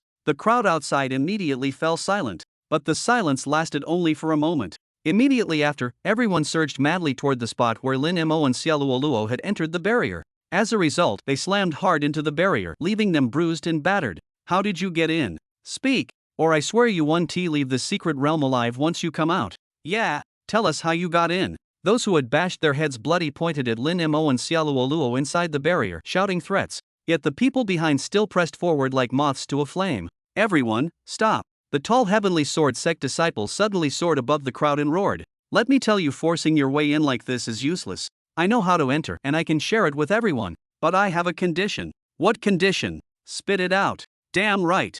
Zhao Yu, quit stalling and just say it already. The crowd seethed with agitation. The tall heavenly sword sect disciple Zhao Yu raised his hands to quiet the crowd, then declared, I can tell you how to get in. But those two who just entered are utterly selfish individuals. I demand that once inside, you capture them and hand them over to me. No problem. Deal. A gentleman's word is as good as his bond. Now hurry up and tell us how they got in. Zhao Yu turned to the disciples from Lunar Sanctuary and asked, what about you? We can't help you capture people, they're our sectmates. However, our vision has been rather poor lately. We might not see anything at all. Ha, that works too. Zhao Yu had his own calculations. The medicinal garden was vast, he couldn't possibly claim everything for himself. Even if all 100 people entered, they couldn't possibly ransack it completely. And storage rings had limited space anyway. Under these circumstances, why not make that beautiful woman his own? That would count as an additional harvest. Zhao Yu waved his hand grandly and announced, remember, you need a password to enter the barrier. They just shouted it to get through. The password is Flame Heaven Empress, none can rival me. As soon as his words fell, a tsunami-like roar erupted. Flame Heaven Empress, supreme and peerless. Flame Heaven Empress, supreme and peerless. Flame Heaven Empress, supreme and peerless. Chapter 30, Cultivating Premium Farmland in the Spirit Garden. Oh no! How did that heavenly sword sect disciple hear it? Lin Mo grabbed Xiaoluoluo's hand and dashed deeper into the herb garden. Being pulled along by Lin Mo, Xiaoluoluo still turned her head to look back. Brother Lin. Look, they still can't get through. Hearing this, Lin Mo turned to see those people charging madly at the barrier, shouting their chants. As a result, they all crashed until their heads bled. Several fainted on the spot. What's going on? Lin Mo muttered to himself. I think it's related to the sword in your hand. I specifically noticed that when we crossed the barrier, your sword glowed again. Xiaoluoluo was very observant. Lin Mo raised his sword and examined it carefully but found nothing unusual. Never mind, let's gather the spiritual herbs first. Remember, pick those with higher cultivation years. As he spoke, he began searching for spiritual herbs with higher cultivation years. Xiaoluoluo was also excited. Just as she was about to search for herbs, the little fox in her arm suddenly pricked up its ears, sniffed vigorously, then its eyes lit up as it began pulling at Xiaoluoluo's clothes. Xiaoluoluo looked at it puzzled. The little fox pointed at her clothes again. Do you want my clothes? The little fox nodded vigorously. What do you need clothes for? The little fox still pointed insistently at her clothes. Xiaoluoluo had no choice but to take out one of her spare clothes and give it to the fox. Clutching the clothes, the little fox immediately leapt away, transforming into a streak of white light that disappeared into the herb fields. Little fox, don't run around recklessly. There was no response, it had disappeared to who knows where. Knowing the little fox was extraordinarily clever and would return, Xiaoluoluo didn't worry and focused on gathering the spiritual herbs. In terms of recognizing spiritual herbs, Xiaoluoluo was far superior to Lin Mo. After all, being from the alchemy peak, she had seen far more spiritual plants than Lin Mo. Xiaoluoluo ran to Lin Mo's side, her eyes immediately lighting up with excitement. This is a blood Ganoderma, it must be tens of thousands of years old. Brother Lin, this is fire Bodhi, perfect for you. I've only seen illustrations of such large fire Bodhi in our sex herb manual. The two of them harvested the plants with uncontrollable excitement. Outside the barrier, a storm of curses erupted. Zhao Yu, do you fucking think we're easy to bully? How dare you deceive me? Zhao Yu, I mean Buxiang from the Ghost Cave sect. If you don't enter this barrier by shouting the password today, I'll make you experience our 9 ghost scene wind claws. Zhao Yu, the disciple of Heavenly Sword sect, was completely dumbfounded. Rubbing the large bump on his forehead, he was utterly perplexed. He had clearly heard that disciple from Lunar Sanctuary enter by shouting the password. Why didn't it work for him? Suddenly, inspiration struck him. He shouted, I know. He entered while holding a woman's hand and chanting the command. To enter, we must also hold a woman's hand. The crowd immediately fell silent. Those with junior or senior sisters held their hands, and those with Tao companions held theirs. Female disciples instantly became hot commodities. The men without female teammates glared around with bloodshot eyes, like starving wolves likely planning to snatch a woman. But soon, the men and women who paired up, chanting the command while holding hands, all collided headfirst again, blood streaming down their faces. Beat that bastard Zhao Yu to death. Pummel him. The scene descended into chaos. Zhao Yu's wails echoed to the heavens. Lin Mo's eyes also turned red. His storage ring was full. Xiao Luoluo's was full too. What now? They hadn't even reached the depths of the herb garden yet. Tempted by such enormous benefits, even Lin Mo couldn't help but start blaming others irrationally. System. Other transmigrators get system space right from the start. Why don't you have anything? Ding. The system space has always existed, it's just that the host hasn't used it. What? Lin Mo jumped up with a loud roar. It gave Xiao Luoluo a big fright. The system space is currently at basic level. It was activated when the host developed the first premium farmland and the system had given notice. But the host was too immersed in farmland development to notice the system's prompt. Lin Mo quickly asked, "How big is my system space? Can it hold this entire spirit garden?" No. The system space is currently only at basic level. After the host develops more premium farmland, the system space will gradually upgrade. Upgrade directions include space expansion, living space, Sumeru miniature world, time flow ratio. Does that mean if I develop another farmland, the system space will expand? Not just any farmland, but a premium farmland. Understood. Where is my current system space located? Between the host's thoughts, Lin Mo focused on the system space in his mind, and with a single thought he sensed a spatial dimension. This was a spherical space, approximately 500 meters in diameter. Too small. Much too small. Even if we fill the entire sphere, it couldn't hold even 1% of this herb garden. Lin Mo's gaze fell upon Xiao Luoluo. Xiao Luoluo had never felt so nervous before. She felt Lin Mo had transformed into a wolf, and she herself had become that poor little lamb. Wife, junior sister, I have important business to discuss with you. Xiao Luoluo timidly took a step back and asked, "What is it?" "Junior sister, would you like to take all the spirit herbs from this garden with us?" Xiao Luoluo turned to look around, then nodded. "I have a way to take all these spirit herbs, but I need your help." "Me? How can I help? My storage ring is already full." Lin Mo grasped Xiao Luoluo's hand. "Storage rings can only hold so much.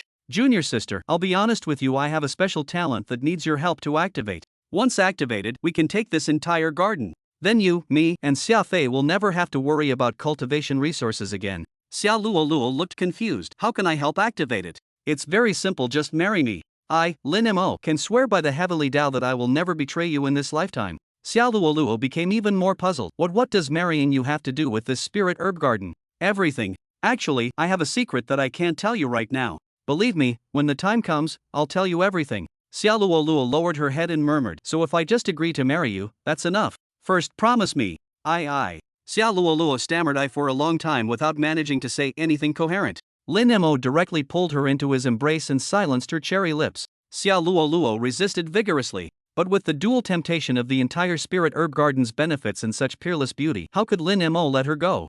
They fell together onto the fragrant spirit plants and flowers. Xiao Luoluo still feebly resisted. Deep in the herb garden, the little fox ran to a spiritual plant with 9 leaves, its eyes shining with incomparable excitement. The 9 leaves had become nearly transparent. With utmost care, the little fox used its paws to dig around the plant's roots, soon unearthing a 2-inch long fruit shaped like a small doll. The little fox's eyes instantly shone with extraordinary brightness. After hastily cleaning off the dirt, it couldn't wait to stuff the fruit into its mouth. As soon as the fruit was consumed, spiritual energy rippled around the little fox's body. It closed its eyes and remained motionless, the golden demon core inside its body operating at full capacity to refine the fruit. Time passed minute by minute.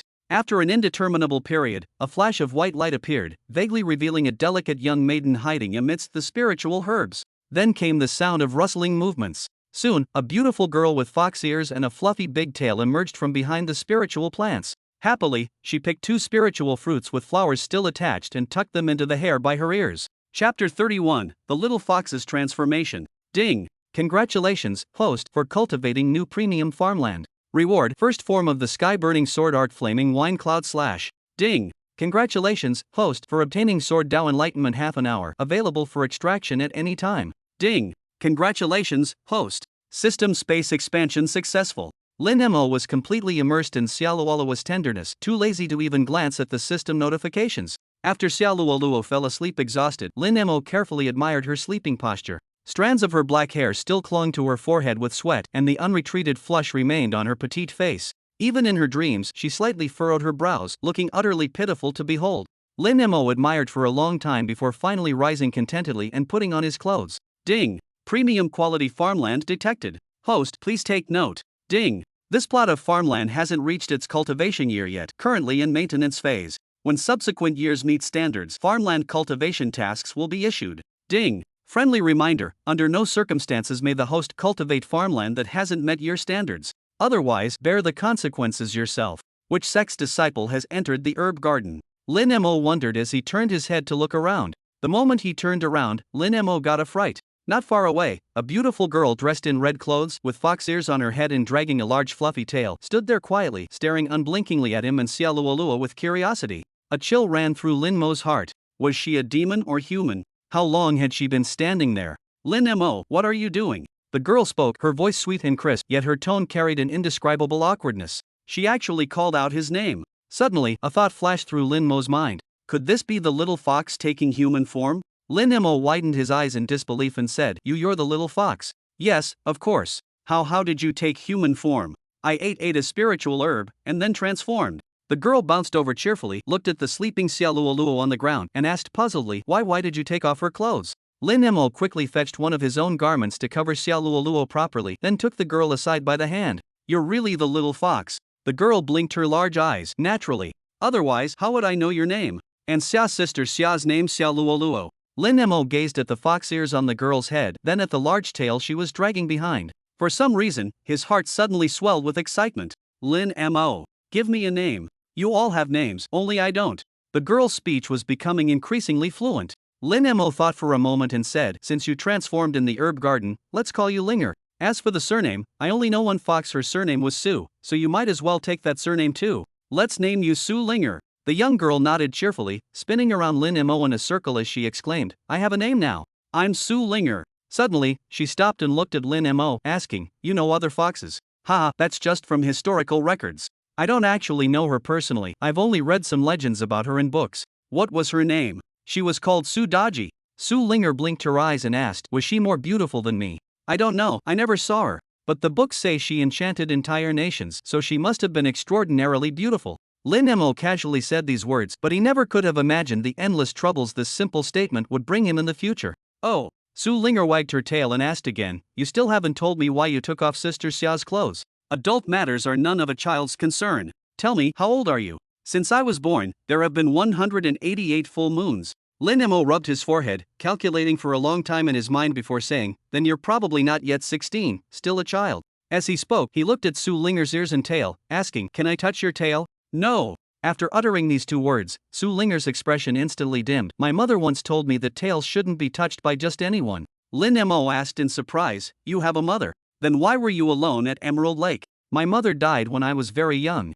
Since then I've been wandering around alone, and somehow ended up by that big lake. Lin Mo held her hand sympathetically and asked, What about your father? Tears seemed to glisten in Su Linger's eyes. I've never seen my father before. Hey, don't cry. From now on, I'll be your family. After all, in this world, I'm just like you, an orphan. Su Linger threw herself directly into Lin Mo's embrace, saying, You have to treat me well from now on, no bullying me, no scolding me. If you dare to bully me, I'll bite you to death. Alright, I definitely won't bully you. Besides, I couldn't beat you even if I tried. By the way, what's your cultivation level? I don't know either. I'm a demon beast, I cultivate demon cores. After speaking, Su Linger lifted her head and looked at Lin Mo. I need to transform back now. I just achieved human form and haven't fully adapted yet. As soon as she finished speaking, white light shimmered around her body as she transformed into a little fox. She curled up in the crook of Lin Mo's arm. Her clothes fell to the ground. And where did these clothes come from? Su Linger raised her paw and pointed at Xiaoluoluo. Lin Mo held the little fox while putting away the clothes and said, Linger, after we get out, I'll take you to the city to buy new clothes. The little fox immediately affectionately nuzzled Lin Mo's hand with its head, looking exceptionally adorable. Lin Mo smiled. This was his spiritual field too, so he had to maintain it well. Next, Lin Mo sent his consciousness into the system space to take a look. The current circular system space had reached a diameter of about 10 kilometers. Lin Mo came up with an idea. He planned to take away all the spiritual plants from the herb garden along with the thin layer of soil. Just like laying sod in his previous life, he would divide the spiritual field into neat square sections and store them in the system space, stacking them layer by layer. This way, he should be able to take the entire herb garden with him. No time to waste. Lin Mo began using spiritual energy to divide the field, lift the soil sections, and then store them in the system space. Su Linger watched as plots of spirit fields miraculously disappeared before her eyes. Utterly astonished, she leaped onto Lin Mo's shoulder and kept nuzzling her head against his cheek, demanding he explain what was happening. You'll find out later. By the way, if you want spirit fruits in the future, just come to me. Lin Mo worked with increasing enthusiasm. Though also a secret realm, the range Suner could move within this particular one was limited solely to this manor estate. However, the spiritual energy here was extraordinarily dense. Following Shangwan Linshue's residual aura, she had discovered the jade-carved lotus platform at the center of the estate's lake. The lotus platform wasn't large, just spacious enough for one person to sit cross-legged in meditation. This was likely where Shangwan Linshue practiced her cultivation. When Suner settled into meditation position, she immediately sensed something extraordinary. An exceptionally pure stream of spiritual energy emanated from the lotus platform, directly entering her body and circulating naturally through her meridians. Her mother once told her that only a true dragon-shaped spiritual vein could produce spiritual energy so pure that it could enter the body without refining. Chapter 32, Sword Dao Epiphany. Could there really be a legendary dragon-shaped spiritual vein beneath this place? Shangwan Linshue has been cultivating here for so long. What realm has she reached now? Could she have reached the divine transformation stage? Suner couldn't find Shangwan Linshue in the secret realm and guessed that she might have left. Could it be that one must reach the divine transformation stage to exit this secret realm? No matter what, aside from cultivation, there was nothing else she could do now. Thus, she calmed her mind and focused entirely on cultivation. Occasionally, she would sleep and dream because in her dreams, she could see Shangwan Linshue again. This further convinced her that Shangwan Linshue had indeed left the secret realm. After all, ever since Shangwan Linshue entered the secret realm, she had been unable to dream of her. In the dream, she strangely discovered that Shangwan Linshue had actually tacitly accepted Lin Mo as her disciple. Moreover, she seemed to know everything about the matters between me and Lin Mo. A conjecture formed in Suner's heart: Shangwan Linshue could also dream about me. Just what kind of relationship exists between me and her? 3 months passed like this, and Suner felt her cultivation speed was astonishingly fast. She seemed to see hope of leaving the secret realm. But just now, the mark on her wrist lit up. The moment the mark brightened, Suner's crimson eyes emitted an eerie red glow. Her entire body trembled slightly. She was nearly mad with rage. This mark lighting up meant Lin Mo had taken another woman. Back then, she had used forbidden demonic arts to place this mark on Lin Mo with her maiden blood as the catalyst. The mark would light up whenever Lin Mo took another woman. Like a madwoman, Suner unleashed her palm strikes wildly. The gallery, stone path, and flower bed directly in front of her, along with the manor's wall, instantly turned into piles of rubble. Lin Mo, how dare you see another woman behind my back? Just you wait. Suner's voice was ice cold as it echoed throughout the entire manor. Xia Luoluo finally woke up. Looking around, she found that except for the spiritual plants shielding her, everywhere else had been cleared. Brother Lin didn't lie to me. He truly had a way to take all the spiritual herbs from the medicine garden. Thinking this, Xia Luoluo hurriedly dressed and shyly approached Lin Mo, not daring to raise her head. Lin Mo naturally didn't know that the demoness from the Nether Abyss sect currently wanted him dead with all her heart. Gazing at Xia Luoluo, who was more delicate than flowers, he felt complex emotions surge within him. Xia Luoluo could be considered his first woman in the truest sense. As for that demoness Suner, that humiliating golden bell charm he'd kept all this time, if he didn't one day tie her up with ropes, he wouldn't be a real man. Junior sister. See, I wasn't lying. I can take away the entire spiritual herb garden. Lin Mo shifted the topic to the herb garden to spare Xia Luoluo from embarrassment. Big brother Lin, how did you owe? I won't ask, you said you'd tell me later. Let me help you. Good. Don't overexert yourself. Oh, by the way, the little fox has taken human form. While busily gathering spiritual herbs, Lin Mo told Xia Luoluo about Su Linger's situation. Xia Luoluo was delighted. That's wonderful. Now I have a little sister. And she's a fox spirit. By the way, where has she gone?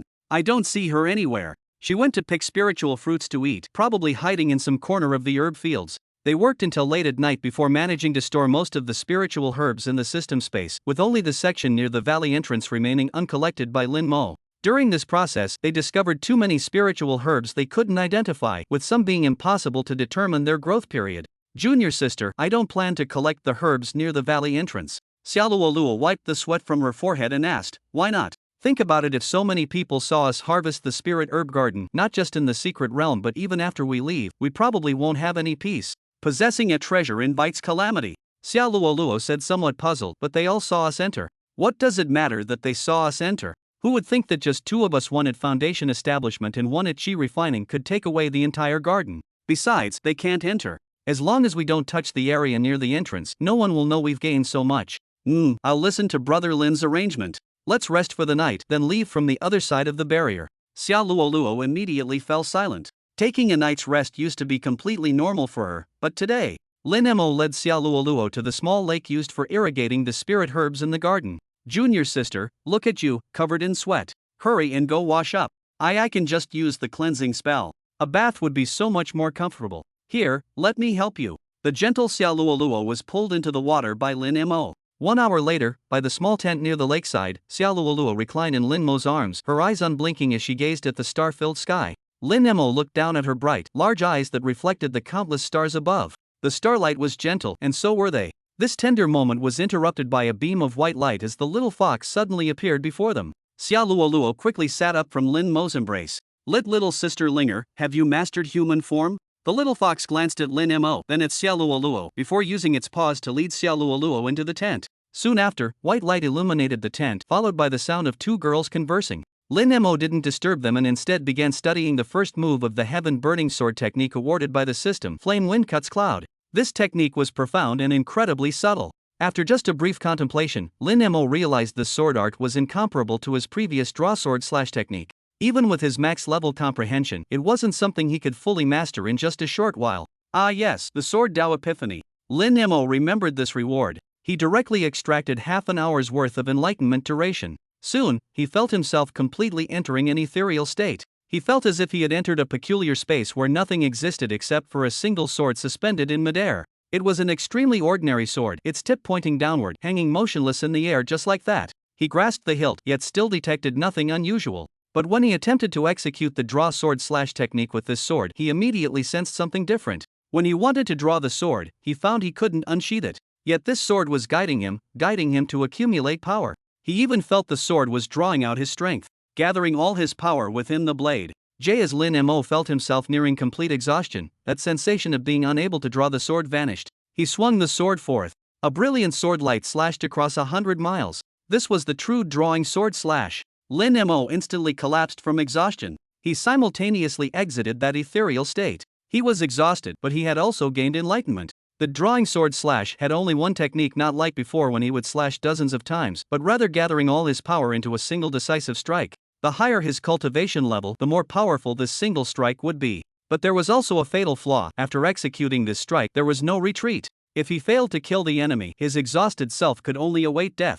Lin Mo opened his eyes to see Xiaoluoluo and Su Linger squatting in front of him, staring at him unblinkingly. What's wrong? Su Linger poked Lin Mo's cheek with her finger. You've been sitting like this for half an hour. We thought you'd lost your soul. Lin Mo felt his completely depleted spiritual energy and looked around. Had time passed so quickly? Had he been in meditation for half an hour already? Did I swing my sword earlier? Draw my sword. I didn't. Lin Mo realized that the sword strike he had executed in that peculiar space had also drained his spiritual energy. Lin Mo, when are we getting out of here? I want roasted chicken. I was just comprehending sword techniques and used up too much spiritual energy. Let's rest tonight. I'll roast some for you tomorrow when we get out. After speaking, Lin Mo looked at Xiaoluoluo's dripping wet hair and asked suspiciously, Did you go bathing in the lake again? Xiaoluoluo's face flushed slightly as she said, Earlier when I saw what looked like a spiritual herb growing at the bottom of the lake, so I just went to pick it. TSK. We've already collected the entire herb garden, what's one more? You little greedy thing. By the way, since I'm out of spiritual energy, this is a good time to try that fire Bodhi you mentioned and see how effective it is after refinement. Chapter 33, Petrified Wangyang. The next morning, Lin Mo stretched lazily under the rising morning sun. Xiaoluoluo had already packed their belongings, ready to leave the spiritual herb garden. Su Linger's transformation couldn't last long, and she had turned back into a little fox, now being held in Xiaoluoluo's arms. This time when crossing the barrier, Lin Mo paid special attention and indeed noticed that the blade of his sword glowed faintly the moment they touched the barrier. After exiting the barrier, Lin Mo stored the sword in his system space and tested again, finally confirming that without that sword, they couldn't pass through the barrier. From then on, Lin Mo decided this sword couldn't be stored in the system space within the secret realm. It might unexpectedly prove useful at any moment. Linger, you deserve first credit for discovering the herb garden this time. If you find anything else, remember to remind me. Xiaoluoluo gently stroked Su Linger's pure white fur and said with a smile, Just the day before yesterday you called Linger a dog nose. The little fox raised its head and glared fiercely at Lin Mo. Lin Mo chuckled and said, Don't take it to heart, Linger. By the way, do you think if we had come out from the forest, snowfield or canyon that day, we could still have found that city? I don't know either, but if those were all illusions, we should eventually end up in this city anyway. After speaking, Xiaoluoluo added with puzzlement, I've also heard senior sisters from the Holy Land talk about secret realms, but most of them just contain ordinary mountains, rivers, and then people search for heavenly treasures or hunt demon beasts. Such a miraculous secret realm I've never heard of before. Moreover, along our journey, apart from encountering a python in the stone chamber, we haven't seen a single demon beast. Lin Mo also found it strange. Weren't secret realms supposed to be very dangerous? He felt it was just so. Let's continue exploring, but let's still be careful. Half a day later, they saw a lake surrounded by mountains, with beautiful scenery. Brother Lin, look over there. Lin Mo looked in the direction Xiaoluoluo was pointing, and he seemed to see a hand. A sword-holding hand. Be careful, let's go take a look. The man, woman, and fox skirted along the lakeshore. As they approached, they finally saw clearly it was a gigantic petrified arm extending from beneath the ground, clutching a stone sword stabbed into the grassy lakeside. The exposed portion of this arm stood as tall as a mature tree. Lin Mo couldn't help wondering, could there be a stone giant buried beneath them? Lin Mo. Lin Mo. Lin Mo seemed to hear someone calling his name. He looked at Xiaoluoluo, who was also scanning their surroundings. Brother Lin, did I just hear someone shouting your name? A chill ran down Lin Mo's spine. Don't scare me like that. The little fox in Xiaoluoluo's arms tugged at her sleeve and pointed not far away. When the pair looked, they were stunned. On the distant grassland, 4 human figures no taller than a palm length were running toward them, waving desperately. Squinting, Lin Mo recognized was that Wang Yang. Wang Yang, Li Mingji's personal disciple. Soon, 4 tiny figures came running over. Lin Mo confirmed that the leader was none other than Wang Yang. The other 3 were also disciples of the lunar sanctuary. Lin Mo crouched down, looking at them from above. If this were Li Mingji, could I just crush him underfoot? Lin Mo, you. Wang Yang cut himself short, glanced at the enormous stone hand, then turned and shouted to the other 3 disciples, it's not that other things have grown bigger, we become smaller. Lin Mo's curiosity was piqued. What happened to you? What did you encounter? Li Lin Jr. Brother, when we entered the secret realm, we found ourselves underwater. The fish and other creatures there were all enormous. We thought everything in this realm was giant-sized. But now seeing you, we realize we're the ones who shrunk. How did you become smaller? We don't know. We were already this size when we arrived. We wanted to search for opportunities underwater, but then we encountered a giant hand that swayed in the water before disappearing. Fearing danger, we tried swimming to the surface. After nearly 3 days of swimming, we finally emerged and immediately ran into you. Lin Mo looked at the lake before him and said, so it seems this lake is problematic. The giant hand you encountered, was it made of stone? Wang Yang shook his head, no. It was a human hand, unimaginably huge. A disciple suddenly suggested, why not use your spirit pet? Toss it into the lake and pull it back up to see if it shrinks. Lin Mo's gaze instantly turned murderous. Do you believe I can crush you underfoot? The disciple was baffled, unsure what he had said wrong. Figure it out yourselves. Lin Mo prepared to leave. It wasn't him who had shrunk, after all. Rather than wasting time helping them, he might as well go search for treasures. Junior Brother Lin. Although our cultivation hasn't changed, the power we can wield has greatly diminished. If we encounter danger in this secret realm, we'd be utterly defenseless. Please, for the sake of our shared sect, lend us a hand. Wang Yang's voice was sincere. Lin Mo actually had some favorable impressions of this Wang Yang, but since he was Li Mingji's disciple, it always made Lin Mo maintain a trace of wariness in his heart. Then I'll go search and see if there are any wild beasts nearby. I'll catch one to throw into the lake for testing. You can also examine that stone hand, it couldn't have appeared here without reason. Perhaps it's also related. Lin Mo then turned his gaze to the disciple who had just spoken and said, if you dare target my spirit pet again, don't blame me for turning hostile. Having said this, he took Xiaoluoluo and turned into the lakeside woods. When he emerged dragging a wild boar, he immediately noticed something wrong. Wang Yang and the other 3 disciples had returned to their normal human size. But eerily enough, they had turned into 4 stone statues. Their expressions were filled with terror and despair. Their outstretched hands pointed precisely in the direction Lin Mo had left, as if trying to call him back. Lin Mo and Xiaoluoluo immediately froze in place, not daring to approach any closer. Could it be because they touched the giant hand? Xiaoluoluo asked. Lin Mo thought the same. He used his spiritual energy to control a wild boar they had just captured, making the boar approach and nudge the giant hand. An incense stick's worth of time passed, and the boar remained alive and kicking. Lin Mo then controlled the boar to take a bath in the lake, yet the boar still showed no changes. Finally, Lin Mo released the boar in puzzlement. The boar also looked at this human with confusion. What was I captured for? Observing the footprints left by the departing boar, Lin Mo had an idea and carefully examined the footprints near the giant hand. Upon inspection, he confirmed that the 4 probably hadn't touched the giant hand. Their standing positions were exactly where Lin Mo had left them before. They hadn't even moved at all. Let's go. This is no place to linger. Lin Mo pulled Xiaoluoluo away immediately. Chapter 34, Xiaoluoluo's Foundation Establishment. Lin Mo successfully led Xiaoluoluo and the little fox away from the danger zone. Looking back from afar, the giant hand and Wang Yang's stone statue still stood silently in their original positions. This became an unsolved mystery in Lin Mo's heart. That night, they found a cave in the mountains and set up their tent.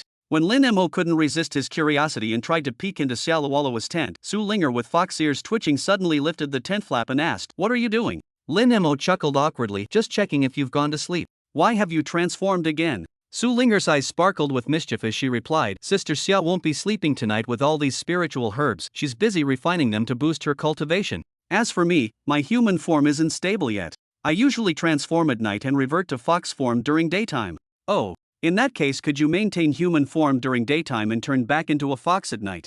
You'd be more helpful to us when we're exploring during the day." Su Linger smiled brilliantly, "No. This isn't something I can control." Lin Mo left disappointedly. Su Linger's big eyes curved into crescents. When she saw the naked Xiaoluoluo that day, she knew Lin Mo was trying to continue the family line. She didn't know why, but a wave of resistance rose in her heart, so she deliberately pretended not to understand and asked Lin Mo why he removed Xiaoluoluo's clothes. Today, this Lin Mo clearly wanted to continue the family line again. Humph. Not a chance. Lin Mo returned to his own tent and began refining the fire bodhi, starting his cultivation. Lin Mo didn't know how big this secret realm actually was. They had already walked for 7 days. They hadn't encountered anyone else, nor any dangers. On this day, they finally saw a disciple from another sect. Or rather, they saw the corpse of a disciple from another sect. This disciple died an extremely gruesome death.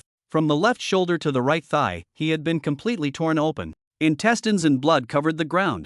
Xiaoluoluo took one glance before turning away and said, "Judging by the uniform, he's a disciple of the Heavenly Saber sect." Heavenly Blade sect. Yes. It said the founding ancestors of Heavenly Blade sect and Heavenly Sword sect were fellow disciples. One excelled in blade techniques, the other favored sword arts. After achieving cultivation success, they each established their own sections. Lin Mo examined the scene and concluded he wasn't killed by a person. Judging by the wounds, it must have been a demonic beast attack. His storage ring is still here too. We need to be extra cautious. Lin Mo dug a pit and buried the deceased disciple properly. Holding the storage ring, he declared, "I've given you proper burial rites, and in exchange I'll take this storage ring. Now we're even."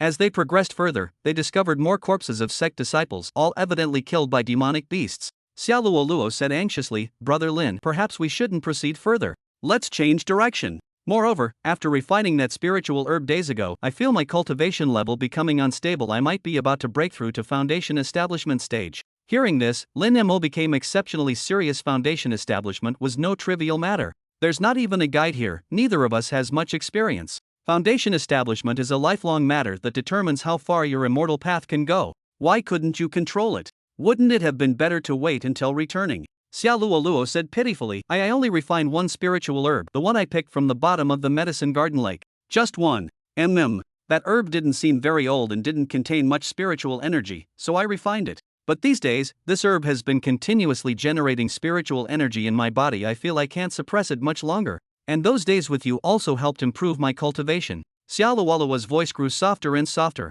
Lin Mo sighed. Everything would depend on fate now. He flew back with Xiaoluoluo along their original path.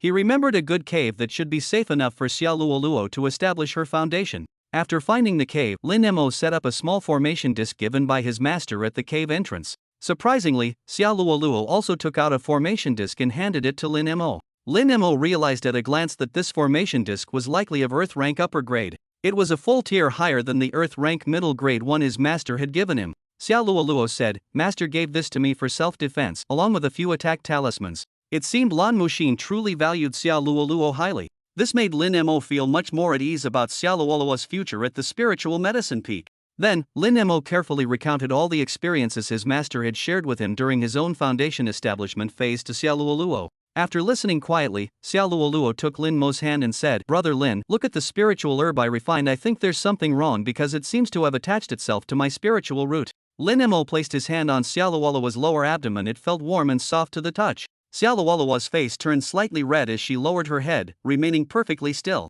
When Lin Mo channeled his spiritual power inside, he immediately detected Xiaoluoluo's abnormality. She possesses a mid-grade wood spirit root. Currently, a verdant vine is attached to her spirit root, pulsating rhythmically with Xiaoluoluo's breathing. Moreover, this vine seems to be merging into the spirit root. At present, the vine continues to constantly emit spiritual energy. Lin Mo couldn't determine whether this phenomenon was beneficial or harmful. He withdrew his hand and asked, "Can you use spiritual energy to remove it?" Xiaoluolua shook her head, "No.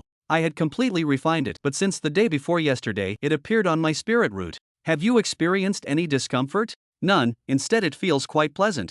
Lin Mo pondered for a moment, then suddenly thought of the system. "System bro. What's happening with Xiaoluolua's spirit root?" Ding. This system cannot answer the host's question. This is my premium grade fertile land. What if something goes wrong? Ding. This system cannot answer the host's question. Lin Mo had no choice but to give Xiaoluoluo serious instructions, then took out large quantities of spiritual herbs from his system space and spread them around her. He then walked to the cave entrance to stand guard for her. Xiaoluoluo sat cross-legged, closed her eyes, and began circulating spiritual energy to build her foundation. Lin Mo watched her from not far away. Xiaoluoluo's beautiful face wore an extremely focused expression, giving her an almost sacred appearance.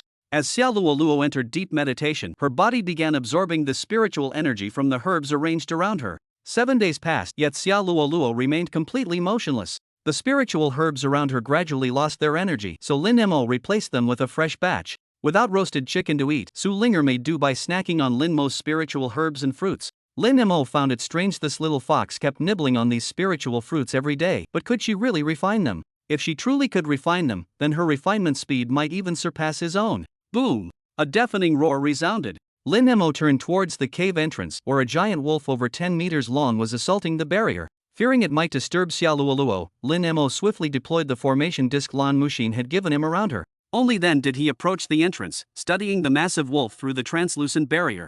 The 3 to 4 meter tall beast was pitch black, its fur bristling like steel needles. Malice gleamed in its fist-sized eyes, radiating pure savagery. After a single charge, the wolf halted abruptly. It stared at Lin Mo for 3 breaths, then turned and loosed a prolonged howl towards the mountains. Distant answering howls echoed from the depths, a sinister chorus. Lin Mo knew it was summoning its pack. Chapter 35: The Miraculous Foundation. But he remained focused. Xiaoluoluo's breakthrough took absolute priority now. A mid-tier Earth-grade formation wasn't something mere spirit beasts could breach easily. Lin Mo grabbed the eager little fox and turned to enter the cave. Half an hour later, 3 giant wolves arrived. They were clever. After jointly charging the barrier once and finding they couldn't break through, they stopped attacking and simply waited quietly nearby. Lin Mo was also waiting for Xiaoluoluo to complete her foundation establishment. At night, the little fox transformed into human form, and Su Linger appeared. Her first words were, "Lin Mo, let me go kill them." "No. If something goes wrong, how could I take care of both of you?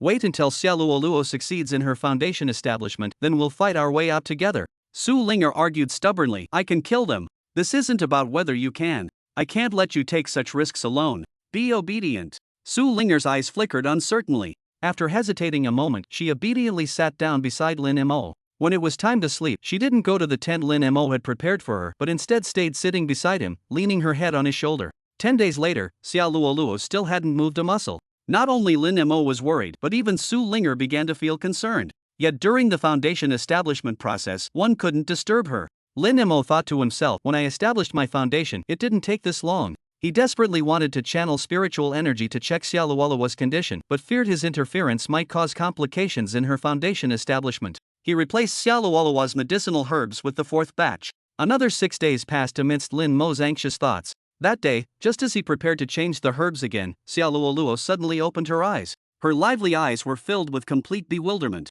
"Brother Lin, I've successfully established my foundation, but what kind of foundation platform is this?" Hearing this, Lin Mo immediately channeled spiritual energy to examine it. At first glance, even he was stunned. Xiaoluoluo's foundation platform seemed illusory. It looked as though it was forged from faintly flowing mist. "Are you certain the foundation establishment succeeded?" Xiaoluoluo nodded affirmatively. She could truly feel that she had indeed successfully established her foundation. "By the way, Brother Lin, look." As she spoke, Xiaoluoluo took out her jade flute, gently placed it between her lips, and began to play. Lin Mo's thoughts suddenly wandered. "Brother Lin, why are you looking at me? Look at my body. No, I mean look at my foundation platform." "Oh." Lin Mo quickly collected himself and carefully examined Xiaoluoluo's foundation platform. Something miraculous happened. As Xiaoluoluo played a beautiful melody, wisps of white mist-like substance actually condensed on her ethereal foundation platform, constantly transforming into different musical notes that danced along with the tune. Lin Mo was truly baffled.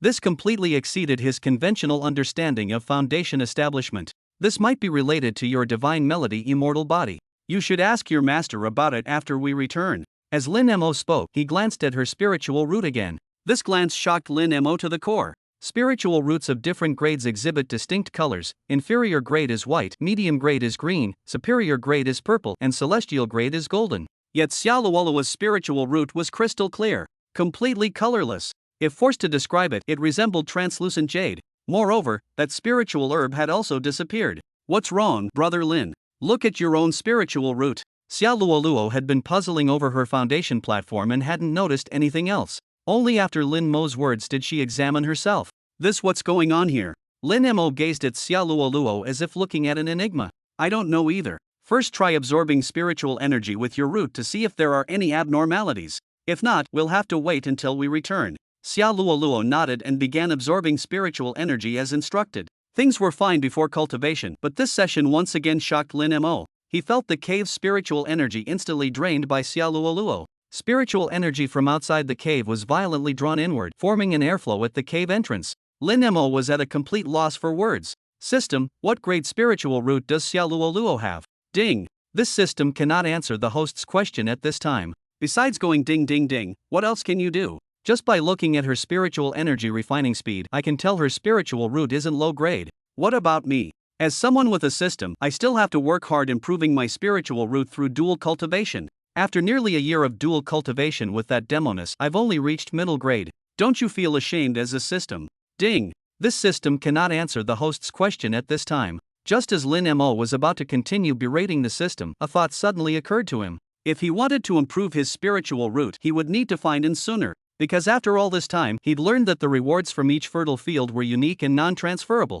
His dual cultivation with Xiaoluoluo hadn't triggered any spiritual root attribute improvement notifications. In simple terms, to advance his spiritual root grade and improve cultivation speed, he needed to find in sooner. If he wanted to improve his swordsmanship, he should seek out Xiaoluoluo. If he wanted to obtain strange fires, he needed to find his master. As for Su Linger, the land reclamation task hasn't been announced yet, so it's currently unclear. Thinking of this layer, Lin Mo's mentality nearly collapsed. How critically important spiritual root quality is. Refining spiritual energy into the body relies entirely on the spiritual root. Forget about cultivation speed just in terms of endurance. When two cultivators of the same level engage in prolonged combat, the one with higher spiritual root quality will absorb spiritual energy to recover themselves during battle much faster than those with inferior spiritual roots. Lin Mo clenched his fist tightly. A dark thought rose in his heart. First work hard to improve himself, then in the future, by any means necessary, capture the demonic path enchantress and sooner and imprison her. Of course, during this period, he must also strive to develop other fertile lands if he happens upon land that can enhance spiritual root attributes. That would save much trouble. When he came back to his senses, he realized Xiaoluoluo was staring at him with wide, unblinking eyes. Brother Lin, your expression just now, it was terrifying. Really? It reminded me of some unhappy memories. Never mind, if you're ready, we still need to deal with the trouble outside. What trouble? The trouble with demonic beasts. Come on, let's check it out. The two prepared themselves and came to the cave entrance. Ha! Where are those wolves? Did they leave? Lin Mo observed carefully for a while but found no trace of the wolves. But being cautious, Lin Mo waited 3 more days, first to let Xiaoluoluo consolidate her strength, and second because he felt something was suspicious about the wolves' sudden departure. 3 days later, he left the cave with Xiaoluoluo and the transformed Su Linger. Su Linger's transformation was becoming increasingly stable, and she could maintain her human form for longer periods. Shortly after leaving the cave, they heard a wolf's howl. He instructed Su Linger to transform back into a little fox, had Xiaoluoluo carry her, and then flew them all up into the sky on his sword. As soon as they ascended, they noticed something unusual below in the forest. Many tall trees were being pushed aside, and countless birds were taking flight in alarm. A large demon beast is sprinting rapidly through the forest. Chapter 36. The giant hand reappears. Lin Mo changed direction, only to find the demon beast still pursuing him. The commotion in the forest was enormous. Not knowing how many demon beasts there were, Lin Mo didn't dare be careless, flying at full speed with his sword. But this wasn't a sustainable solution. As a Foundation establishment cultivator, sword flight consumed too much spiritual energy. Fortunately, he spotted the forest's edge where grasslands and a lake lay beyond. Once out of the forest, he could ascertain the exact number of pursuing beasts. Forget it. Might as well test these beasts' strength here, kill if possible, flee if overpowered. They landed. Watching the approaching demon beasts, Lin Mo warned, "These are the same wolves from last time, just more numerous. All of you be careful, run if you can't fight them." Xiaoluoluo took the jade flute from her waist and said, "I learned a musical score from the Celestial Music Pavilion of Empyrean Palace. Perhaps I can assist you." Assist me. How? Xiaoluoluo brought the jade flute to her lips and parted her crimson lips slightly. Let's try in a moment. I'm not sure about the effect. Lin Mo nodded and tightened his grip on his sword. The demon beasts had already charged out of the forest. At this moment, it was clearly visible there were 7 giant wolves in total, led by the very one that had locked eyes with Lin Mo that day. Before Lin Mo could act, a white flash streaked past him. The little fox had already dashed forward. Lin Mo immediately followed suit. Even before reaching the target, his sword aura was already slashing toward the lead giant wolf. The giant wolf proved exceptionally agile, dodging the strike with a diagonal sprint and pouncing directly at Lin Mo. Just then, an ethereal flute melody began playing, and Lin Mo immediately felt his spiritual energy circulating faster. The giant wolf opposite him visibly hesitated in its movements. In that split second, Lin Mo struck again with his sword. A brilliant sword aura left a meter-long gash across the wolf's body. Blood gushed forth. The giant wolf rapidly retreated, staring at the sword in Lin Mo's hand, not daring to pounce again for the moment. Lin Mo looked at the remaining 6 wolves and saw an incredibly swift white light darting among them. Every time the white light flashed, another wolf fell. Lin Mo decided that once this matter was concluded, he must grab Su Linger and question her thoroughly just what cultivation realm did she truly possess. From that single sword strike just now, he had already tested that the giant wolves possessed incredibly robust physical bodies. These giant wolves were at least comparable to the golden core realm of human cultivators. The leading giant wolf turned to flee. At this moment, Lin Mo finally unleashed his true draw sword slash. Ever since his enlightenment, he had been eager to try this sword technique. The lightning-fast sword gleam flashed and disappeared in an instant. The fleeing giant wolf, while running, suddenly split into 2 halves and collapsed at the forest's edge. The little fox quickly ran over, retrieved its demon core, then began refining it. The sound of the Shao flute continued. Lin Mo felt that the exhaustion after wielding his sword had greatly diminished. Xiaoluoluo's flute melody seemed to guide his spiritual energy to circulate faster, accelerating his recovery. When the melody ended, Lin Mo couldn't help but marvel at Xiaoluoluo's miraculous ability. This was truly exceptional support. Just as he was about to praise her, the little fox ran to his side, raised its paw, and pointed at a distant boulder. Lin Mo looked over and saw a head peeking out from behind the giant rock, watching them. He walked over with his sword and found a heavenly sword sect disciple leaning against the boulder, barely alive. His entire dantian had been torn apart. Lin Mo approached and fed him a medicinal pill. Thank you. But it's useless now, brother, you must flee. The demon beasts have all been released. Knowing he couldn't save him, Lin Mo asked, where did you encounter the demon beasts? It's all those fools from the demon sect. Cough cough. Lin Mo urgently questioned, the demon sect is here too. Which demonic faction is it? The Nether Abyss sect, Ghost Cave sect, and 10,000 Poison Valley have all sent people. How could you not know, brother? Lin Mo was startled. The Nether Abyss sect is here too. Who's leading them? I don't know. I don't associate with demonic sect members. Lin Mo pondered. It was unlikely that Enchantress and Sunner would lead such an operation and said, you'd better tell me about these demonic beasts instead. At first we didn't encounter any demonic beasts for many days, then we discovered a cough place called the Ashen Heaven Spirit Beast Garden. The demonic sect disciples said they wanted to capture spirit beasts there, but the garden was full of demonic beasts. Lin Mo surmised that over time, without human constraints, the spirit beasts had reverted to their primal nature. Shouldn't the spirit beast garden have protective barriers? Could they really open them?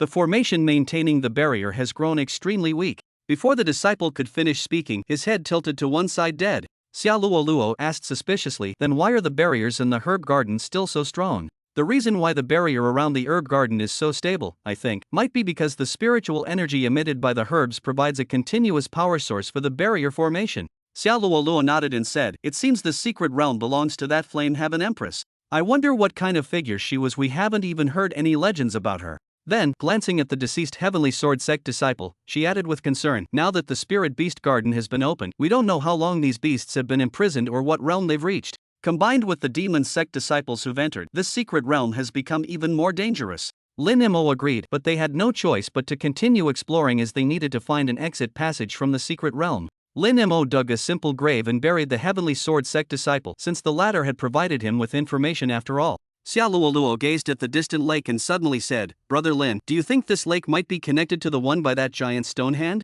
Impossible. Think how far we've traveled these past few days. Then let's walk along the lakeside. The open view will allow us to spot dangers earlier. After walking for half a day, the lake now bordered the forest, and they realized this lake was unimaginably vast. At this point, Lin Mo couldn't be certain whether this lake connected to the one where the stone giant hand was located. No need to enter the forest. Forests are usually favored by demonic beasts. Let's fly up and survey the terrain before deciding. Lin Mo summoned his sword and flew into the air with them. As they ascended, Xiaoluoluo suddenly screamed in shock. Lin Mo saw it too. He saw a giant hand formed of stone even larger than the previous one. The colossal hand extended from the lake bottom, raised mid-air. It wasn't gripping a sword, but rather supporting an ancient, weathered pavilion. The giant hand was covered in moss, with a natural spring bubbling from its palm, flowing down its wrist into the lake below. Junior sister, you were right.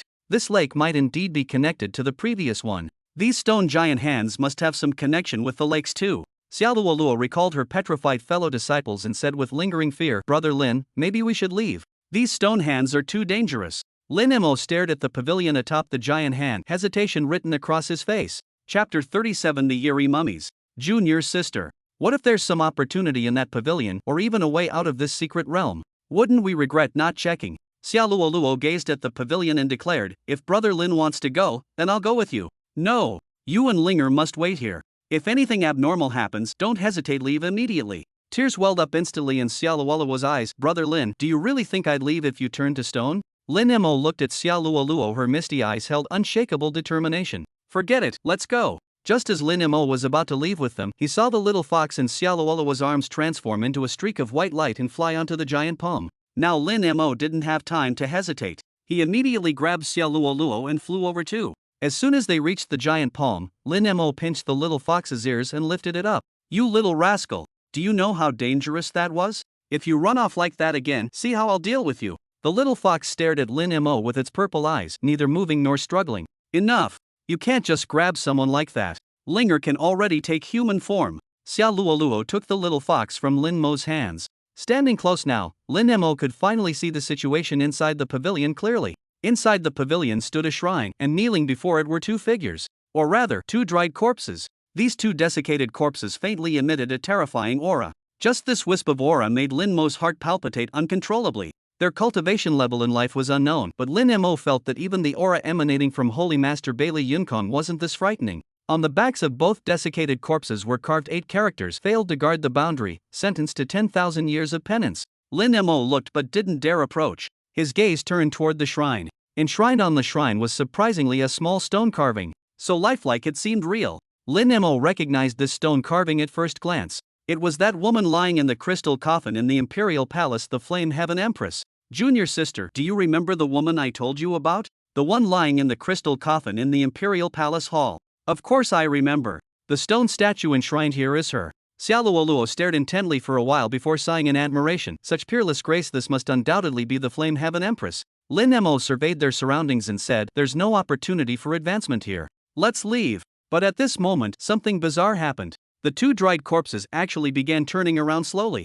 Creak, creak. It was the sound of bones grinding against desiccated flesh. Lin Mo felt all his hairs stand on end. Xiaoluoluo let out a terrified scream. Lin Mo pulled Xiaoluoluo backward rapidly. Then, something even more unbelievable happened that left Lin Mo completely bewildered. The two dried corpses actually knelt down and worshipped toward Lin Mo. Lin Mo tried changing direction, and the corpses followed suit. Looking at the sword in his hand, Lin Mo suddenly had an idea. Junior sister, take this. He handed the sword to Xiaoluoluo, then had her move to the side. Sure enough, the direction the corpses were kneeling changed along with Xiaoluoluo's movement. What they were worshipping wasn't Lin Mo, nor Xiaoluoluo, it was this sword. Xiaoluoluo also understood. Looking at the sword in her hand, she said, this might be the Flame Heaven Empress's personal sword. This secret realm might also belong to the Flame Heaven Empress. The reason we weren't petrified by the lake could be because of this sword. Lin Mo agreed. He wished he could return immediately to the Emerald Wave Lake to ask Old Turtle about the broken sword. This place was too eerie. He led Xiaoluoluo and Little Fox away from it. As they flew out of the giant palm's range, the two mummified corpses turned around again, continuing to kneel facing the Flame Heaven Empress's stone statue. Then they never moved again. After leaving, Lin Mo's group headed toward open terrain, encountering some demonic beasts along the way, all of which were slain by the trio. Lin Mo also noticed something peculiar. The higher-level demonic beasts seemed particularly wary of the sword in his hand, unlike some lower-level beasts that mindlessly charged at them upon sight. Could it be that those higher-level demonic beasts recognized this sword? This was good news for Lin Mo's group. In the evening, Su Linger transformed into human form and immediately came to pinch Lin Mo's ear. That's for pinching me this morning. And that. Lin Mo covered his ear inside. This fox really holds grudges. Brother Lin, there are people over there. Lin Mo looked over and froze. Disciples from the Nether Abyss sect, two of whom he recognized as Fifth Elder's second-generation disciples, Meng Kai and Zhang Qizheng. The three opposite them were equally surprised to see Lin Mo. But soon, Meng Kai burst into laughter. Well, if it isn't young Master Lin. Didn't hear your bell ringing, I almost didn't recognize you. Zhang Qizheng wore a sinister expression. Lin Mo, you dare betray the Nether Abyss sect. Betray our young sect master. And even rescued the holy maiden of Lunar Sanctuary. Today, I'll execute you to vent young master's anger.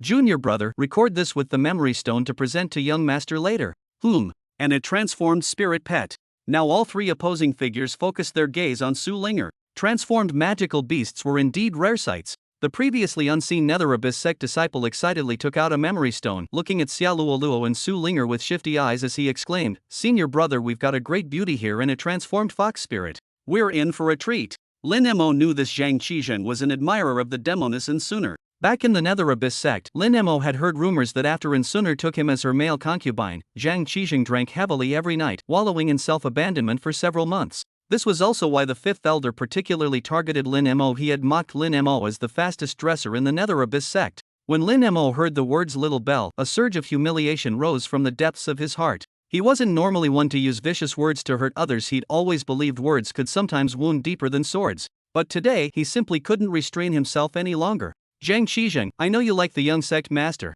But what's the use of liking her? She looks down on you. The young sect master once lay softly in my arms and told me you're nothing but trash. She said if not for your months of drunken stupor, she wouldn't even have known someone like you existed. Zhang Qizheng's eyes instantly turned blood red. Even Xiaoluoluo gave Lin Mo a surprised look.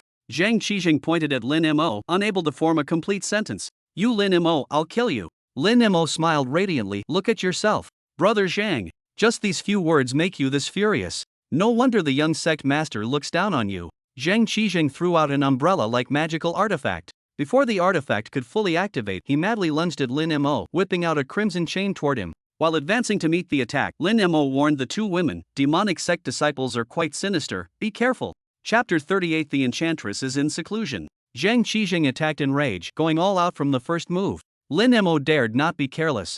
Zhang Qizheng was at the early golden core stage, and the umbrella he had thrown might have unknown effects. Moreover, Meng Kai behind him was at the mid-golden core stage, staring at Lin Mo with fierce eyes. The sword in Lin Zhan's hand was clearly no ordinary weapon. When its blade light met Zhang Qizheng's crimson chains, it effortlessly severed them. At the same time, Meng Kai seized this opportunity to strike. As his blade slashed toward Lin Mo, the umbrella-shaped magical instrument suspended in midair also emitted a beam of light, instantly enveloping Lin Mo. Lin Mo knew that in the eyes of demonic sect disciples, concepts like fair duels simply didn't exist. He had been on guard all along. Though he blocked Meng Kai's blade, he could no longer evade the light from the umbrella-shaped instrument. When the light enveloped him, he felt his spiritual power suddenly waning. At this moment, the remaining half of Zhang Qizheng's chain also came crashing down. Xiaoluoluo's startled cry rang out from behind. Simultaneously, Lin Mo saw a white flash beside him, followed immediately by Zhang Qizheng's agonized scream. Lin Mo had no time to examine carefully as he drew his sword and slashed out.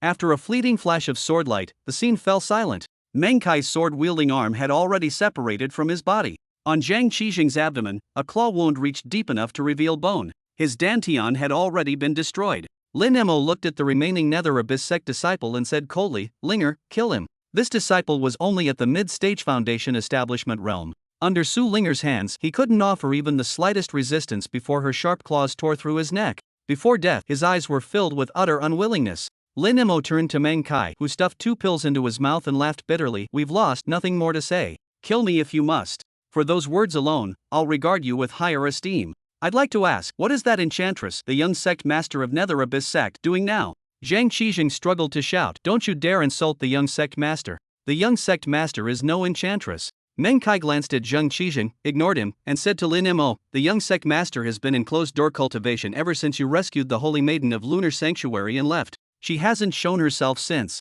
Closed-door cultivation is good. This gives me time to grow stronger. I hope she stays in seclusion for several more years. Lin Mo asked again, has that enchantress issued any kill orders against me or anything similar? Meng Kai shook his head, no. But I wouldn't know if she's secretly assigned sect experts to pursue you. Lin Mo stepped back a few paces and said to Meng Kai, let me give you a dignified way out. Meng Kai narrowed his eyes, no room for negotiation. None. We both understand no loose ends. Meng Kai's eyes flickered with uncertainty. Lin Mo tightened his grip on the sword hilt. Don't think about using your demonic mist, I know how to counter it. Don't make us gang up on you. After struggling with his thoughts, Menkai finally let out a long sigh. I never expected you'd progress so fast and even have a shape-shifting spirit pet by your side. I admit defeat. At this moment, Lin Emo suddenly shouted, Junior Sister Linger, be careful. Menkai moved. A burst of black mist erupted from his body, making him seem to vanish within it. He charged straight towards Xiaoluoluo. He had realized that among the three, Xiaoluoluo was the weakest. If he could capture her and use her as a hostage, he might still have a chance to survive. But before he could reach Xiaoluoluo, a piercing sound from a shao suddenly rang out. Menkai, already injured, felt a heavy blow strike his chest. Put! He spat out a mouthful of blood, then collapsed to the ground. Within the range of the sonic attack, invisibility was useless.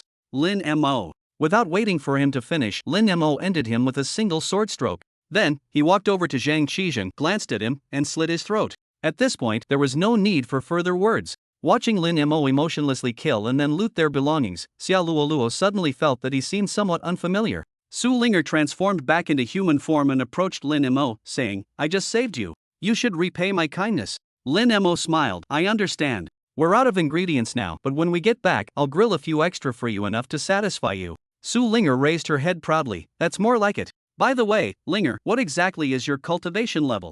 I've told you before, I don't know. But I can tell you, I still can't beat your master right now.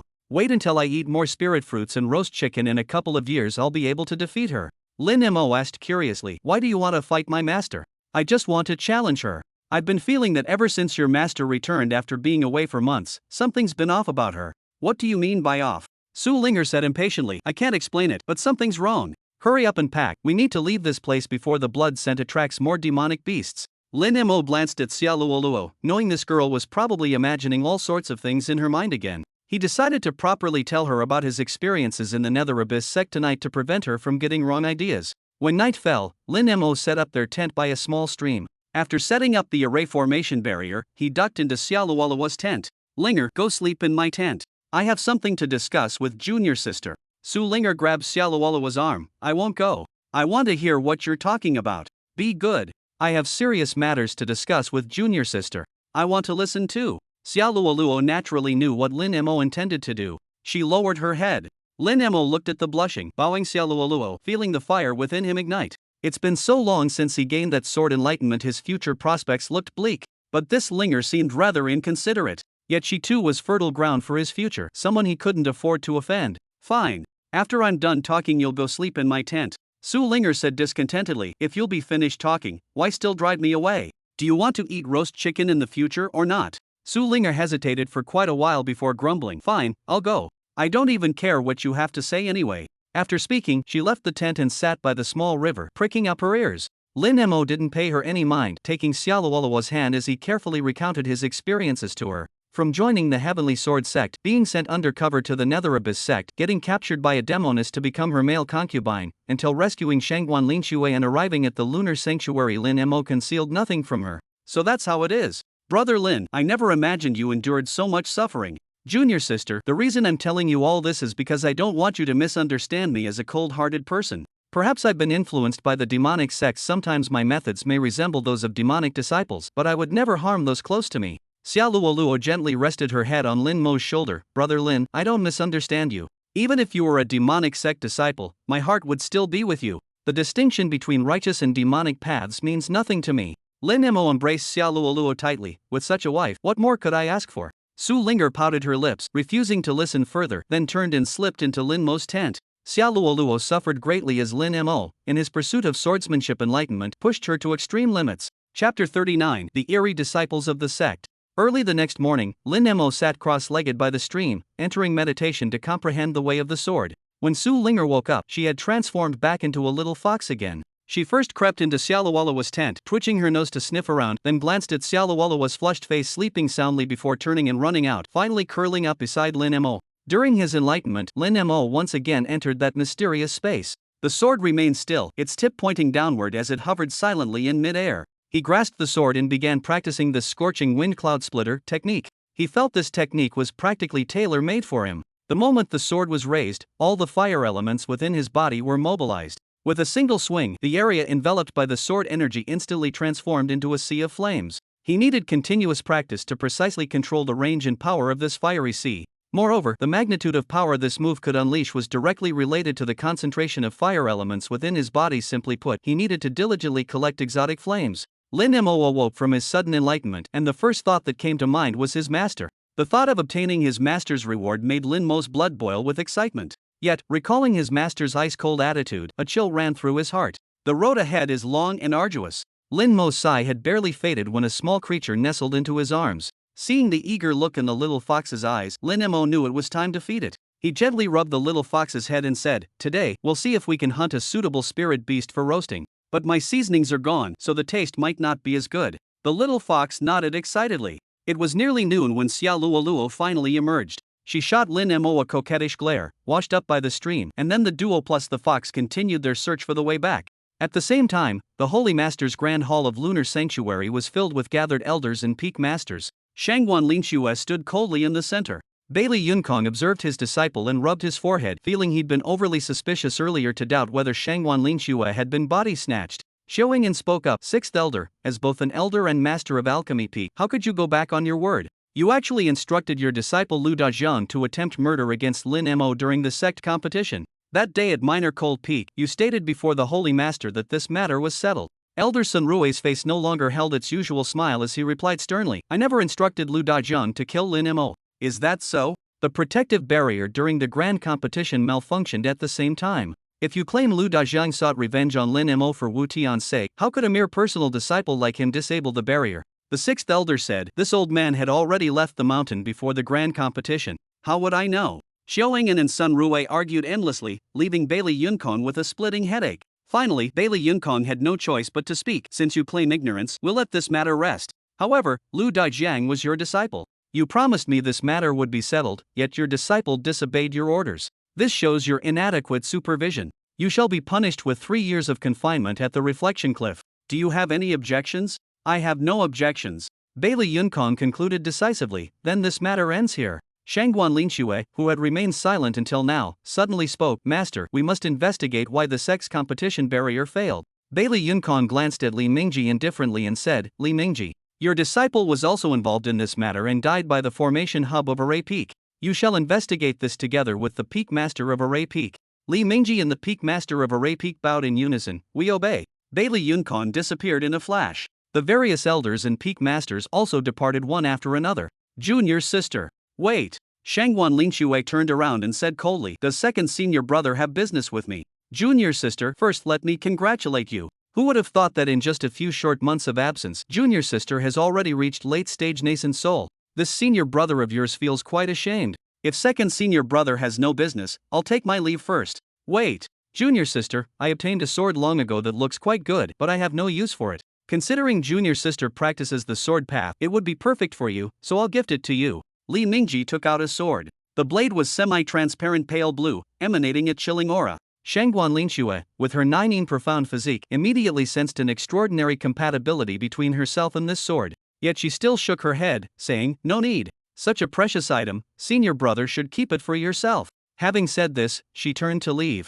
Li Mingji caught the fleeting expression in Shangguan Linxue's eyes. She liked this sword. "Junior sister, this sword is useless for a man like me. Its cold energy is too strong. If you won't take it, then let it be discarded." Li Mingji threw the sword toward Shangguan Linxue, then swiftly flew away. He wasn't worried at all that Shangguan Linxue might detect anything unusual, because he had previously shown it to Master Bailey Yunkong. Even Bailey Yunkong didn't recognize it as a lifebound sword and found nothing amiss. Shangguan Linxue caught the sword. The moment it touched her hand, she felt the cold energy within her body slowly seeping into the blade. Could it be this sword could actually suppress the cold poison of her 9 profound physique? Li Mingji had already disappeared from sight. Shangguan Linxue looked at the sword in her hand, hesitated for a moment, then flew toward Minor Cold Peak with the weapon. Inside the secret realm, Lin Mo and Xia Luoluo stood dumbfounded at the scene before them. On a narrow mountain path, countless white-robed figures marched in perfect single file toward the summit. What shocked Lin Mo even more was that he and Xia Luoluo recognized many of these people.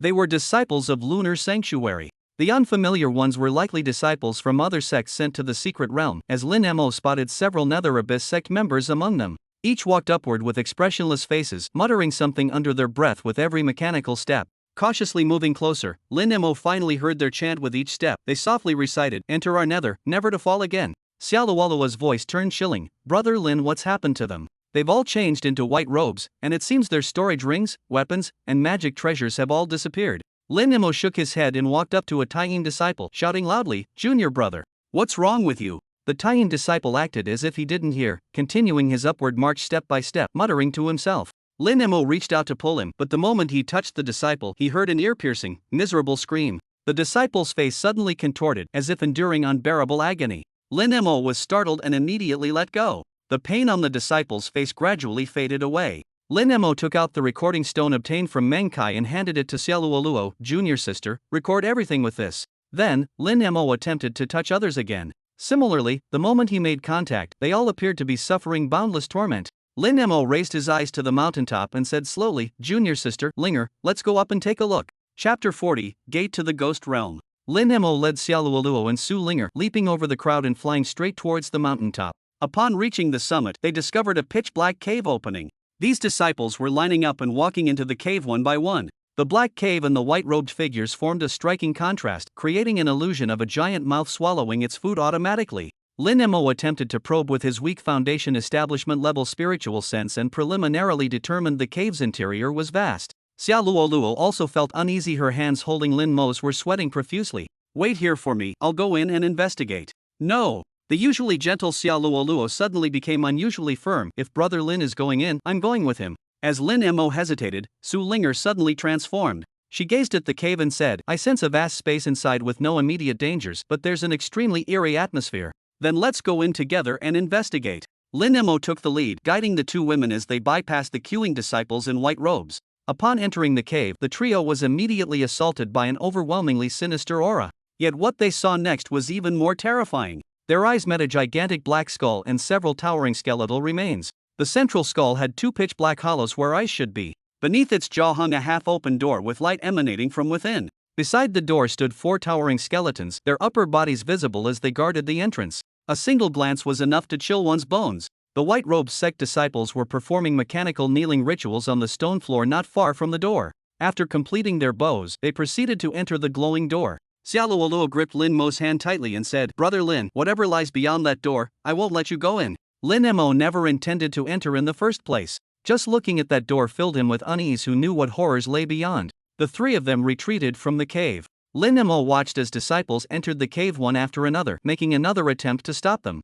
This time, ignoring the disciples' pitiful wails, he pulled with all his might. But after struggling briefly, the disciple suddenly went limp, all signs of life extinguished. He collapsed to the ground, his white robes instantly transforming into the uniform of Lunar Sanctuary's disciples. Lin Emo dared not attempt to stop anyone after that. They could only watch helplessly as disciple after disciple entered the cave. When the last disciple entered, Lin Emo gathered his courage to peer inside. As the disciple stepped through the doorway, it sealed shut, extinguishing the eerie glow from within. After leaving the area, Xiaoluoluo spoke uneasily. "So many people, we couldn't even save our fellow sect members." Lin Emo said decisively, "Entering the secret realm means facing danger. This has nothing to do with you, it was their own choice. If you take this responsibility upon yourself, then I can only say you're not suited for cultivation." Xiaoluoluo said awkwardly, "I'm not taking responsibility. I just feel terrible watching so many fellow disciples march to their deaths." "Why feel terrible? How do you know they died? Next time we meet them, they might surprise you." Su Linger looked at Lin Emo then at Xiaoluoluo and asked, "Why do you think just the three of us remained unharmed?"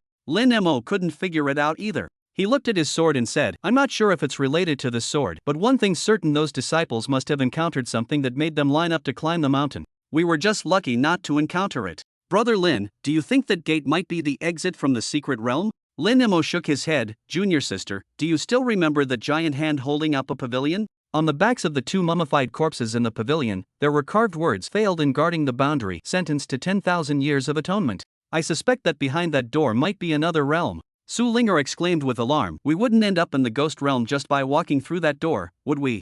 Lin Emo looked at Su Linger and said, "Have you forgotten? Those disciples kept chanting, 'Enter my netherworld, never to fall.' I think it's more appropriate to call it the netherworld realm." "Humph, that's still the ghost realm by another name." Lin Emo smiled, "We can't be certain yet, these are just our speculations. If there truly were such places as the ghost realm or netherworld realm, why have we never heard of them before? Oh dear. Let's just hurry up and leave this place, find a way out of the secret realm. Without seasonings, the rabbits you roast aren't the least bit tasty." Lin Emo couldn't help but rub Su Linger's head and said, "We've already gained tremendous rewards from this journey.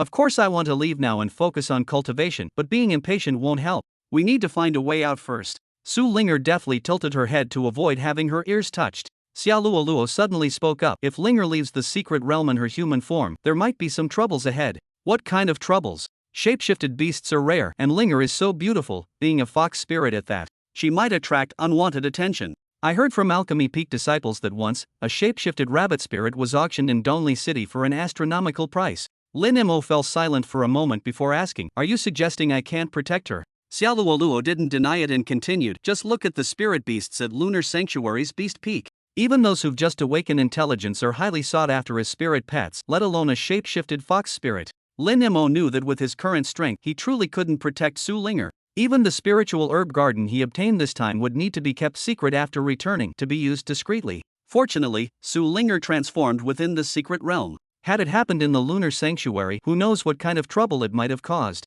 Linger, after we leave the secret realm, please revert to your little fox form.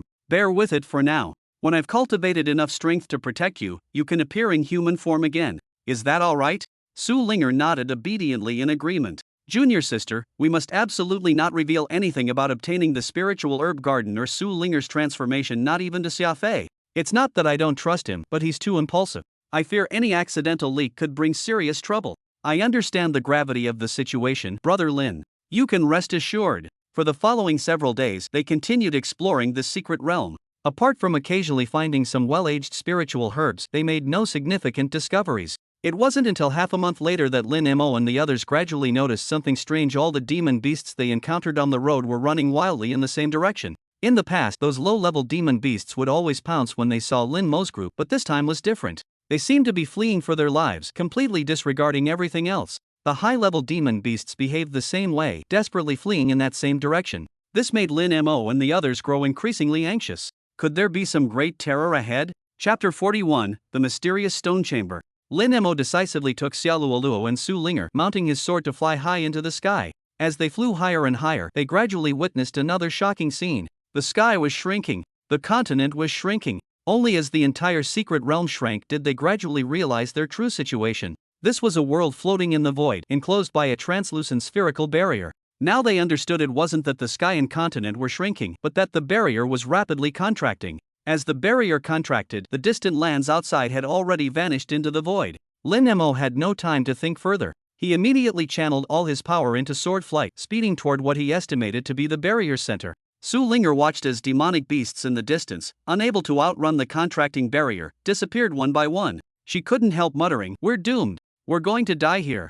Don't give up so easily." Lin Mo flew with all his might. Xiaoluoluo began playing a lively tune on her xiao. As the xiao's melody rose, Lin Mo immediately felt his sword flight speed increase dramatically. Chased by the contracting barrier, they flew without rest for 3 days. During these 3 days, Lin Mo felt he had never been in such dire straits. The continuous 3-day sword flight was barely sustained only by Su Linger constantly stuffing elixirs and spiritual herbs into his mouth, and Xiaoluoluo's unceasing xiao playing to help regulate his spiritual energy. In the end, they arrived above that lake with the giant sword-wielding hand. The lakeshore was densely packed with various petrified demonic beasts. They too had been driven here by the contracting barrier, yet couldn't escape their petrification fate. Beside the giant hand, the petrified figures of Wang Yang and 2 lunar sanctuary disciples still stood, frozen in their original postures. The barrier rapidly shrank to less than 10 li in radius. The petrified beasts along the shore and the giant hand quickly found themselves outside the barrier's bounds, then vanished without trace. The transparent dome above Lin Mo's group also descended swiftly as it contracted downward.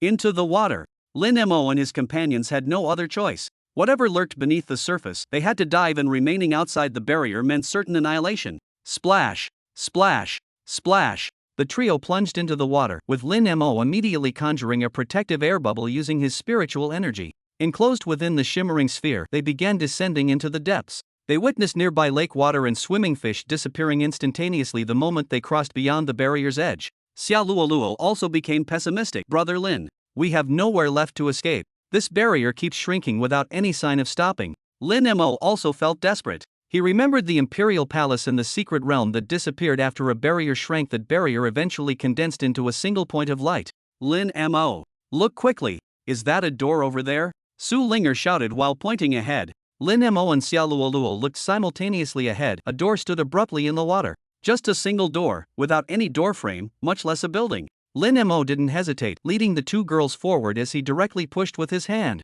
The door opened. Behind it was a pitch-black stone chamber. The three stepped inside in one motion. Looking back, there was water outside. Or more precisely, the bottom of the water. Not a single drop had entered the stone chamber. He could clearly see numerous fish swimming past before his eyes. The aquatic plants in the distance grew extraordinarily lush. Ha! Why does this feel so familiar? Brother Lin, this stone chamber is exactly the same one we first entered when we came to the secret realm. Lin Mo had naturally already remembered. He could see through the water that the outer barrier was rapidly approaching. Acting on instinct, Lin Mo closed the door. The surroundings were instantly plunged into complete darkness. A luminous pearl appeared in Xiaoluoluo's hand, illuminating the area. To their astonishment, they discovered the door they had just closed had vanished. Turning to look around, the stone chamber that originally had 4 doors now only had one remaining, the door leading to the room with the treasure chest. Su Linger suddenly asked, Lin Mo, what do you think is happening outside now? Given the speed of the barrier's contraction, we should have already disappeared. Who knows? The door to the water is gone too, so we can't go check. As he spoke, Lin Mo walked toward the door leading to the room with the treasure chest. Pushing the door open, they saw the moss-covered chest was still there, its lid still open. Lin Mo hadn't closed it after taking that stone. At this very moment, Lin Mo felt a sudden intuition. He took out that stone he'd obtained from the chest. He took out another luminous pearl and, under the glow of both pearls, carefully examined the landscape painting within the stone. Xiaoluoluo and Su Linger also gathered around. Lin Mo, don't you think this landscape inside the stone is identical to the terrain in the secret realm? Xiaoluoluo nodded vigorously while pointing at the painting in the stone. Look at that lake, isn't that the one beside the giant hand statue? And these mountain ranges. Lin Mo also confirmed that the naturally formed landscape within this stone perfectly matched the secret realm's topography. Su Linger suddenly spoke. Do you think maybe the entire secret realm is right here in Lin Mo's hand? That wasn't impossible. Lin Mo and Xiaoluoluo turned to stare at Su Linger. If the secret realm is in my hand, then where are we right now? Su Linger shook her head. How should I know? Don't look at me, let's think about how to get out of here instead. Xiaoluoluo pondered for a moment and said, all the doors in the stone chamber have disappeared, leaving only this one. There must be a reason for this, perhaps the key to our exit lies within this very room. Su Linger stared at the box and suggested, how about you try putting the stone back? Having no alternative, Lin Mo complied and returned the stone to its place. The three of them fixed their gazes intently on the stone. The stone showed no unusual reaction. A quick glance around revealed no changes either. Lin Mo tentatively struck the chamber wall with a palm strike, but the force dissipated without effect. Not even a mark was left on the stone. Are we trapped here? Humph. In your dreams. Expect me and Sister Xia to stay in this wretched place with you forever. Never. Lin Mo could only smile bitterly. No matter how many beauties were present, he couldn't endure staying in such a cramped, gloomy place for long. He went to carefully examine the stone chamber outside again. When he returned, he saw Su Linger muttering, Mother said when I was little that it's okay to take things from others by force, but never to steal. If you take something, you must return it. Lin Mo couldn't help but laugh. What kind of logic was that? Just as he was about to debate with Su Linger, he saw her muttering to herself while closing the lid of the box. The moment the box clicked shut, the entire stone chamber erupted in a dazzling white light. Amid Xiaoluoluo's scream, Lin Mo dashed forward immediately, grabbing both Xiaoluoluo and Su Linger with each hand. The white light swallowed the three of them in an instant. Chapter 42, The Double Agent. Before Lin Mo's vision even recovered from the white light, he felt himself falling. With a single thought, his sword materialized beneath his feet, catching them midair. Gradually, his sight returned blue skies, white clouds, and the sprawling mountains and rivers beneath them. They were high in the sky. In the distance, several figures were swiftly approaching. Linger, transform. Su Linger obediently transformed into a little fox and jumped into Xiaoluoluo's embrace. There were 4 arrivals, with Hong Xiaotian among them. Lin Mo and Xiaoluoluo let out long sighs of relief. They had finally come out. Lin Mo, you made it out. What's the situation inside the secret realm? Why did the entrance disappear moments ago? Where are the others? Hong Xiaotian, being impatient by nature, immediately grabbed Lin Mo and bombarded him with questions. Lin Mo glanced at the other 3. One appeared to be from the Heavenly Sword sect, likely their team leader. The remaining 2 were unfamiliar to Lin Mo, one being a Taoist nun. Elder Fourth, let's go down first and give you a detailed report. Right. My apologies for being too hasty. Are you both alright? We're fine. Lin Mo began considering whether to explain clearly what had transpired in the secret realm. In the end, he decided to truthfully recount everything that had occurred within. Otherwise, when their disciples failed to return, they would surely come to the lunar sanctuary demanding answers from Lin Mo. Of course, certain matters had to remain undisclosed: the herb garden, the flame heaven empress's sword, and Su Linger's transformation. Returning to the camp, leaders from other sects and remaining disciples, upon hearing that someone had emerged from the secret realm, all gathered around. Lin Mo also spotted a familiar face: He Zhongtong, the outer sect steward of Nether Abyss sect. Back when Lin Mo was still cultivating spiritual fields in Nether Abyss sect, he had been under He Zhongtong's supervision. However, when He Zhongtong saw Lin Mo, he said nothing and showed no obvious hostility. The crowd assembled on the open ground outside the camp, all eyes fixed on Lin Mo and Xiaoluoluo. Xiaoluoluo appeared slightly uncomfortable, quietly taking half a step back to stand behind Lin Mo. Hong Xiaotian moved beside Lin Mo and said, "Alright, Lin Mo. These are all the expedition leaders from various sects exploring the secret realm.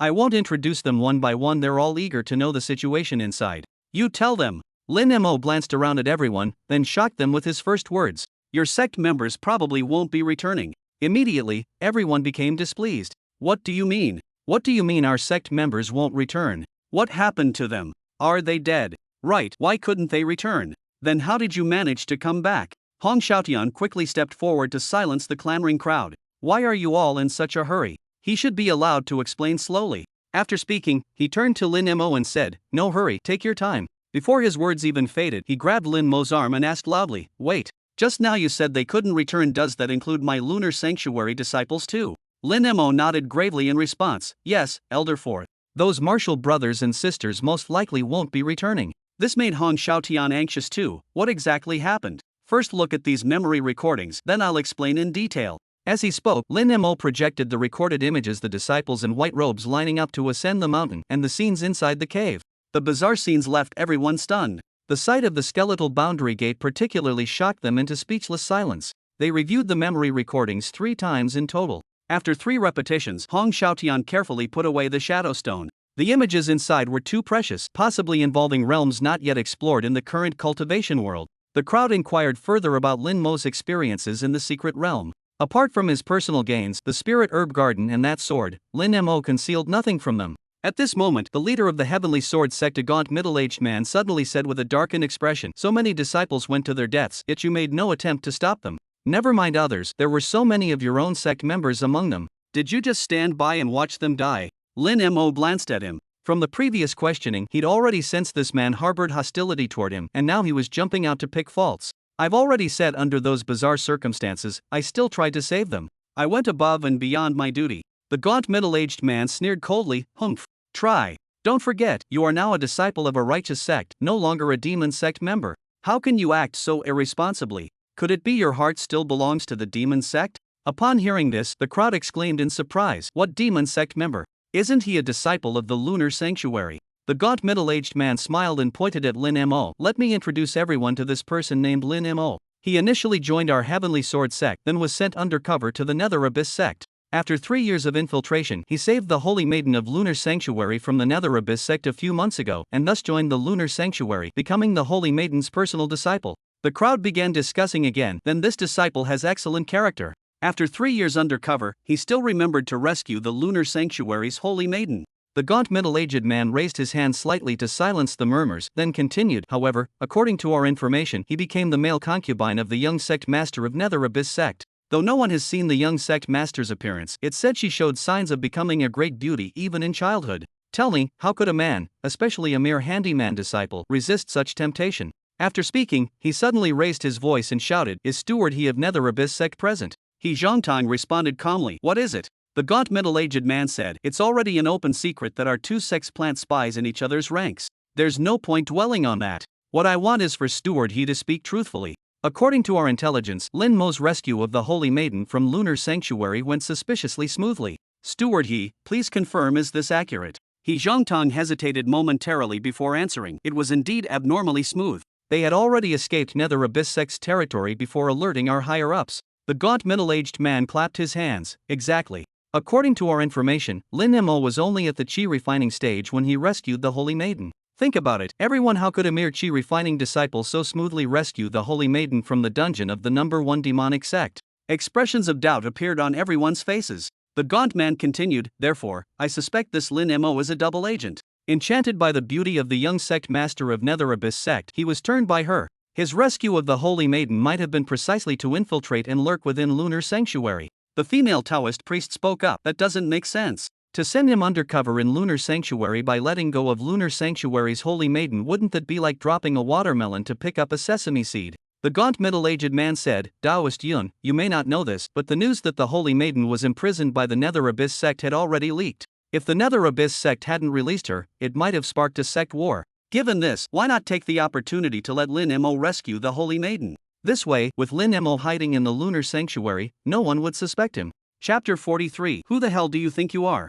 After these words were spoken, everyone turned their gaze toward Lin Mo. Lin Mo himself was completely dumbfounded. He even began to question himself, was he truly a double agent? Brother Lin, no matter what, I believe in you. Xia Luoluo tugged at Lin Mo's sleeve. Lin Mo was deeply moved this girl had truly placed all her trust in him. He gave Xia Luoluo a reassuring look before turning to the gaunt middle-aged man. May I ask who you are? The gaunt man didn't even glance at Lin Mo as he replied, I am the 9th elder of the Heavenly Sword Sect, Gujun. My advice is that you confess the truth. After all, you did rescue the holy maiden, your life isn't in danger. Lin Mo laughed. He nodded repeatedly, murmuring, Gujun, the 9th elder. So that's how it is. So that's how it is. Gujun finally looked at him and asked suspiciously, what do you mean? Everyone, I once saw a register in that demonist study at the Nether Abyss sect. The first name listed was Heavenly Sword Sect's 9th elder Gujun. At that time I found it strange, why would Heavenly Sword Sect's 9th elder's name be recorded in Nether Abyss sect's register? Now I understand. The 9th elder is from Nether Abyss sect. The 9th elder shouted sternly, if you keep spouting nonsense, I'll tear you apart. Hong Xiaotian stepped forward and stood by Lin Mo's side. Lin Mo raised his head proudly and declared to everyone, now I finally understand why the 9th elder has been targeting me. Because I rescued my holy maiden master for Nether Abyss sect, this is an utterly humiliating matter. Moreover, as I just told everyone, I had a conflict with 3 Nether Abyss sect disciples in the secret realm and killed them. Everyone, look, here are some belongings of Nether Abyss sect disciples, including their identity tokens. Lin Mo took out the belongings of those 3 Nether Abyss sect disciples and laid them on the ground. Completely ignoring He Zhongtong's gloomy expression, he continued, among these 3 dead individuals, 2 were personal disciples of the 5th elder from Nether Abyss sect. Everyone, think about it, if I had truly defected to Nether Abyss sect, why would I kill the personal disciples of their 5th elder? After speaking, he added, everyone, if Gujun weren't a Nether Abyss sect spy infiltrating Heavenly Sword sect, then why would he target me like this? Now, none could distinguish right from wrong anymore. Gujun's eyes turned bloodshot. He roared furiously, you damned little beast spouting nonsense. This old man will surely cleave you in half today. Lin Mo immediately hid behind Hong Xiaotian, shouting, Elder Fourth. He's trying to silence me by murder. Hong Xiaotian laughed heartily, if he can kill you today, I'll tear off this old face of mine and throw it into a latrine. Gujun stared at Hong Xiaotian and said, Elder Hong, this little beast originally belonged to our Heavenly Sword sect. As for whether he's betrayed us or not, I must take him back to Heavenly Sword sect for proper interrogation. Hong Xiaotian shook his head, no. He is a disciple of the Holy Maiden of our Lunar Sanctuary. Regarding today's matter, I will report it to the sanctuary when I return, and let the Holy Master and Holy Maiden handle it. Gujun said anxiously, Elder Hong, if you don't let me take him away today after I report back to my sect, I'm afraid it will affect the long-standing relationship between our 2 sects. Hong Xiaotian glared with tiger-like eyes, Gujun, who do you think you are? If you take him away, where would my face be? If you want to take him, come on. Defeat me first, then naturally I won't be able to stop you. Gujun's face turned crimson with anger. Being only at the nascent soul great perfection stage, how could he be a match for Hong Xiaotian, who was at the divine transformation mid-stage? Moreover, Hong Xiaotian was straightforward and had good connections. If a fight really broke out, probably 8 out of 10 present would speak in his favor. He left with a dark expression on his face. Lin Mo didn't understand why this Gujun was targeting him, but since he could slap them harder, he wouldn't hold back. So he shouted to the Heavenly Sword sect members, Gentlemen, when you return, you'd better investigate thoroughly. Don't say I didn't warn you. Gujun suddenly turned his head, his gaze toward Lin Mo filled with venomous hatred. Lin Mo also engraved this man firmly in his memory. In truth, Lin Mo's claim about seeing Gujun's name in the Nether Abyss sect's registry was completely fabricated. He genuinely couldn't understand why Gujun targeted him. But since the man was hostile, Lin Mo would drag him down at all costs. Yet Gujun's words today had planted seeds of doubt in Lin Mo's mind. Ever since arriving at the Lunar Sanctuary, Lin Mo had avoided thinking about his time at the Nether Abyss sect. Those memories were too humiliating. Now recalling it, as the foremost demonic sect with numerous experts, how could rescuing his master have been so suspiciously smooth? As these thoughts swirled in Lin Mo's mind, Hong Xiaotian's voice interrupted. Lin Mo. While I shielded you today as a Lunar Sanctuary disciple who shouldn't suffer outsiders' bullying, I'll certainly report this incident upon our return. Lin Mo bowed to Hong Xiaotian, many thanks to Elder Fourth for protecting this disciple. With a clear conscience, Elder may report everything truthfully upon your return. Ah, you brat, sighed Hong Xiaotian. Today you've offended the Heavenly Sword sect and made enemies with the Nether Abyss sect too. You'd better be more careful from now on. After learning the situation from Lin Mo, the remaining personnel from various sects began packing up, preparing to return to their respective homes. Lin Mo also realized that among all the disciples who entered the secret realm, apart from himself and Xia Luoluo, not a single one had returned. Hong Xiaotian instructed several remaining disciples to pack up briefly, and they embarked on their journey back. When they had first set out, 3 flying ships carried 300 people. Now, only the camp's remaining personnel plus Lin Mo and Xia Luoluo, barely over 10 people in total, were returning. The atmosphere in the ship's cabin was heavy with grief. Xia Luoluo took the little fox to a cabin chamber to cultivate, while Lin Mo sat by the ship's railing, watching the scenery rush backward, pondering over the events that had transpired in the secret realm.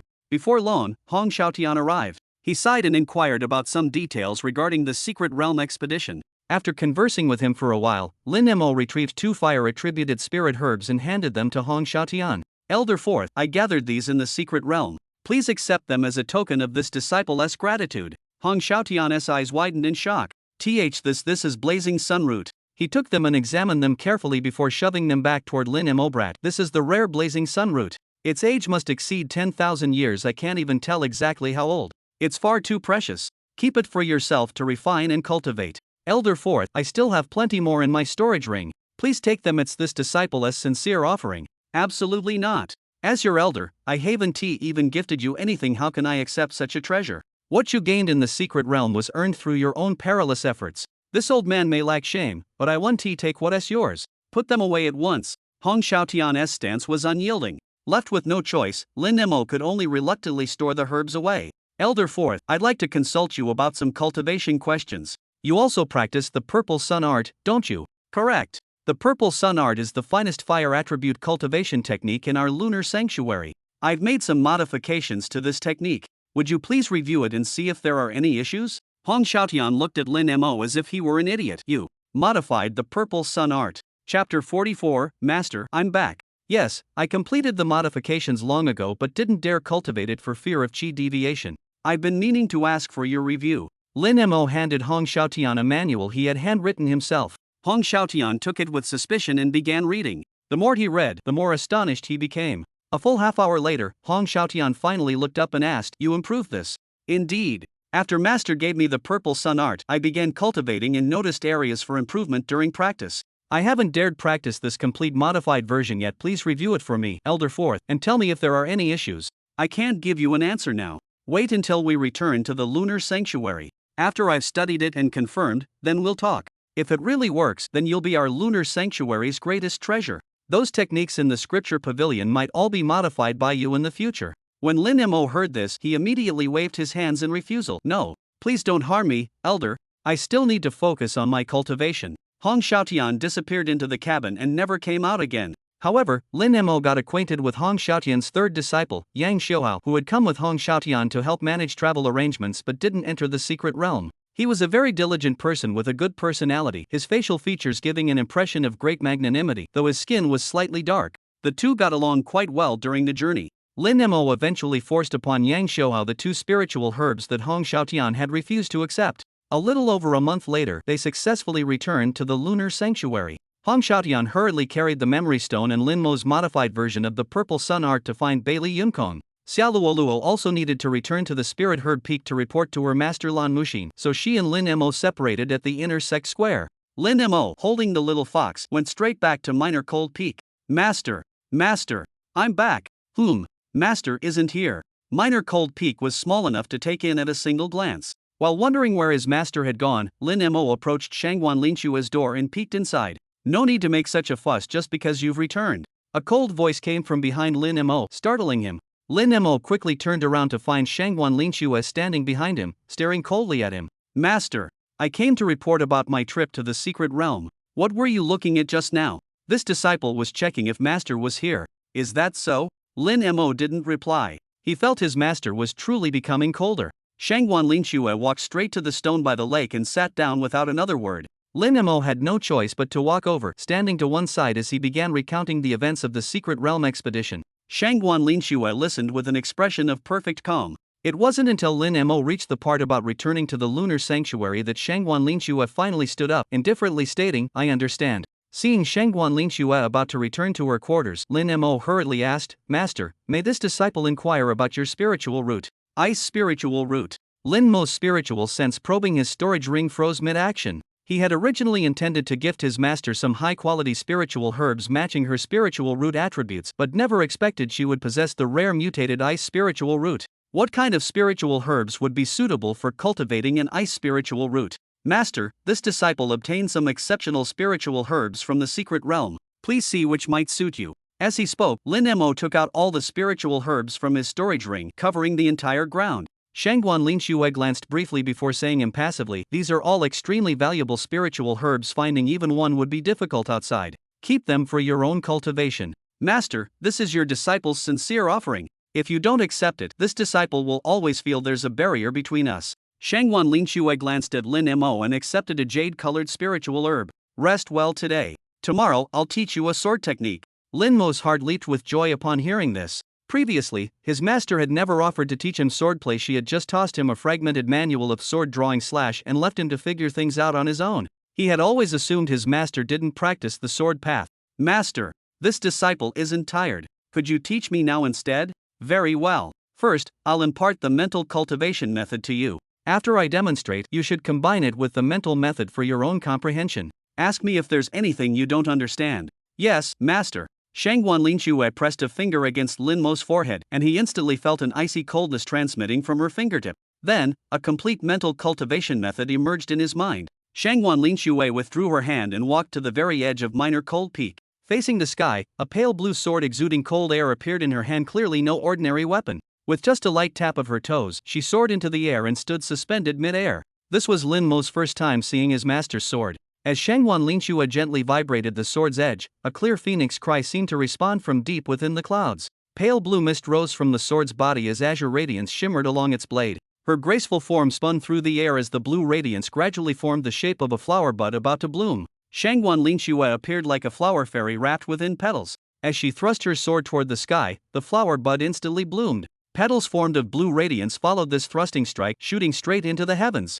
Lin Mo stood dumbfounded. He never imagined his master's swordsmanship had reached such profound levels. This technique is called one thought, a flower blooms. You should contemplate it well. Lin Mo immersed himself in the sword intent of this strike. Shangguan Linxue glanced at the little fox nearby, noticing it was staring directly at her. Earlier, Shangguan Linxue had known this little fox possessed spiritual intelligence, but now she began to suspect was this fox nearing transformation. She approached the little fox and said coldly, "I know you understand me. Hear this clearly as a demon staying by my disciple's side. If you harbor any harmful intentions toward him, I will surely behead you." Su Linger nearly transformed on the spot from sheer anger. "Here I am suspecting this master of yours might be problematic, and you dare threaten me instead." Su Linger firmly remembered Lin Mo's words. Her transformation would bring trouble upon him. She restrained herself. After all, she still couldn't defeat this woman now. Just wait, in a few short years, she'd be able to knock this woman flat. Shangguan Linxue sensed hostility from the little fox, but she didn't take it seriously. What trouble could a mere spirit pet possibly cause? 10 days later, just as Lin Mo was thinking of visiting Xiaoluoluo, Shangguan Linxue brought him to the sect master's hall instead. At first, Lin Mo didn't understand why his master had brought him here, but upon seeing representatives from other sects in the hall, he guessed they might still suspect him. However, what he didn't expect was that upon entering the hall, before anyone could speak, Shangguan Linxue took the initiative. "My disciple Lin Mo has already told me everything about the secret realm incident. Today, you may inquire about matters related to the secret realm, but if you suspect him of being a spy, we have no time to entertain such nonsense." With these words, she instantly silenced the representatives from the Heavenly Sword sect. The Heavenly Sword sect's representative, a white-bearded elder, narrowed his eyes. "This concerns the reputation of our ninth elder.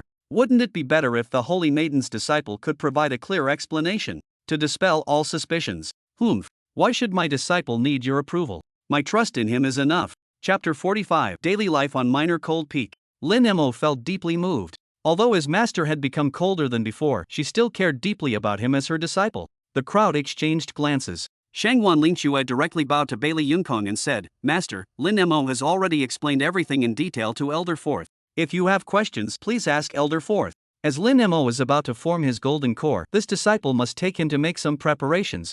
Bailey Yunkong nodded and addressed the other sects. "Lin Mo has now been accepted into our lunar sanctuary. I have already notified the Heavenly Sword sect. All past matters end here. If any of you still have questions, you may negotiate directly with our Lunar Sanctuary. Bailey Yunkon's meaning was clear. Lin Mo was now a disciple of Lunar Sanctuary, and any matters concerning him would be handled by Lunar Sanctuary. Ever since he had examined the purple sun art that Hong Xiaotian had presented, he had understood Lin Mo's true value. The representatives from other sects didn't pursue the matter further, as their main purpose for coming was to watch the secret realm footage that Lin Mo had brought back. Shangguan Linxue led Lin Mo away from the sect master's hall. Master, I wish to visit Emerald Wave Lake. Why do you want to go to Emerald Wave Lake? After some consideration, Lin Mo decided to explain about the broken sword and the Flame Heaven Empress's sword to Shangguan Linxue. Shangguan Linxue cast him a cold glance before soaring towards Emerald Wave Lake on her sword, with Lin Mo quickly following. Upon reaching the lakeside, Shangguan Linxue turned to face Lin Mo, her voice icy. What else are you hiding from me? Forgive me, master. I didn't mean to conceal anything. I just felt since your last return, you've seemed like a different person. Enough. Just tell me what else you haven't disclosed. Lin Mo then recounted the entire incident at the herb garden and how he obtained the Flame Heaven Empress's broken sword in detail before handing the sword to Shangguan Linxue. Shangguan Linxue took the sword, examined it carefully for a while, then returned it to Lin Mo. You won't be able to find the sect guardian beast. It spends most of its time in deep slumber, awakening only once every 100 years, and remains awake for merely 3 days each time. That you encountered it last time was sheer coincidence. Unless our sect faces an existential crisis, it won't wake up prematurely. What? Is that so? Old turtle, you're full of empty boasts. Last time you said I could come to you if I needed anything. Lin Mo inwardly criticized Old Turtle for being unreliable. Master, do you know about that great war Old Turtle mentioned? Its shell was shattered during that battle, and the broken sword was found embedded in its carapace. The era is too remote. Even some elders in our sect only know that a great war once occurred in the Lunar Sanctuary. As for the specific circumstances, not even the Holy Master knows. There are no relevant records preserved in the sanctuary either. Lin Mo stared at the sword in his hand as if gazing upon an enigma. This sword is no ordinary weapon. Keep it well protected. For now, you should return to Minor Cold Peak and focus on preparing for your Golden Core formation. Understood, Master. As they flew over the spiritual herb peak, Lin Mo suddenly said, Master, I still have some matters to attend to. You may return first. Shangguan Linxue suddenly felt an uncomfortable stirring in her heart, knowing this was Sun'er's influence affecting her.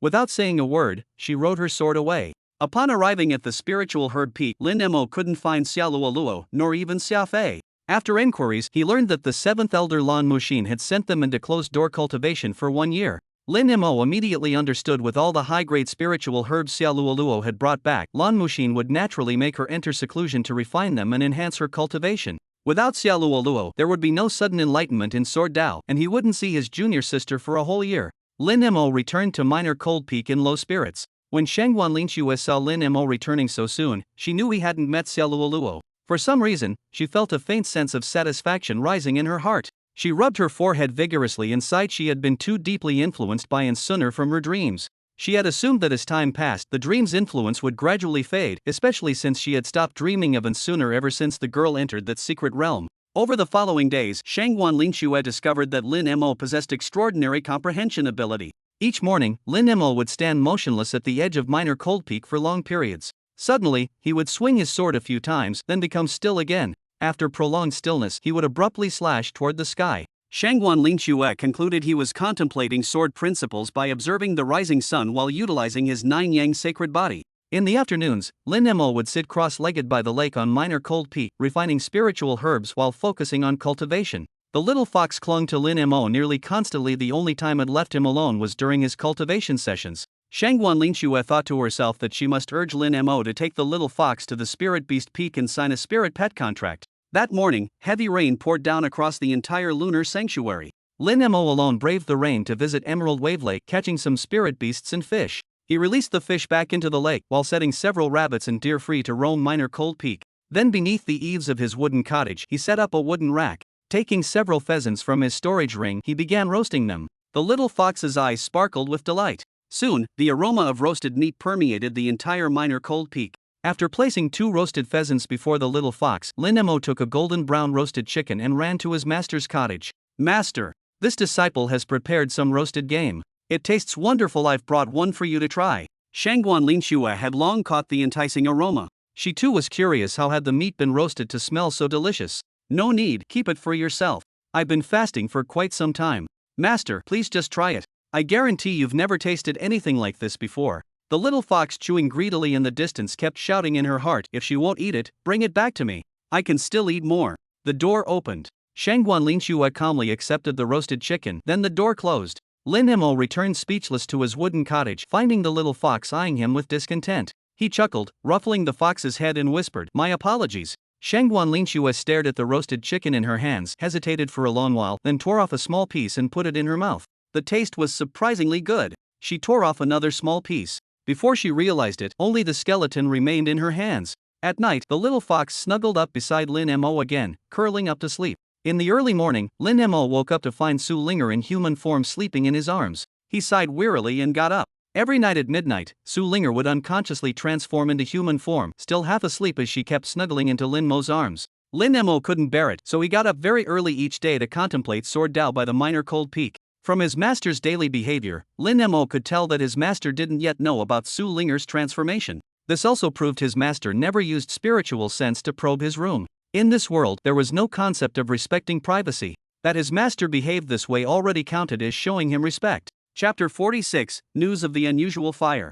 Day by day, time passed. Bailey Yunkong very much wanted to summon Lin Mo to show him the first half of the Lunar Heart Scripture, to see if he could offer any insights that might help advance or evolve the scripture's latter half.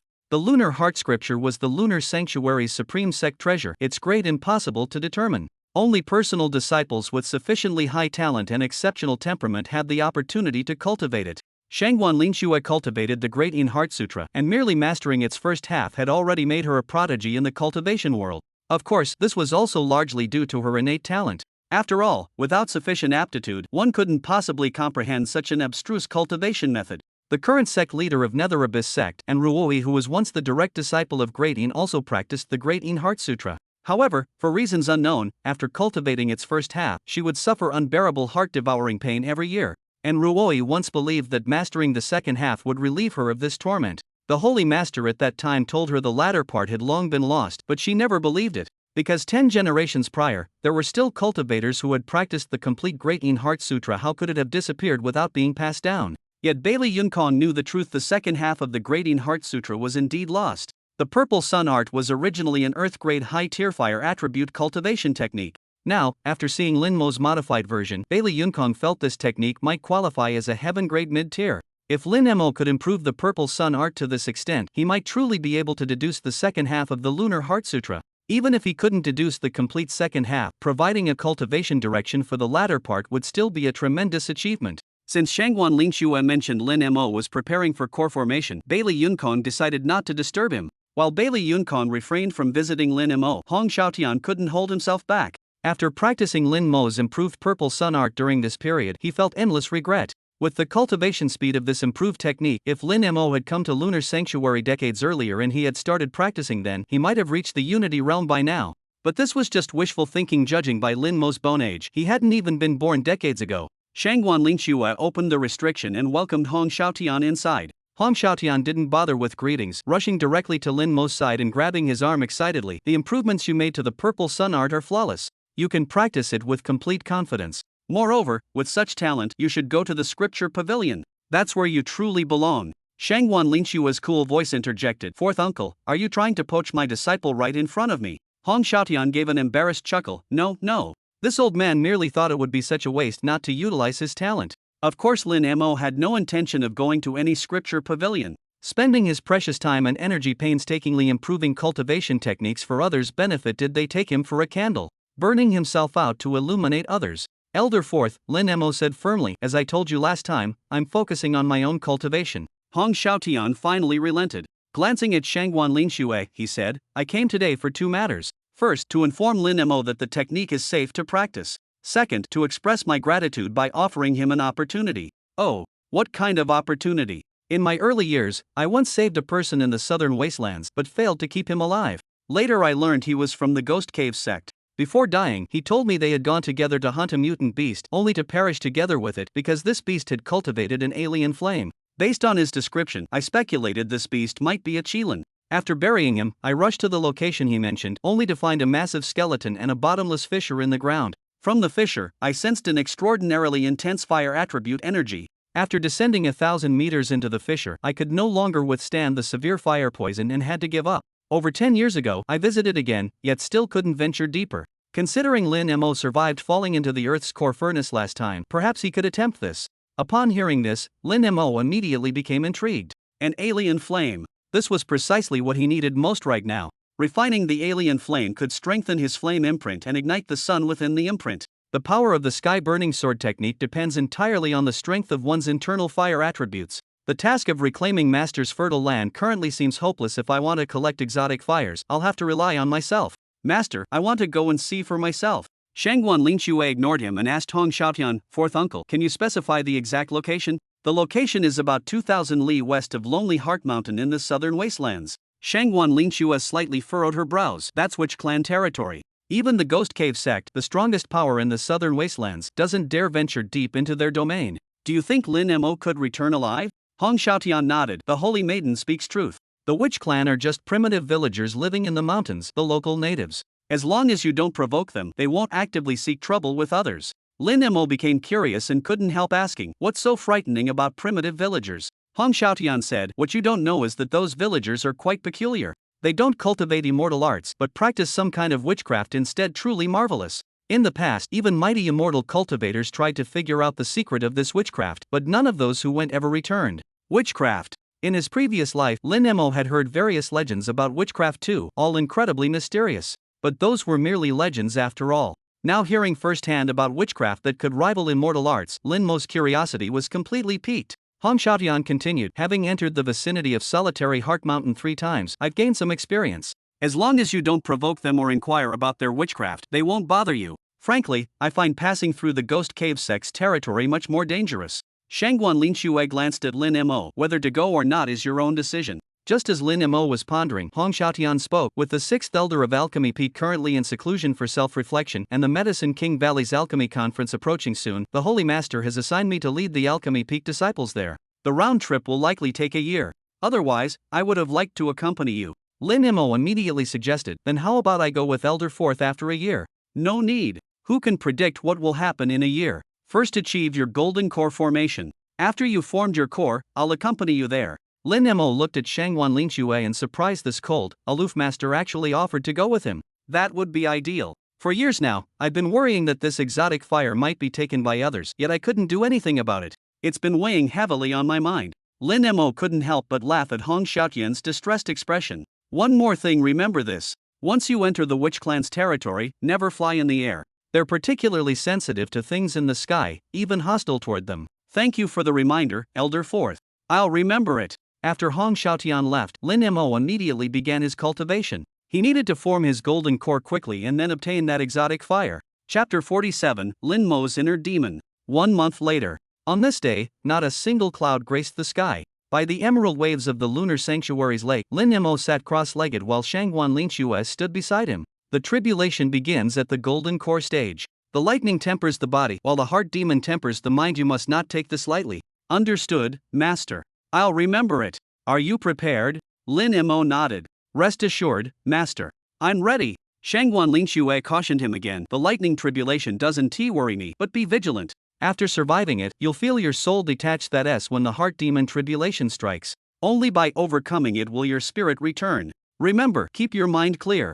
Lin Mo nodded. He could plainly see the concern in Shangguan Lingxue's eyes. Though usually cold and aloof, his master still cared for him as her disciple. He calmed his mind and began slowly condensing the nearly solidified spiritual energy within his dantian into a core. Shangguan Lingxue had been standing guard not far away, watching Lin Mo. 3 days passed with Lin Mo remaining completely motionless. On the dawn of the 4th day, the clear sky began to change as dark clouds materialized out of nowhere, gathering rapidly. Gradually, a massive vortex formed high above Lin Mo's head. At the vortex's center, golden lightning snaked violently through the clouds. Inside Lin Mo's body, above the foundation platform, a perfectly round golden core gradually took solid form. Lin Mo recalled his master's words. The lightning tribulation is heaven's punishment for cultivators who seize the world's spiritual energy, but also its reward for those who dare to strive. Normally there's only one lightning strike. But after the first strike, while the tribulation clouds remain, cultivators may voluntarily guide the heavenly lightning to temper their bodies. How many strikes one can endure depends entirely on personal willpower and endurance. The moment his golden core formed, Lin Mo felt the overwhelming might of heaven. Crack! A thunderous roar echoed as if the lightning had struck directly at Lin Mo's heart. Then, he felt himself struck by a tremendous blow, as if a giant was swinging a 1,000-pound hammer, smashing it directly into his chest. He nearly blacked out on the spot, but the excruciating pain throughout his body as if his tendons and bones were being torn apart kept him conscious. He had no time to think of anything else because he sensed it. He sensed some kind of connection forming between him and the heavenly thunder. He had to take advantage of the lingering tribulation clouds to summon the thunder and continue refining his body. Crack! Crack! After 6 heavenly thunderbolts, Lin Mo felt as if he had already been ground into powder. Every particle of him ached. He remembered how he had endured the endless fall in the earth core furnace, just a little more suffering. The 7th heavenly thunderbolt struck. Lin Mo didn't know what benefits this thunder body refinement would bring, but he just wanted to see where his limits lay. In the distance, Shangguan Linxue watched with horror. Lin Mo was too greedy. Would he even survive? Under her agonized gaze, the 8th heavenly thunderbolt crashed down. Lin Mo's consciousness was fading. He could no longer feel any pain. He couldn't sense anything at all. His master had said that 9 heavenly tribulation thunders were the limit, but no one could withstand them. Now, he could feel the connection between the heavenly lightning and himself weakening. This meant the tribulation clouds were about to disperse. Suddenly, a person came to his mind, unbidden, and Suner, the demoness of the demonic path. He remembered that little golden bell again. He seemed to hear Suner calling to him, "Why aren't you lying down in bed properly? Damn it, I'll summon heavenly lightning to strike you dead." With a thought, the heavenly lightning descended. To his shock, Lin Mo saw Suner. Veiled in black silk, Suner stood before him, her eerie crimson eyes mocking him with amusement. "Am I dead? Did the last lightning I summoned kill you too? Ha ha ha. Suner, you demoness, I'll drag you down with me in death. Now we're both ghosts. I'm not afraid of you anymore."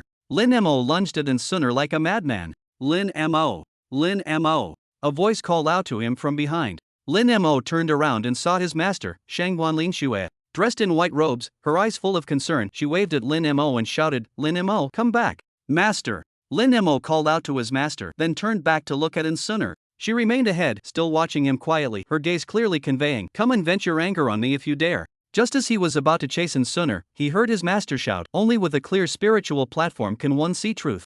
Could this be an illusion? Wait, wasn't I just undergoing a heavenly tribulation?" Lin Mo squeezed his eyes shut and reopened them, only to see his master's celestial face right before him. "Master!" After calling out weakly, Lin Mo fainted. Only then did Shangguan Linxue let out a long sigh of relief. She took out a robe to cover Lin Mo's naked body, then carried him as she flew toward Minor Cold Peak. Lin Mo had a long dream where he was entangled in passion, sometimes with Suner, other times with his master. When he resisted Suner, she would transform into master. But when he embraced master, he discovered the one giggling in his arms was actually Suner. When he awoke from the dream, the first thing he saw were Little Fox's pair of violet eyes. Seeing him wake up, Little Fox immediately jumped up, burrowed into his embrace, and kept nuzzling him with her head. "Linger, I made you worry." Little Fox nuzzled him again, then looked toward another direction. Lin Mo turned his head and only then realized master was actually present too. "Ha! Linger, you've even named your spirit pet already. Master, focus on recovering first." Shangguan Linxue glanced at him, dropped these 4 words, and departed. Little Fox whooshed onto the windowsill, watching as Shangguan Linxue passed beyond Minor Cold Peak's barrier, then instantly assumed human form. She rushed to the bedside, burying her head against Lin Mo's chest, saying, "Lin Mo, I thought you were going to die." A pair of fox ears rubbed against Lin Mo's face, soft and comfortable, ticklish. "How could I die? I still need to take care of Linger in the future. You don't know, when your master carried you back that day, I could see your bones. I was terrified, thinking you were already dead. Sorry to make Linger worry. By the way, how long was I unconscious?" 3 days. "If your master hadn't been here the whole time, I would have transformed long ago." Lin Mo felt deeply moved. His master had actually been watching over him for 3 days. He rubbed Su Linger's head and said, "Linger, I think there's no need to hide your transformation from my master anymore. She won't tell anyone." "How do you know?" "What if she tells someone? Sister Xia told me people might come to snatch me away as a spirit pet. She said even worse things might happen." "Who dares?" "I, Lin Mo, would rather die than let anyone take you away." Su Linger felt sweetness in her heart, not the kind of sweetness when she licked honeycombs.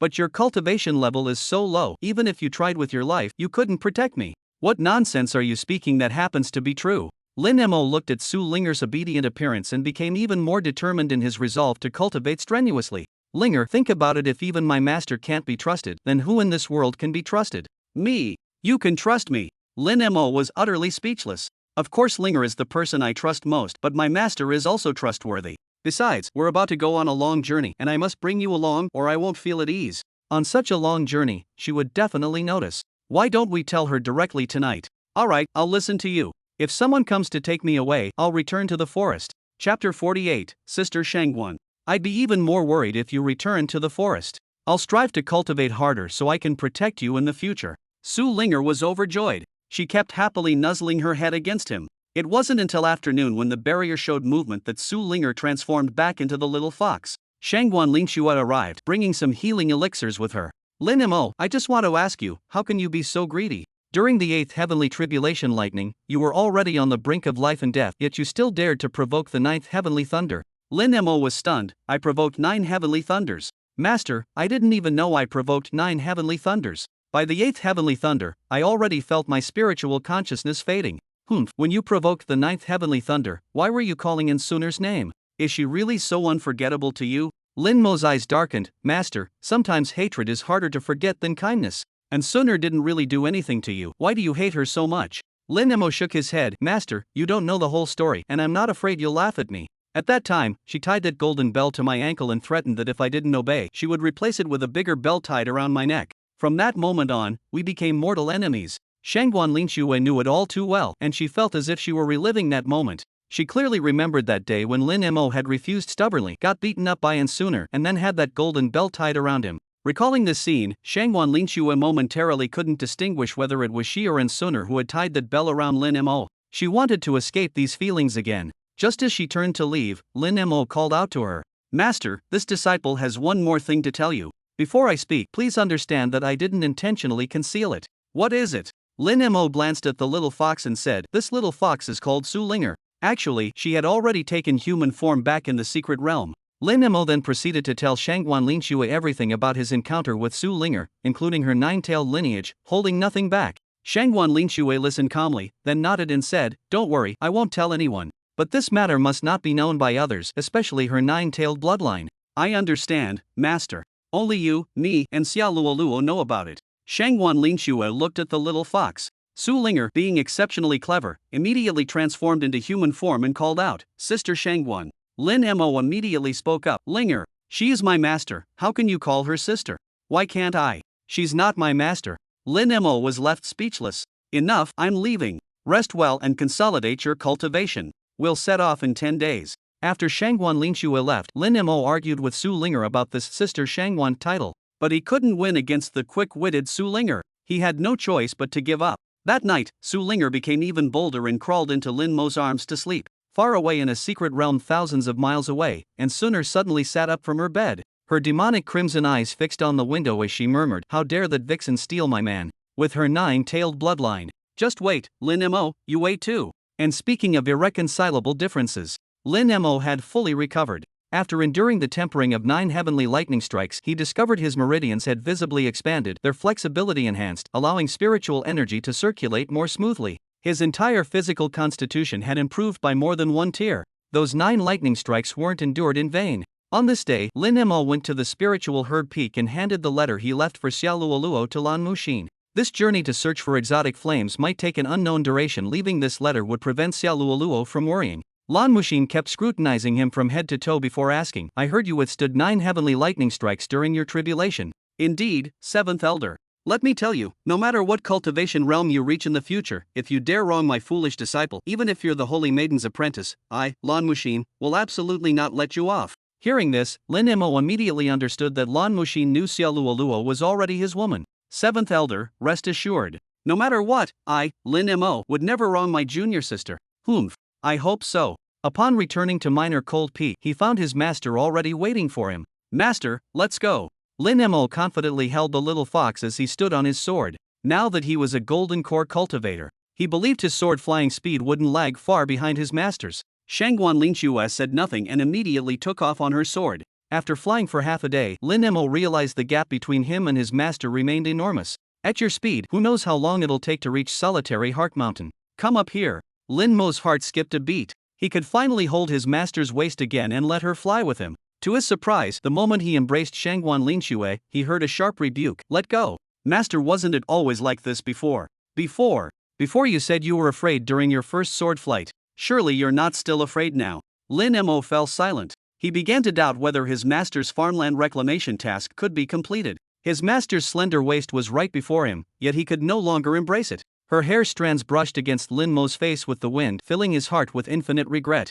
Suddenly, the little fox raised its paw to block Shangguan Linshue's flowing hair. Come nightfall, Shangguan Linshue took out a spirit boat exquisitely crafted and compact, without cabins, containing only a meditation cushion and a tea table. Apparently, this was the vessel his master normally used for travel. Su Linger had also assumed human form and was curiously examining every part of the spirit boat. The three of them rested on the spirit boat as it continued its flight. Throughout their journey, they had hardly touched ground. During the day, Shangguan Linshue would carry them while sword flying, and at night she would discuss sword dao and cultivation knowledge with Lin Mo. Only during this period did Lin Mo truly gain some understanding of his master. To call her a contemporary prodigy would be no exaggeration. Whether it was her insights into sword dao or her comprehension of cultivation knowledge, she possessed remarkably unique perspectives. Lin Mo benefited greatly. Although the spirit boat's speed couldn't compare to sword flight, by traveling day and night like this, they still reached the last city at the southern border within 2 months. Beyond this city lay the endless primeval jungle, and they needed to traverse over 17,000 li of this vast forest sea before they could reach the vicinity of solitary Heart Mountain. This was the territory of Ghost Cave Sect. Shangguan Linshue had told Lin Mo that Ghost Cave Sect's predecessor was Blood Demon Cult. The Blood Demon Cult's ancestor practiced the Great Blood Demon technique and sacrificed hundreds of thousands of ordinary people, which provoked the siege by righteous sects of the world, leading to the Blood Demon Cult's destruction. One of the Blood Demon ancestor's personal disciples miraculously survived, gathered the remaining Blood Demon sect members, and reformed them into the Ghost Cave Sect, though they became much more restrained. Passed down through generations, under the leadership of the current Ghost Cave Sect leader Liao Hantian, they have completely reformed their ways and begun doing good deeds, giving righteous sects even less reason to oppose them. They established themselves on the fringes of the southern wastelands, not expanding outward, yet actively participating in major cultivation world events like the recent Secret Realm exploration and this alchemy competition. Lin Mo had a feeling this Liao Hantian was planning something big. However, this had little bearing on their current journey. After resting in the city for a night, they prepared to depart the next day. At the city gate facing the forest, Lin Mo unexpectedly found maps of the southern wastelands forest provided by the Ghost Cave Sect. The maps clearly marked all known danger zones, while their destination, the solitary Heart Mountain and its surrounding thousands of li, was labeled Unknown Territory, Extreme Danger. Chapter 49, The Mute Girl. There was no way Lin Mo and his group would give up because of this warning. After traveling about 10 miles out of the city, they soared into the sky on their swords. Watching the forests whizzing by beneath them, the little fox appeared extraordinarily excited. Lin Mo observed its joyful demeanor and wondered, was this an animal's instinctive affection for forests? But when they had only traveled 1,000 miles, the little fox suddenly transformed. It nearly knocked Lin Mo off his sword. Down there, there's something we've never seen before. Su Linger pointed at the forest below as she spoke. Lin Mo suddenly noticed that Su Linger's pupils had turned black.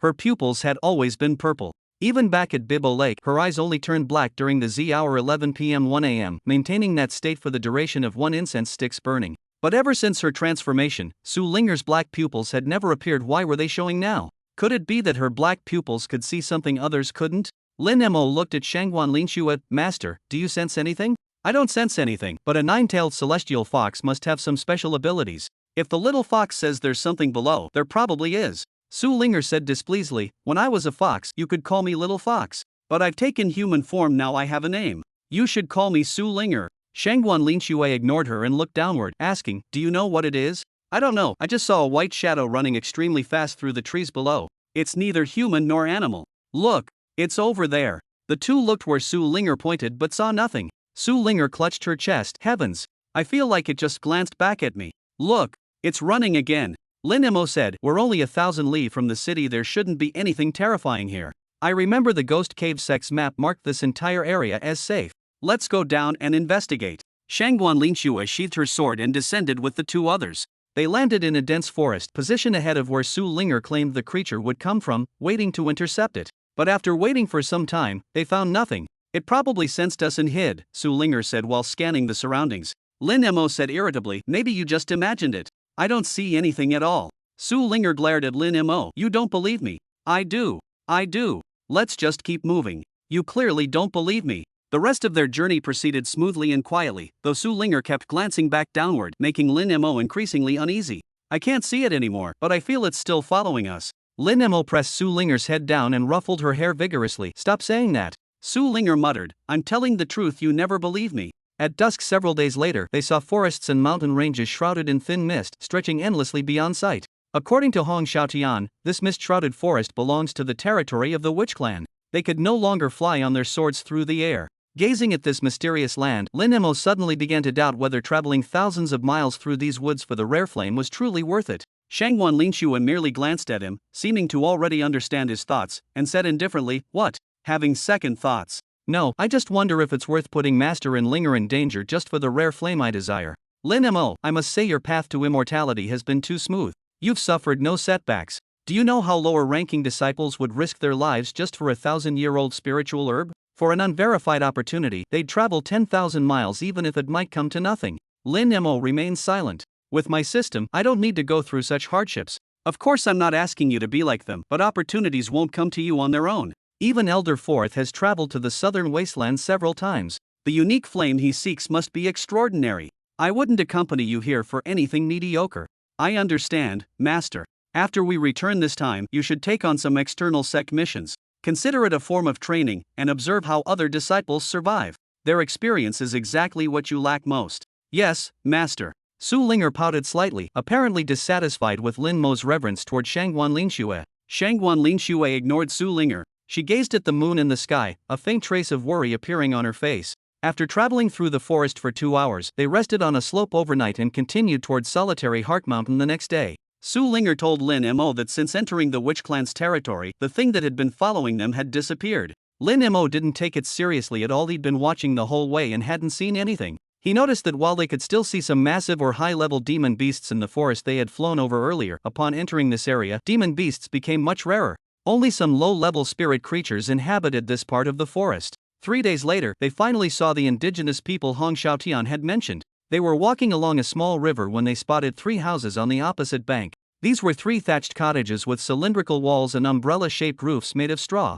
2 women wearing grass skirts were squatting by riverside stones, grinding something in stone troughs. They appeared to be ordinary mortals, showing no signs of spiritual energy fluctuations. The elder woman's wrinkled face remained expressionless. She merely glanced at the trio before looking away. The young maiden stood up, her bronze skin appearing healthy, with a pair of straight, slender legs that looked strong and powerful. She looked curiously at Lin Mo and the other 2, especially showing particular interest in Su Linger with her fox ears and tail. Su Linger also examined her with curiosity. Remembering Hong Xiaotian's warning not to provoke the local natives, Lin Mo took Su Linger's hand and left. After walking some distance, Su Linger kept looking back and said, "She's mute." Lin Mo asked curiously, "How do you know that?" Even Shangguan Linxue turned her gaze toward Su Linger. "She told me. You didn't even speak to her. How could she tell you? She's not even a cultivator." Su Linger explained, "I can hear her thoughts. She was just thinking, this little sister with fox ears is so adorable. If only I weren't mute, I could talk to her." Lin Mo stopped in his tracks and stared straight at Su Linger. "Do you know what I'm thinking too?"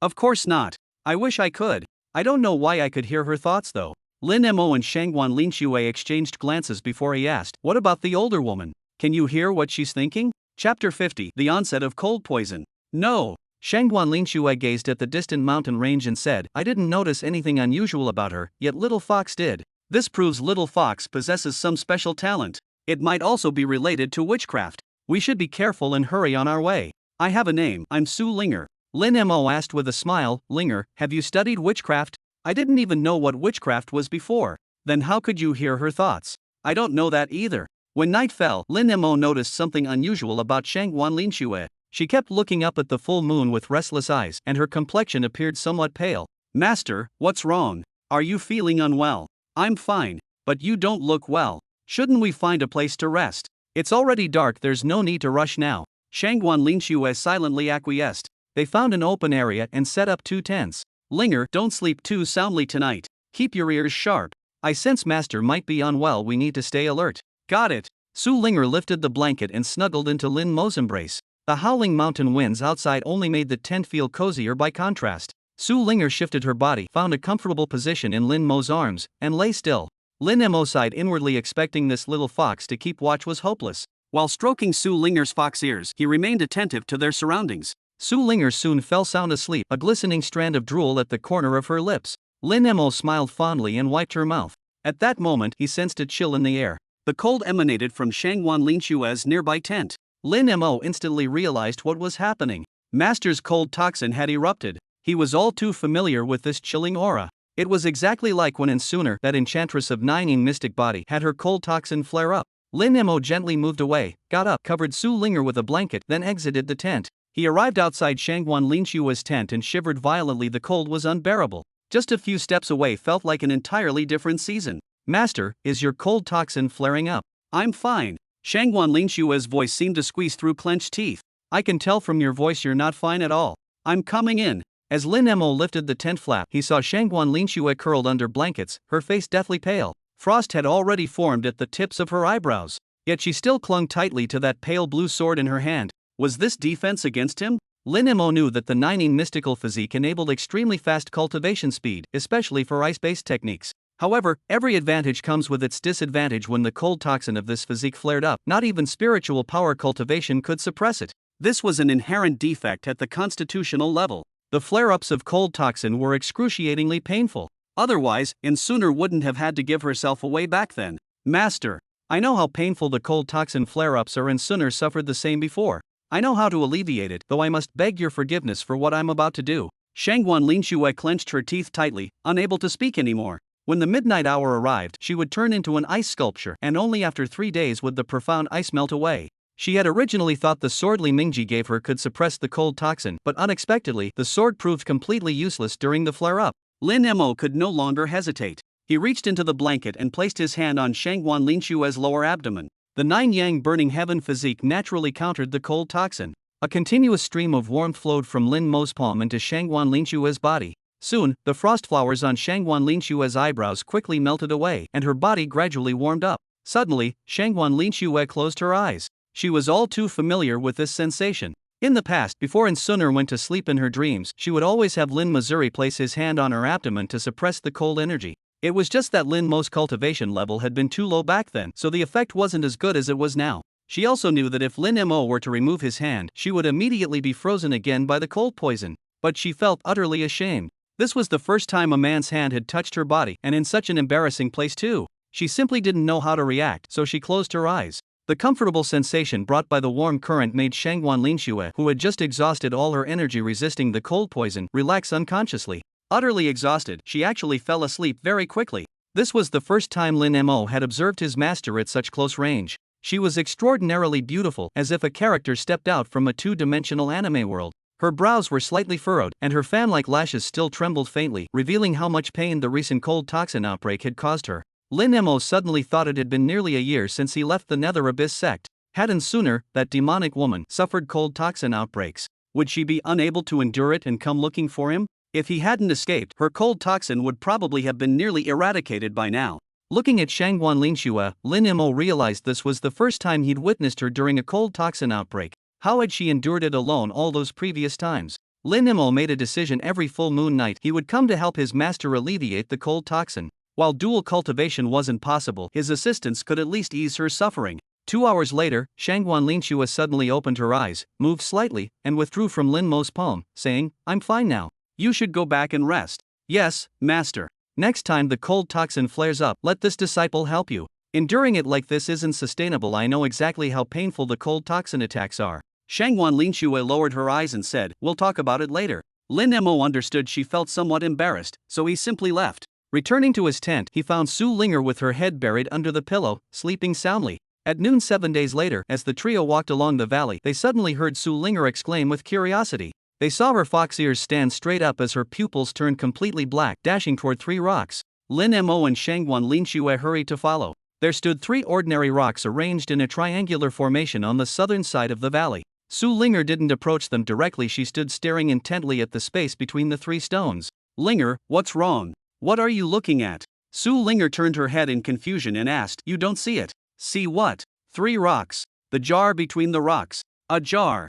Lin Mo's eyes widened, but he still couldn't see any jar. "Master, do you see it?" Shangguan Linshua shook her head. Lin Mo said impatiently, "I think you're seeing things again. I knew it. Whenever your eyes turn black, you start hallucinating." "That's not true. I even heard a voice calling for help." Lin Mo deliberately looked around and teased, "That mute girl isn't here either. So whose thoughts are you hearing now?" Hearing this, Su Linger became furious. She angrily ran to the space between the 3 rocks and kicked out. Chapter 51, You've made a huge mistake. As Su Linger's foot made contact, a black clay jar suddenly appeared upside down on the ground. Immediately after, a thin golden light flashed and disappeared. Su Linger shouted towards the direction where the golden light disappeared. I let you go, and you don't even say thank you. Lin Mo couldn't clearly see what it was. Su Linger pointed at the clay jar on the ground, glaring at Lin Mo and shouting, "Tell me, was there a jar or not?" Lin Mo gave an embarrassed laugh and asked curiously, "How did you see that? By the way, what was that golden light?" Su Linger lifted her chin proudly. "None of your business. I'm just not telling you." Shangguan Linxue said, "It seemed to be a small insect. We should hurry. I suspect this might be something raised by the villagers." The three quickly departed, and as they walked, Lin Mo continued lecturing Su Linger. "Don't act recklessly next time. What if you provoke someone from the witch heart cult? It's all your fault. If you hadn't said I was seeing things, I wouldn't have kicked that jar." Suddenly, Shangguan Linxue stopped. Lin Mo and Su Linger immediately noticed something abnormal too. The mountain forest that had just been caressed by gentle breezes suddenly became engulfed in mist. It turned eerily sinister in an instant. At this very moment, a figure suddenly appeared before the three of them. It couldn't be called a person, more like just a head. Lin Mo was startled. It was a woman's head. It had abruptly manifested and now floated silently in midair. Her silver white hair cascaded down, and there was a large mark on her forehead. Her face seemed veiled in mist. Lin Mo strained his eyes but still couldn't discern her features clearly.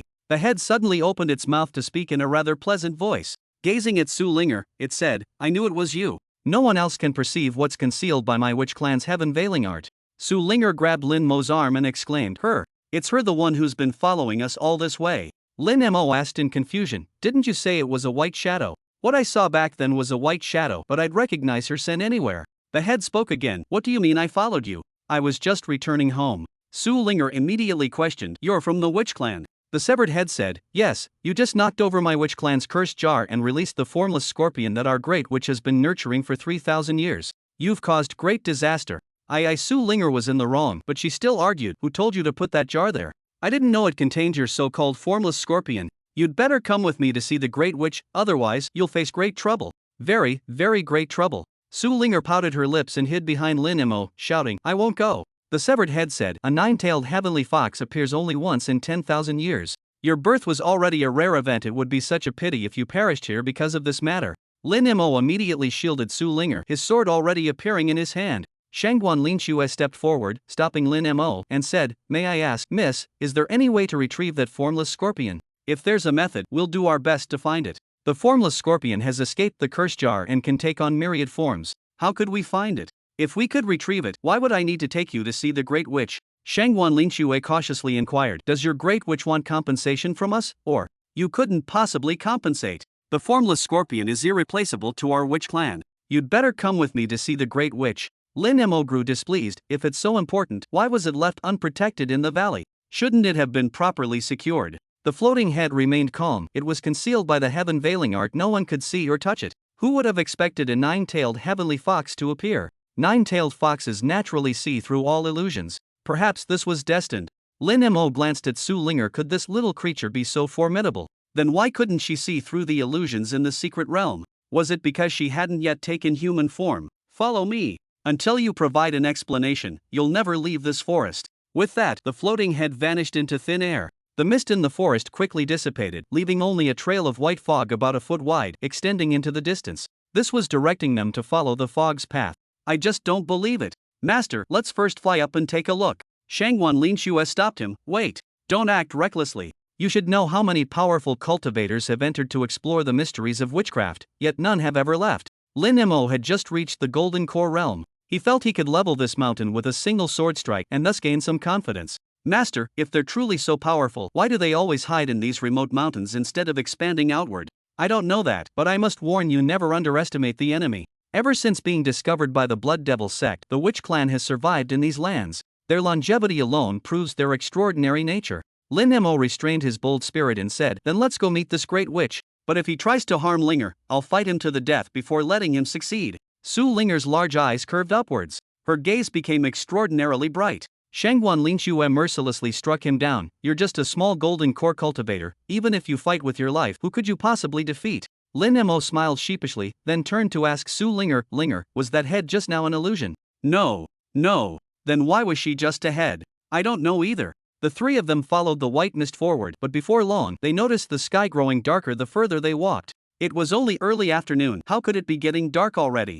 The guiding white mist became increasingly distinct in the darkness. After the time it takes to burn one incense stick, the sky had turned completely black. And precisely at this moment, they saw something on the ground ahead that resembled fire but wasn't quite fire. As they approached, the space above the flames began to solidify, gradually forming into a human figure. They couldn't see this person clearly, but it appeared to be a woman. IMGSRC equals HTTP P9 reading sign.fq novelpick.com novelpicker 35B92BF5 3B20482885B8CD6F47B12001 TPLV noop.jpg LK3S equals 8D963091X expires equals 18422652838X signature equals 5 SUBAPOUWCY7FGF0JKZCDIBJB 8% 3D. She slightly lowered her head, and without seeing her mouth move, a voice came through. What fortune has befallen our witch clan? The nine-tailed heavenly fox, the nine-yang incineration physique, and the nine-yin profound physique from the primordial immortal lotus's companion lotus, they have all gathered in our witch clan. This single sentence shocked all three of them, especially Lin Mo and Shangguan Linxue. Lin Mo never expected this woman to recognize his nine-yang incineration physique at a glance. Shangguan Linxue gave Lin Mo a surprised look. Only now did she realize that this disciple she had unexpectedly taken in wasn't just a nine-yang saint physique but the legendary nine-yang incineration physique from ancient times. And what was this about a primordial immortal lotus's companion lotus? System bro. What kind of existence is this before us? Ding. The host's question cannot be answered by this system at this time. You damn. Linger, is this an illusion? Chapter 52, The Mysterious Great Witch. Before Su Linger could speak, the woman said, I am no illusion. I am the Great Witch of the Witch Clan. Shangguan Linxue asked, Great Witch, may I ask what you meant by the primordial immortal lotus's companion lotus? The woman finally raised her head slightly to look at Lin Mo, yet Lin Mo still couldn't clearly see her face. Then the woman spoke, There exists something about you that even I cannot see through. The karmic ties involved are too great, especially the tangled web of causality between you and the three women currently by your side. After saying this, she turned to Shangguan Linxue, Therefore, I cannot tell you what you wish to know. I cannot bear this karma either. Lin Mo turned to look at Shangguan Linxue and Su Linger, then back at the woman, mustering courage to ask, Great Witch, might these three women you mentioned include you? Not me. After this meeting today, our connection ends. We shall never meet again, so how could there be any karmic entanglement? Lin Mo asked, puzzled, but there are only two of them here now. The woman seemed to glance at the sword in Lin Mo's hand, though he couldn't be sure since he couldn't see her face clearly. When the time comes, you'll naturally understand. For now, let's discuss how you released our witch clan's formless scorpions. Shangguan Linxue inquired, Great Witch, how should we make amends? Didn't my witch apprentice already tell you? You cannot provide compensation. Lin Mo asked, Then what do you intend to do? Currently, I've cast the Forbidden Goo curse throughout the entire witch clan territory. The formless Chai likely hasn't escaped yet. The two of you must go to the Ghost Cave Gate and retrieve something for me called the Blood Soul Guide, an artifact the Blood Demon Sect stole from our witch clan long ago. With this item, I'll have means to locate the formless Chai. Lin Mo frowned and asked, Stolen during the Blood Demon Sect's era? That would make it tens of thousands of years old. Why haven't you retrieved it yourselves? The woman seemed to hesitate. After a long pause, she finally said, Since I'll need your assistance, there's no harm telling you. Witch clan members lose all their power when leaving our territory. We can only rely on the pre-stored energy in our witch staffs for self-protection. Her words immediately made Lin Mo understand why the witch clan had never left their territory for such a long time. At the same time, Lin Mo grew even more curious what caused them to lose their witchcraft powers when leaving their territory. The woman continued speaking, The white shadow you encountered on your way to the witch clan was my disciple Mu Wanhua. She had gone to investigate news about the Blood Soul Guide and met you on her return journey. It was also she who guided you to meet me. Lin Mo finally understood and asked curiously, The Great Witch's disciple is just a human head. Instead of answering him, the woman looked at him and said, You must stay with the witch clan for 1 year. Using the true fire of your nine-yang burning skybody, you will cleanse the remnant alien fires left behind 100 years ago by the mythical beast fire Qilin in our territory. Wherever it passed, no grass could grow nor animals survive, causing great distress to our clan. Lin Mo keenly noticed something witchcraft might have some fear of fire, otherwise how could that fire Qilin have lived long enough for others to kill it? And why would they need someone else to cleanse these alien fires? He said, We have to confront the Ghost Cave sect again, find the Blood Soul Guide for you, and help cleanse your residual strange fire. Besides, cleansing strange fire doesn't take a full year. The woman's voice turned several degrees colder. Calling it help is just being polite, it's actually punishment for you releasing the formless scorpion. The 1 year period is for them to retrieve the Blood Soul Guide. After a year, if it's still not recovered, you can forget about leaving ever again. Lin Mo's temper began to flare. What if we refuse your conditions? And let me remind you, releasing the formless scorpion wasn't deliberate. Who'd expect you to keep something so important just lying around in some valley? Feel free to try walking out, see how far you get. As you are now, you're no match for the witch clan. My witch disciple Mu Wanhua will explain the details. The great witch's body began to fade. One final warning: out of kindness you bear the underworld's death mark. As time passes, it will gradually manifest. Whether you survive depends on your own fortune. With these words, the woman's body slowly vanished. The mountain forest gradually regained its light, yet mist began to slowly spread. Shangguan Lingxue still asked, "What is that underworld mark on his body?" No response came. Lin Mo looked at Shangguan Lingxue. "Master, let's go. We shouldn't take this strange fire." "Why not take it? The witch clan also hopes you would remove the strange fire. Moreover, the witch clan is very mysterious. Since the great witch said you can't leave, there must be a reason. I still want to figure out what this underworld mark that the great witch mentioned is. I don't want Master to make enemies with the Ghost Cave sect. It's not worth risking danger for strange fire. As for this underworld mark, I think the great witch speaks in riddles. Who knows if it's true or false?" Shangguan Lingxue waved her hand lightly and said, "As for me, you needn't worry. The Ghost Cave sect wouldn't dare openly oppose the lunar sanctuary. What concerns me is that they might not acknowledge the existence of that blood soul summons." As soon as Shangguan Lingxue finished speaking, she suddenly sensed something and immediately turned around. Before her, that severed head appeared once again. Her face remained indistinct, only hearing the head say, "It's not that complicated. I've already verified the information about the blood soul summons. It was sealed with illusionary arts by the Ghost Cave sect in their sacrificial chamber. The Ghost Cave sect excels in illusions, while the nine-tailed heavenly fox can pierce through falsehoods. For you two to retrieve it would be as easy as stretching out one's hand." "Are you the great witch's witch descendant Mu Wanhua?" "Yes, I am Mu Wanhua." Lin Mo suddenly spoke. "Was it you who followed us all alone, saw through my physique, believed I could help you, and deliberately placed that formless scorpion there?" The mist over Mu Wanhua's face seemed to ripple slightly. "Why is your mind so complicated?" After speaking, she turned to Shangguan Lingxue and said, "The great witch will bestow upon you an opportunity to give you a helping hand. Please follow me." Mu Wanhua disappeared, leaving only a trail of white mist winding forward. "Master, what exactly is going on with this great witch? One moment threatening that I can't leave, the next saying he'll give you an opportunity. I just can't feel at ease about this. Should I test their strength?" "Don't act rashly. I don't sense any obvious hostility. Moreover, the witch clan has always been mysterious. Let's go take a look first." The three of them followed the guidance of the white mist for 2 hours before arriving at a lakeside. The lake wasn't large, but its waters showed an unusual amber hue. Mu Wanhua didn't appear, but her voice rang out, "Be warned. The great witch says you may only take one, the other doesn't belong to you." As the three were puzzling over this, the lake's surface began to ripple, and from its very center slowly rose a twin lotus. In the heart of each identical lotus bloom grew a crystal clear, emerald green lotus seed. As the twin lotus emerged from the water, Shangguan Lingxue inexplicably felt a strange familiarity. She seemed to act completely naturally as she reached out and took the seed from the right blossom. The moment the seed touched her palm, it vanished. Chapter 53, Shangguan Lingxue's mark. "Master, be careful." Lin Mo rushed over and grabbed Shangguan Lingxue's hand. Shangguan Lingxue naturally withdrew her hand, avoiding him, and said softly, "No need to worry. I can feel this lotus seed seems perfectly compatible with me." Then she rubbed the area below her right shoulder, gazing into the empty space ahead, and said, "Please convey my thanks to the great witch." Mu Wanhua's voice sounded again, "No problem. Please go to the wilderness 100 miles south to undergo your tribulation, so as not to harm the innocent." "Thank you, Lady Mu." Having said this, Shangguan Lingxue walked southward. "Master, you're undergoing tribulation. Didn't you say you were at late stage nascent soul? How can you be facing tribulation already? It's the effect of that lotus seed, truly a divine object. I can feel it continuously generating vast amounts of spiritual energy within me. In about 7 days, I'll be able to reach deity transformation." "Ah, doesn't that mean Master can continuously improve her cultivation?" "How could that be? After the lotus seed's spiritual energy is exhausted, it needs time to reconcentrate.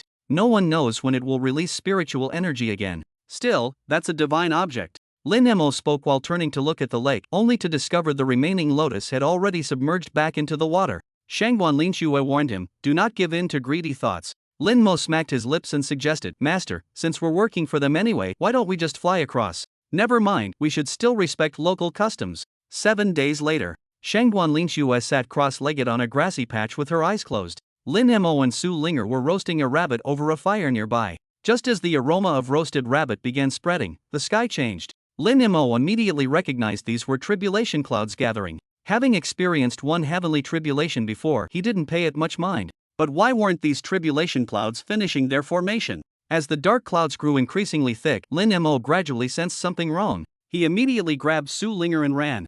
Su Linger snatched the roasted rabbit in one hand while fleeing rapidly with Lin Mo. Only when he felt safe did Lin Mo finally look back. Lin Mo watched the heavenly tribulation clouds with trembling fear. This spectacle was completely on a different level from when I underwent my tribulation. The tribulation clouds must be covering several thousand miles in radius. IMGSRC equals HTTP P9readingsign.fq novelpic.com novelpic or 20f30beef99bb33897cb464a2d366 tplv LK3S equals 8D963091X expires equals 18422652838 signature equals 6APLW6X2AV3GMWKNQJFROG% 3D. Our nascent soul tribulation lightning strikes this terrifying. Lin Mo couldn't help but worry for his master. Crack! The first tribulation lightning struck down. Amidst the gigantic lightning flashes, the master's petite figure appeared especially frail and vulnerable. Then came the second tribulation lightning, the third, the fourth. Amidst the successive golden lightning flashes, Lin Mo couldn't discern his master's condition at all. Master, know your limits. Lin Mo's heart was in his throat. Facing tribulation lightning of this intensity, he feared he couldn't withstand even a single strike. Lin Mo glanced at Su Linger, finding it extremely peculiar. While all living things trembled under this majestic heavenly might, Su Linger seemed completely unaffected by the overwhelming celestial power. She was eating with greasy mouth and cheeks. What a monstrous creature! After 8 lightning strikes, the tribulation cloud still hadn't dispersed. Is Master also going through the 9 heavenly tribulations for body refinement? Back then, I had accidentally triggered the 9th tribulation. As the 9th tribulation lightning struck, the tribulation clouds began to disperse. Lin Mo flew straight to his master's side, paying no heed to the happily eating Su Linger. When he saw Shangguan Linxue, he was momentarily stunned. Shangguan Linxue lay on her side, completely unclothed. There were no wounds on her body. Instead, that expanse of white dazzled Lin Mo's eyes. His master's figure, usually hidden beneath Taoist robes, only today did Lin Mo understand what truly meant peerless grace. Steadying his mind, Lin Mo took out one of his own robes and wrapped it around Shangguan Linxue. As he was closing the robe, his hand suddenly froze. There was a mark below his master's right shoulder. This was a mark Lin Mo would never forget in his lifetime. After careful examination, Lin Mo confirmed that this mark was identical to the one on Insuner's body. Suddenly, Lin Mo's mind went blank. I've never actually seen the face of that demoness Insuner. Could Master possibly be Insuner? Lin Mo's heart began sinking. Impossible. Absolutely impossible. He carefully recalled Insuner's mark right. The demoness mark was below her left shoulder, while Master's was below her right shoulder.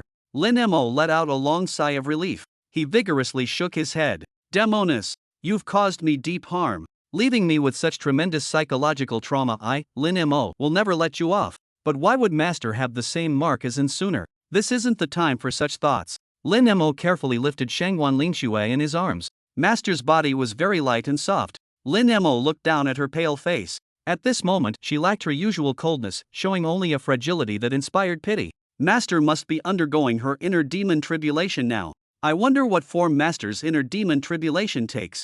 As Lin Mo was thinking, Su Linger came running over and exclaimed, "Oh no! Elder sister Shangguan told me the day before yesterday that after her tribulation, I should take care of her. How could I forget? Quick, hand her over to me. Stop fooling around. Master is still in great danger, possibly undergoing the heart demon tribulation. You should wipe the grease off your mouth first." Su Linger wiped her mouth and said worriedly, "She won't take several days to wake up like you did, will she?" Lin Mo gazed anxiously at the beauty in his arms and said, "I don't know." Lin Mo immediately set up a tent on the spot, settled Shangguan Linxue inside, then kept watch by her side. At this moment, Shangguan Linxue felt herself standing in a sea of mist, facing a perfect mirror image of herself. She walked forward. As she approached, she saw another figure walking toward her in the mirror image. Dressed entirely in red, it was Insuner. Shangguan Linxue stared blankly at the person opposite her, who was also staring blankly back. After looking for so long, she momentarily couldn't tell whether the reflection in the mirror was Insuner or herself. The two faced each other across the mirror barrier, identical in appearance, yet with one having crimson pupils and the other ice blue eyes, one dressed in white and the other in red. Shangguan Linxue raised her hand to touch the face in the mirror. As the reflection mirrored her movement and their hands met at the mirror's surface, the image suddenly vanished. In its place appeared a boudoir both familiar and strange to Shangguan Linxue. It was Insuner's bedchamber. Then she saw Insuner leading Lin Mo into the room. After exchanging a few words, Lin Mo walked straight to Insuner's embroidered bed, drew aside the red silk curtains, and lay down stiffly on the bed. Insuner playfully teased Lin Mo. Lin Mo was clearly struggling to restrain himself, but how long could he possibly control his primal instincts? Finally, there was boundless spring scenery. Shangguan Lingshue's face turned red as her body underwent strange changes because she felt the person inside the red silk curtain wasn't an Suner, but herself. Overwhelmed with shame and indignation, Shangguan Lingxue struck the mirror image with her palm. Chapter 54, The Bizarre Witchcraft. The mirror shattered, the scene disappeared, yet Shangguan Lingxue still stood amidst a sea of mist. Suddenly, she looked into the distance where something seemed unusual. She flew over, only to discover she was merely standing before an even larger mirror image. And within this mirror, the previous scene continued playing out. She shattered the mirror again, yet what appeared before her was yet another, even larger mirror image. Lin Mo gazed at his still unconscious master with immense worry. 10 days had passed, yet his master still hadn't awakened. He hadn't slept properly for over 10 days either. Just as he started dozing off, he actually had a dream. In the dream, two eerie lights appeared in the eyes of the giant skeleton on the nether gate within the secret realm. It seemed there was still a voice saying something about him rescuing their enemy or the like. Lin Mo paid no heed to it. His only concern was his master. Why did his master's face periodically turn red? And it was an abnormal kind of red. Lin Mo couldn't understand it. As days passed, Lin Mo's eyes became bloodshot because his master still hadn't woken up. Lin Mo hesitated. Should he take his master back to the lunar sanctuary now?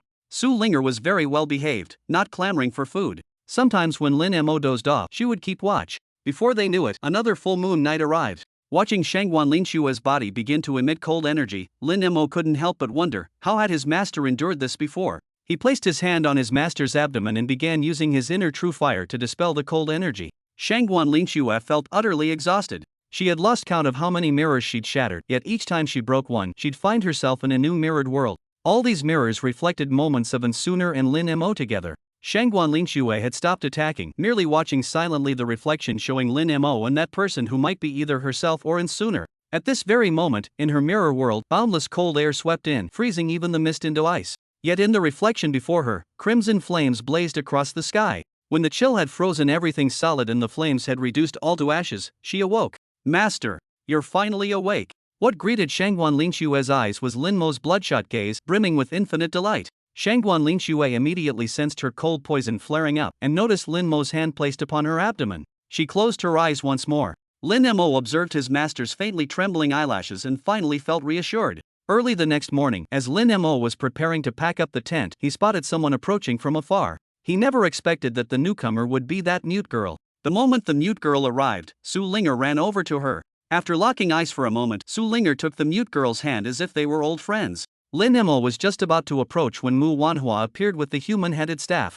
"According to the agreement between the Great Witch and your group, you're responsible for cleansing the strange fires. These two will retrieve the Blood Soul Guide, and Little Mute can sense its location, so she'll accompany them."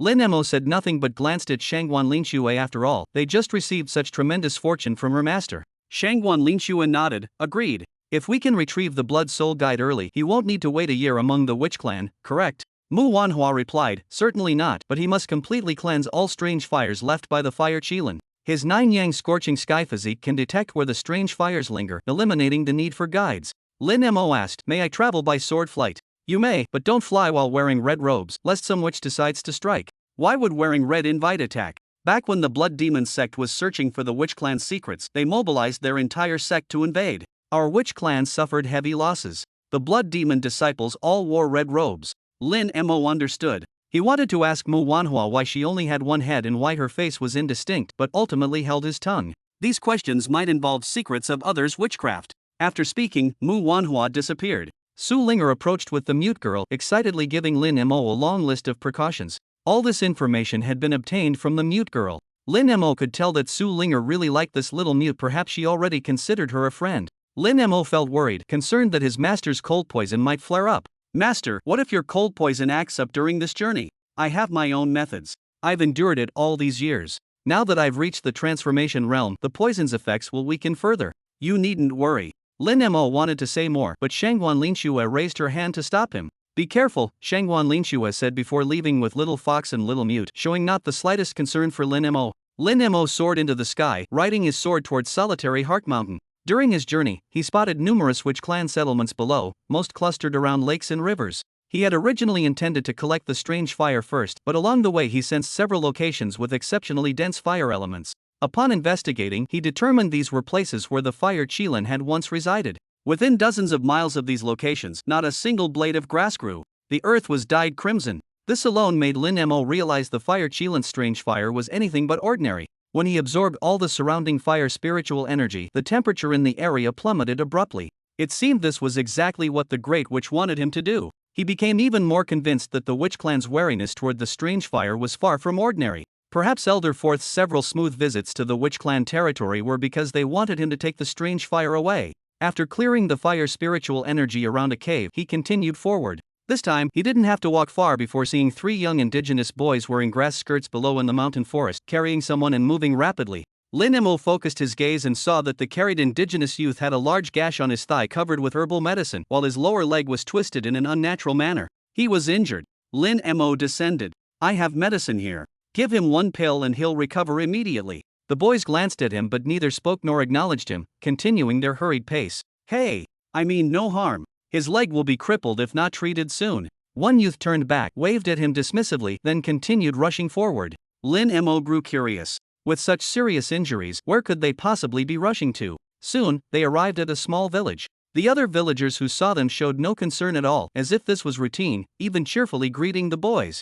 In contrast, they regarded Lin Mo with wariness. Lin Mo didn't hesitate and followed the youths to a large tree. After placing the injured beneath the tree, they simply sat aside, chatting and laughing merrily. Lin Mo couldn't comprehend, were they just going to leave the injured unattended like this? Just then, an old man approached from afar. He too wore a grass skirt, his aged face carved with countless deep wrinkles, each fold seemingly etched with years of hardship. Yet his eyes shone with profound wisdom, as though concealing endless mysteries within. With just one glance from the old man, Lin Mo felt completely seen through, as if laid bare before him. His gaze lingered briefly on the pill in Lin Mo's hand before shifting to the injured youth. "Grand Shaman Woola. Little monkey broke his leg chasing a wild boar. Please heal him, Grand Shaman Woola." The old man nodded and approached the injured youth, raising his hand. Lin Mo's eyes widened in astonishment. For the first time, he witnessed the power of shamanic magic. Chapter 55, Collecting the Unusual Flame. Lin Mo didn't sense any spiritual energy fluctuations. He only saw the old man extend a single finger, gently pressing it on the injured youth's leg while pointing his other hand toward that large tree. The wound on the youth's injured thigh began healing rapidly. His twisted shin also straightened itself out with equal speed. Meanwhile, an identical wound appeared on the trunk of that large tree. Milky white sap slowly oozed out. With a light crack sound, one of the branches suddenly broke off. It twisted unnaturally, just like the youth's lower leg had been. The injured youth had already stood up. "Thank you, Elder Woola." He kowtowed respectfully to the old man, then turned and kowtowed to the large tree as well. Then he walked off chatting and laughing with the youths who had carried him here. Lin Mo was utterly perplexed. Though he had witnessed many bizarre phenomena in the immortal realm, all had been achieved through spiritual energy. But this old man before him was just a mortal. How had he accomplished this? "Elder Woola, greetings. This junior has come to cleanse the strange fires left by the fire Qilin for the Witch Clan. Might I ask how you achieved this?" "Young man, do not pry into the secrets of the Witch Clan. Curiosity is not permitted either." After speaking, Woola hunched his back and slowly walked away. Lin Mo genuinely wanted to learn witchcraft. After all, one can never have too many skills. It might prove useful in critical moments. But under these circumstances, that was clearly impossible. He continued his journey towards Solitary Heart Mountain. Along the way, he investigated every location abundant with fire spiritual energy. 10 days later, he saw Solitary Heart Mountain. Solitary Heart Mountain wasn't a single peak but rather a mountain range, a cluster of scorching volcanoes. No wonder the fire Qilin had appeared here. Just as Lin Mo was about to fly over, mist began gathering around him. He knew this was the precursor to Mu Wanhua's appearance. However, Mu Wanhua's severed head did not appear, only her voice echoed through the air. "If you encounter danger before clearing the alien flames, remember you must flee to Gushin Mountain's outskirts before we can assist you." Lin Mo chuckled. "I know. Your witch clan fears fire. You're only half right. We fear it, yet we don't." "What do you mean?"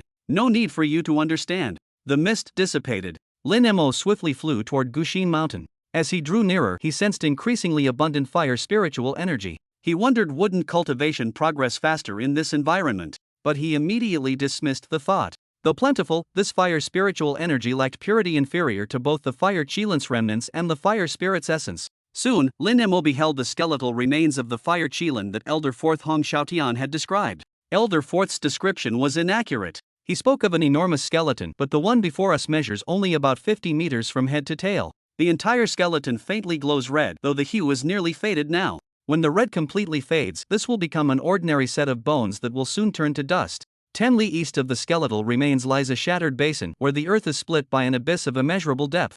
At one end of this chasm burns a crimson pit, its flames licking both sides of the depression. The opposite end of the fissure points directly toward the settlement of the Witch Clan. It appears this is indeed the location Elder Fourth described. Below lies the extraordinary fire of the Fire Chelan. Lin Mo descended into the abyss. Soon after his descent, a figure appeared where he had been hovering in midair. After gazing at the chasm into which Lin Mo had disappeared for some time, the figure vanished abruptly. Lin Mo plunged downward through the fissure at tremendous speed, soon reaching a depth of nearly 1,000 meters. This marked the limit of what Hong Xiaotian's Elder Fourth could reach. Beyond this point, he could descend no further. Yet Lin Mo felt that the fire poison here was much weaker than that from the earth core furnace beneath the artifact peak of the lunar sanctuary. Could it be because his cultivation had improved? Indeed, back when he entered the earth core furnace, he was only at the chi refining stage. At the same time, he sensed that the unique flame was not far from him. After descending another 2,000 meters, he saw that cluster of fire. And just then, the system notification tone unexpectedly rang out.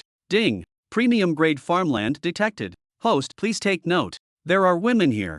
Lin Mo turned his head and scanned his surroundings, but saw nothing. System, where is this premium grade farmland? Host, please take note on your own. Lin Mo expanded his divine sense and carefully searched once more, yet still found nothing. Forget it, he'd collect the unique flame first and figure it out later. As he approached, the flower-like unique flame began bouncing left and right, up and down, as if trying to escape yet unable to. It seemed imprisoned within an invisible cage. Could this flame even possess intelligence? While Lin Mo was puzzled, the golden flame mark inside his body suddenly lit up. When the mark lit up, the flame seemed frightened. It danced about more violently in all directions. Just as Lin Mo was about to refine this flame, the golden mark in his body suddenly shone brightly. The flame appeared to break through its restraints and directly entered Lin Mo's body, instantly being devoured by the golden mark. Lin Mo seemed to see the phantom of a massive fire Chelan let out one mournful cry before dissipating. After observing the golden mark devouring the strange fire, Lin Mo noticed it had grown slightly brighter, with the second sun mark showing signs of activation. But his cultivation didn't seem to have improved at all.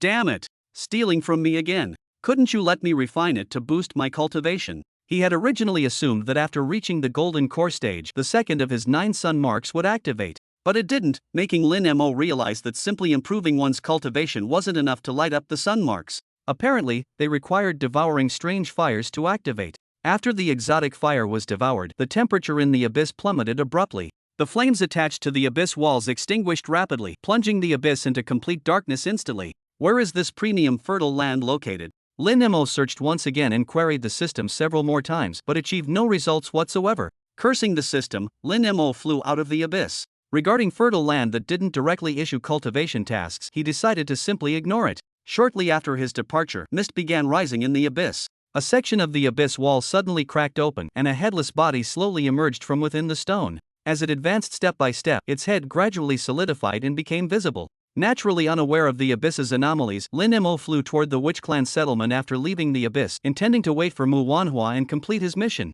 But before he had flown far, a figure directly intercepted him. It was a monk clad in Kasaya robes.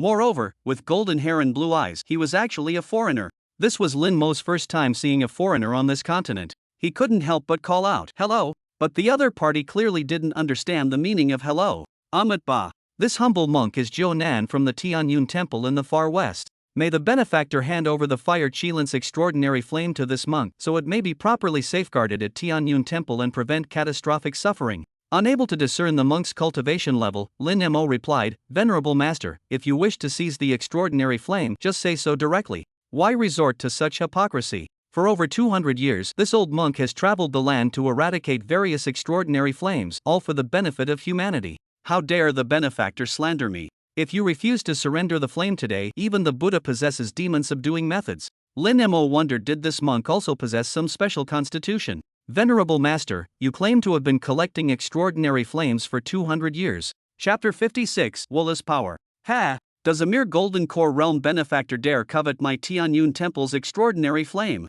I wouldn't dare. I'm just curious. Celestial fires are rare and unpredictable. How did you know there were some here, master? That's none of your concern. Hand over the celestial fires immediately, or else." Zhou Nan struck his staff forcefully into the ground, sinking a full foot deep. Lin Mo felt his heart suddenly shudder as if struck by a heavy blow. He immediately realized this monk's cultivation level was likely no weaker than his master's. What should he do? He definitely couldn't match this opponent's strength. "Master, I collected these celestial fires using the Witch Clan's magical artifact. I can't extract them myself. Why don't you come with me to the witch clan and have them assist us? Nan's eyes flashed like lightning as he stared at Lin Mo. Amatba. Monks do not speak falsehoods. How dare you deceive me? If the witch clan possessed artifacts capable of eliminating celestial fires, why would they have left them untouched until now? Suddenly Lin Mo understood this monk must have been observing this area for some time. Otherwise, how would he know the witch clan had no means to eliminate the celestial fires? Recalling Mu Wanhua's earlier warning, if encountering danger before cleansing the alien fire, one should flee Lone Heart Mountain. Could this danger refer to this monk? Thinking this way, Lin Mo realized this monk must have been staying on Lone Heart Mountain all along, attempting to subdue the alien fire. To the witch clan people, he might not be an enemy, but to himself, he harbored the grudge of treasure robbery. It seems this old monk must employ some means, as the benefactor won't willingly surrender the alien fire. As Nan spoke, he stretched out his hand and made a grabbing motion towards Lin Mo from afar. Lin Mo didn't even have a chance to escape before feeling himself tightly gripped by an invisible giant hand. His face turned crimson red, unable to even catch his breath. It seemed just a bit more pressure would make him explode instantly. Sigh. Monk, you should let go. You've been in our witch clan territory for 2 months without success in subduing this alien fire. Now that he's succeeded, how could you, as a monk, resort to robbery? A hunched old man appeared slowly beside them, accompanying his aged voice. Walla, humph. Mind your own business, witch clan. This old monk knows your kind has some skills, but I'm a divine transformation realm cultivator. If you want to muddy these waters, don't blame me for slaughtering every last member of your witch clan. Walla bent down and picked up a handful of soil, murmuring, since birth, I've lived on this land, never leaving it. Every blade of grass, every tree, every mountain, and stone here I know and cherish. As for the witch clan you threaten to slaughter, they're all my family. Ha! If you stay out of this old monk naturally won't needlessly shed blood. Only then did Walla turn to look at him, saying calmly, when someone threatens to slaughter your family to your face, tell me, would you let him go? Ha ha ha. Arrogant witch clan. Today this old monk will see what tricks your mysterious clan actually has. With his left hand gripping Lin Mo, his right hand released the staff planted in the ground and made a grasping motion toward Walla through the air. But Walla showed no reaction whatsoever, still standing there clutching that handful of soil and stones. Nan's expression changed as he gripped and raised his staff.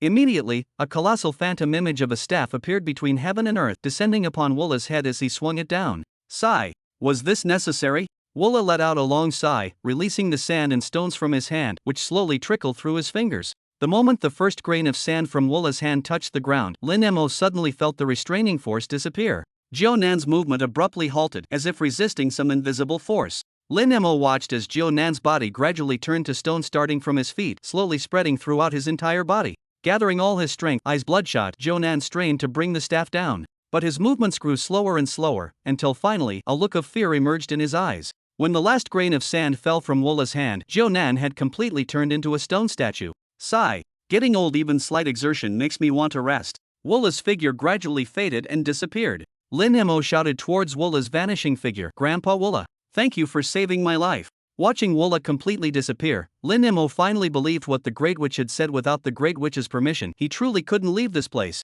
Lin Mo turned to look at Nan, utterly perplexed. From beginning to end, he hadn't sensed any spiritual energy fluctuation from Grandpa Walla. How did he resist Nan? And how did he turn Nan into stone? What shocked him even more was that the storage ring on Nan's hand had also petrified. When his master underwent the tribulation, after the divine transformation realm's heavenly lightning, though his master was left completely bare, the storage ring had remained intact. What kind of power is this witchcraft exactly? As Lin Mo kept staring, he suddenly felt that this stone sculpture looked strangely familiar. The patterns and material of this Nan sculpture were almost identical to that gigantic hand he'd seen in the secret realm. Back when Wang Yang and the 2 Taiyin disciples turned to stone, Lin Mo had noticed that the stone material and patterns after their petrification were identical to that giant hand. Does the witch clan have connections with the secret realm? Impossible. The witch clan hasn't ventured beyond their lands for generations. Lin Mo dismissed this thought and flew away. What a pity he didn't get to ask how many exotic flames Nan had collected or where they were stored. Once he grows stronger, he must visit that Tianyun temple. For now, he needs to wait for Mu Wanhua to appear and ask her, if purging exotic flames is so simple, why set the deadline at 1 year? Lin Mo decided to wait in the village where Walla's grandfather lived, while also gathering more information about witchcraft. 3 days later, he arrived at the village where he first met Walla. Coincidentally, the same group of youths from that day were there, butchering a massive wild boar at the village entrance. Lin Mo approached them with a smile, greeted them, and asked, where is Grandfather Walla? Grandpa Walla is definitely in the witch clan, but we don't know exactly where. Unless something happens, Grandpa Walla won't come out. Isn't that stating the obvious? Lin Mo looked at the youth's leg, wondering if breaking it would make Grandpa Woola appear. But he just thought about it. The mysterious methods of the witch clan were not to be trifled with. Another youth added, even if something happens, it might not be Grandpa Woola who comes. It could be Brother Pulley or Uncle Make, and others. It seems there are many capable people in the witch clan. Then do you know how to find Mu Wanhua? You mean Sister Wanhua? We haven't seen her for several years. Lin Mo said curiously, how's that possible? I saw her just a few days ago. An older youth, skillfully chopping off a pig's head, said, impossible. I heard Sister Wanhua cast a spell on herself for the great which she can't be seen by anyone anymore. Chapter 57, The Witch Clan's Secrets Part 1. A spell. What kind of spell? This is not something you should ask about. If not for your attempt to help us that day, we wouldn't have told you anything. Never ask about witchcraft matters in the witch clan from now on, or you'll face trouble. Lin Mo nodded, thank you, young friends. Then he walked to the large tree where the wound had been transferred that day and examined it carefully. It was just an ordinary big tree. Moreover, the wound on the tree from last time had already healed, and there were many other marks on the trunk, presumably from frequent wound transfers at this location. It seems Woola cannot be found here. Lin Mo got up and left, planning to complete his task of cleansing residual fire traces throughout the entire witch clan first. One day, he arrived at a jungle area where the witch clan people lived in trees, having built comfortable tree houses. Some others had arranged their dwellings inside giant tree hollows. Suddenly, Lin Mo felt these witch clan people were fortunate, living without much pressure, able to spend their lives in leisure. At night, he sat on a tree branch, leaning against the trunk, gazing at the starry sky and thinking of Xiaoluoluo. After so long apart, he found himself missing that girl somewhat. As he continued thinking, he dozed off and once again dreamed of the netherworld gate from the secret realm. Two eerie lights ignited in the skull's eyes on the gate, and the same voice as before spoke, "You dare to rescue our enemy? We will come for you." This voice was incomparably sinister, as if emanating from the deepest depths of the nine hells. Lin Mo jolted awake, vigorously shaking his head. After pondering, he thought, rescue an enemy. He hadn't saved anyone from the secret realm. After some consideration, he chuckled at himself. How could he be affected by a mere dream? And why was he analyzing it so seriously? He simply got up and rode his sword forward into the night breeze. Meanwhile, in the secret realm, Sunner was also dreaming. She dreamed of transforming into Shangguan Linxue, arriving at the witch clan together with Lin Mo. Dreaming of her cold poison acting up again, Lin Mo reached out as usual, pressing his hand against her abdomen. A continuous stream of warmth flowed in, comforting her with indescribable ease. When she dreamed of the twin lotuses rising from the witch clan's lake, she instinctively knew the remaining lotus seed belonged to her. She dreamed of Shangguan Linxue breaking through to the deity transformation realm, and also dreamed of her getting lost in the mirror dimension. After awakening from the mirror dimension, Shangguan Linxue privately pulled Su Linger aside to inquire about what happened after she survived the heavenly tribulation. When Su Linger admitted she'd forgotten to tend to her because she was too busy enjoying roasted meat, and that it was Lin Mo who had dressed her, Shangguan Linxue felt overwhelming shame. Yet within this shame, there seemed to linger a trace of inexplicable sweetness. And Sunner was startled awake by this hint of sweetness. She was utterly furious. In the past, when my cold toxin flared up, Lin Mo would never voluntarily relieve it for me. He would only do so at my request. Recalling Lin Mo's reluctant expression and comparing it with his bloodshot, worried eyes when Shangguan Linxue woke up, and Sunner felt like someone had stolen what was hers. She rushed out of the room and vented her fury against the secret realm's barrier, striking it again and again with frenzied palms. Shangguan Linxue flew out of the vast forest with Su Linger and Little Mute, arriving at Nanling City. The Ghost Cave Sect's headquarters was located on Ghost Cave Mountain, 500 li outside Nanling City. Shangguan Linxue planned to spend the full moon night here to test whether the cold toxin could freeze her at the divine transformation realm. Last time she was frozen, it was right after her tribulation when her spirit hadn't fully returned. This time, Shangguan Linxue had made some preparations. They rented a courtyard in a secluded area west of the city. Shangguan Linxue took out some talismans and array discs, beginning to arrange them. At this moment, Su Linger came out from the room and ran to her side, speaking mysteriously, "Sister Shangguan, let me tell you, Little Mute isn't actually mute. She just temporarily lent her speaking ability to that Mu Wanhua. Mu Wanhua is the real mute." Shangguan Linxue froze momentarily, looking at Su Linger with half-belief. It can work like that. Su Linger nodded vigorously and added, "Little Mute and Mu Wanhua are good friends. Because Mu Wanhua often needs to go out gathering information, she borrowed Little Mute's speaking ability." "Then how can you hear Little Mute's thoughts?" "Because Little Mute has a special talent, she can communicate with spirit beasts. And since I'm a fox, that's why I can talk with her." Shangguan Linxue finally nodded, "I see. But did you come specifically just to tell me this?" Su Linger blinked her eyes and said, "I came to tell you that Lin Mo has already obtained the strange fire." Shangguan Linxue was confused again. "How do you know this?" "Because Little Mute spoke." Shangguan Linxue was completely baffled. She grabbed Su Linger. Explain this clearly to me. No more riddles. Su Linger glanced around, then leaned close to Shangguan Lingshua's ear and said, if I tell you, you mustn't tell anyone else. This concerns the Witch Clan's secret. Shangguan Lingxue raised her hand to cast a soundproof barrier. Speak safely, only we two can hear. Legend says, long ago, a celestial sister fell from the sky near the Witch Clan's territory. She was gravely injured, and the Witch Clan saved her. To repay them, the celestial sister left them a magical treasure aligned with the 5 elements. The Witch Clan's witchcraft was learned from this treasure. Wait. Shangguan Lingxue interrupted. How could little Mute know such a secret matter? Su Linger rolled her eyes at Shangguan Lingxue. Why the rush? I need to explain properly. Shangguan Lingxue said impatiently. Continue. 1,000 years ago, this magical artifact malfunctioned. The part corresponding to fire among the 5 elements stopped glowing. As a result, the Witch Clan's fire-related witchcraft lost its power, and simultaneously, the fire Qilin appeared. Su Linger glanced at Shangguan Lingxue before continuing. After the fire Qilin appeared, it didn't deliberately harm the Witch Clan, but it caused them great trouble. It constantly searched for places rich in fire spiritual energy to cultivate. Wherever it resided, the Witch Clan had to keep their distance. Yet it never left the Witch Clan territory, or perhaps it was unable to leave. 100 years ago, as it gradually cultivated heterodox flames, it became increasingly violent and began killing members of the Witch Clan. Only then did the Witch Clan consider confronting it, but they discovered their witchcraft had no effect. This terrified them, so they sought outside help. Those people Elder Fourth encountered, but they underestimated the fire Qilin's power and ultimately perished together with it. And now, that so-called formless scorpion the Great Witch mentioned has reappeared. Su Linger stopped speaking at this point, falling silent. Shangguan Lingxue asked curiously, why did you stop? Do you want to know how little Mute learned all this? Do you want to know what the formless scorpion truly is? Chapter 58, Secrets of the Witch Clan Part 2. Of course I want to know. Su Linger raised her head and shouted at Shangguan Lingxue, then promise me that when Lin Mo roasts meat for me in the future, you won't say he's wasting time. Shangguan Lingxue replied helplessly, I promise. That's more like it. Su Linger continued, all these were told to Little Mute by her grandmother. Little Mute's grandmother also had the ability to communicate with spirit beasts just like Little Mute. Her grandmother once encountered the fire Qilin. At that time, after the fire Qilin had killed some people from the Witch Clan in its rage, it briefly regained its clarity of mind.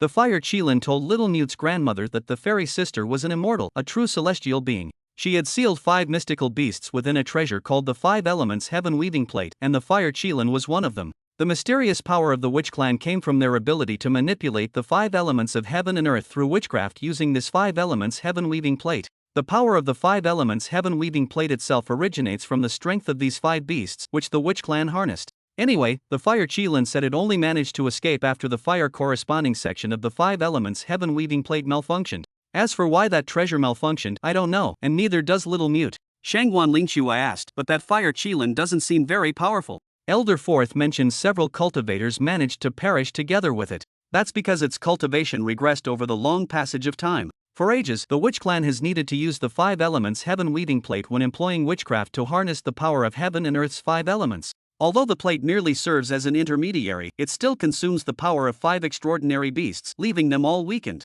The fire Qilin has only recently cultivated its special flame anew, so it's not yet powerful. Shangguan Lingxue said, could the formless venomous insect also be one of those 5 beasts? Su Linger clapped her hands and laughed. Ah, elder sister Shangguan, you're so clever, you've had the same thought as me. Of course, this is just our speculation, because the fire Qilin only told Little Mute's grandmother about its own circumstances, and that was already over 100 years ago. As for the current situation, none of us know. Shangguan Lingxue nodded. I suspect that the Blood Soul Guide the Great Witch asked us to find might be related to how to suppress these mystical beasts. I even suspect it's because the Blood Soul Guide was originally stolen by the Blood Demon sect, and after such a long time, this eventually caused the 5 Elements Heaven Weaving Disc to gradually lose its efficacy. Su Linger expressed agreement while asking, was that Blood Demon sect really so powerful? They could even steal things from our Witch Clan. I don't know about that. There might be other reasons too. After some contemplation, Shangguan Lingxue asked, but how does what you said relate to how you knew Lin Mo obtained the strange fire and spoke with Little Mute? Little Mute and Mu Wanhua are good friends. Mu Wanhua told her that after the fire Qilin died, the strange fire moved about like a living creature, causing disasters for the Witch Clan. To suppress it, the Great Witch personally led the strange fire into a canyon and used witchcraft to seal it, but she herself became unable to leave that place ever since. After speaking, Su Linger's eyes revealed an expression of admiration as she continued. It wasn't until a few years ago when Mu Wanhua mastered witchcraft, performed the spell herself, separated her head from body, and used her own form to suppress the strange fire, that the weakened Great Witch was finally freed. Mu Wanhua is truly remarkable. With just a speechless head, she borrowed Little Mute's ability to speak in order to investigate news about the Blood Soul summons. Shangwan Lingxue gazed toward the direction of the Witch Clan and asked softly, why would she go to such lengths? Surely there must be others in the Witch Clan skilled in witchcraft. She's the Great Witch's disciple, this was her responsibility to bear. Moreover, she possesses the highest witchcraft talent the Witch Clan has seen in nearly 1,000 years. Only she could temporarily store witchcraft power within her staff to maintain self-defense. Thus, she alone was capable of investigating news about the Blood Soul summons. Ah, she's about the same age as Little Mute, barely in her 20s. I, Su Linger, truly admire her. You still haven't explained how this connects to Little Mute speaking or how we learned that Lin Mo obtained the strange fire. Su Linger looked toward the room where Little Mute was staying. The door remained closed.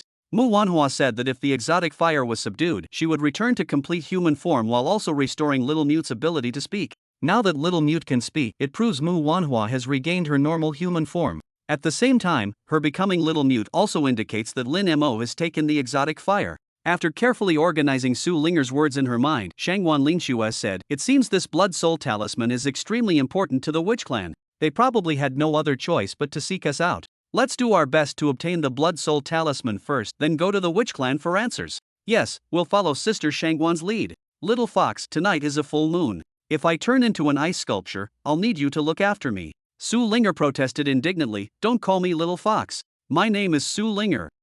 I understand, Little Fox. Su Linger's eyes widened in outrage. Nether Abyss Sect, Rear Hall. And Ruoi was gazing into the heaven-piercing mirror. In the mirror, a black-clad figure stood with bowed head and respectfully folded hands. This was none other than Liao Hantian, the current leader of Ghost Cave Sect. Sect Master, the Holy Maiden of Lunar Sanctuary, Shangwan Lingxue, recently took her disciple Lin Mo and a fox to the southern wilderness forest. Today she emerged from the forest alone. Her disciple was gone, but she was accompanied by a woman. They've settled in Nanlang City, 500 li from our Ghost Cave Sect. According to observations, the woman bears characteristics of the Witch Clan. And Ruoi remained silent for a moment before speaking. Whatever she intends to do, do not interfere. Understood, my lord. Keep close watch on all her activities within Ghost Cave Sect territory and report to me immediately. Yes, I shall obey. And Ruoi waved her hand, and the mirror's surface returned to normal. She turned toward the wall, forming hand seals as a small barrier appeared on its surface. And Ruoi stepped through.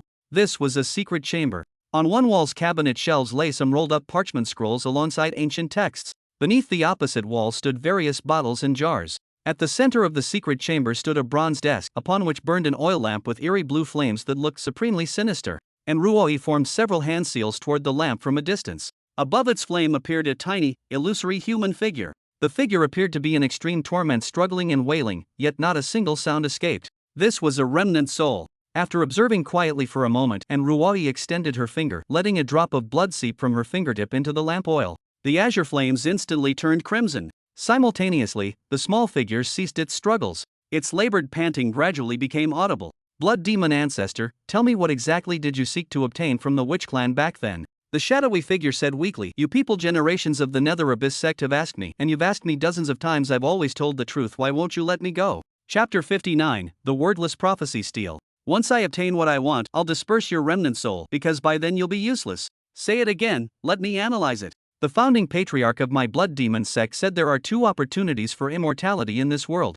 One lies with the Witch Clan. If obtained, the Witch Clan's power would vanish. That's why I mobilized the entire sect to attack the Witch Clan and plundered many things. But ultimately I discovered the Witch Clan's power remained intact, proving everything I took was worthless. The Blood Demon Patriarch continued. The other opportunity would appear tens of thousands of years later around this current era. I presume it's already manifested. Within the secret realm of Twin Nine profound body combined with Immortal's Tear lies the path to immortality. And Ruoi asked, how exactly does one obtain this immortal opportunity? The remnant soul of the Blood Demon Ancestor sighed, that was merely something my Blood Demon sect's founding patriarch comprehended from a mystical stone. How could I possibly know? I've told you everything I know. Wherever the Immortal's Tear secret realm is located, there must be the mournful cries of 100 birds. Where is that stone? I've said it countless times. Our founding patriarch only left written records. None of us descendants have ever seen that stone. According to the records, that stone could emit light, display landscape paintings that would transform. And Ruoi's gaze turned profound as she fell into silent contemplation.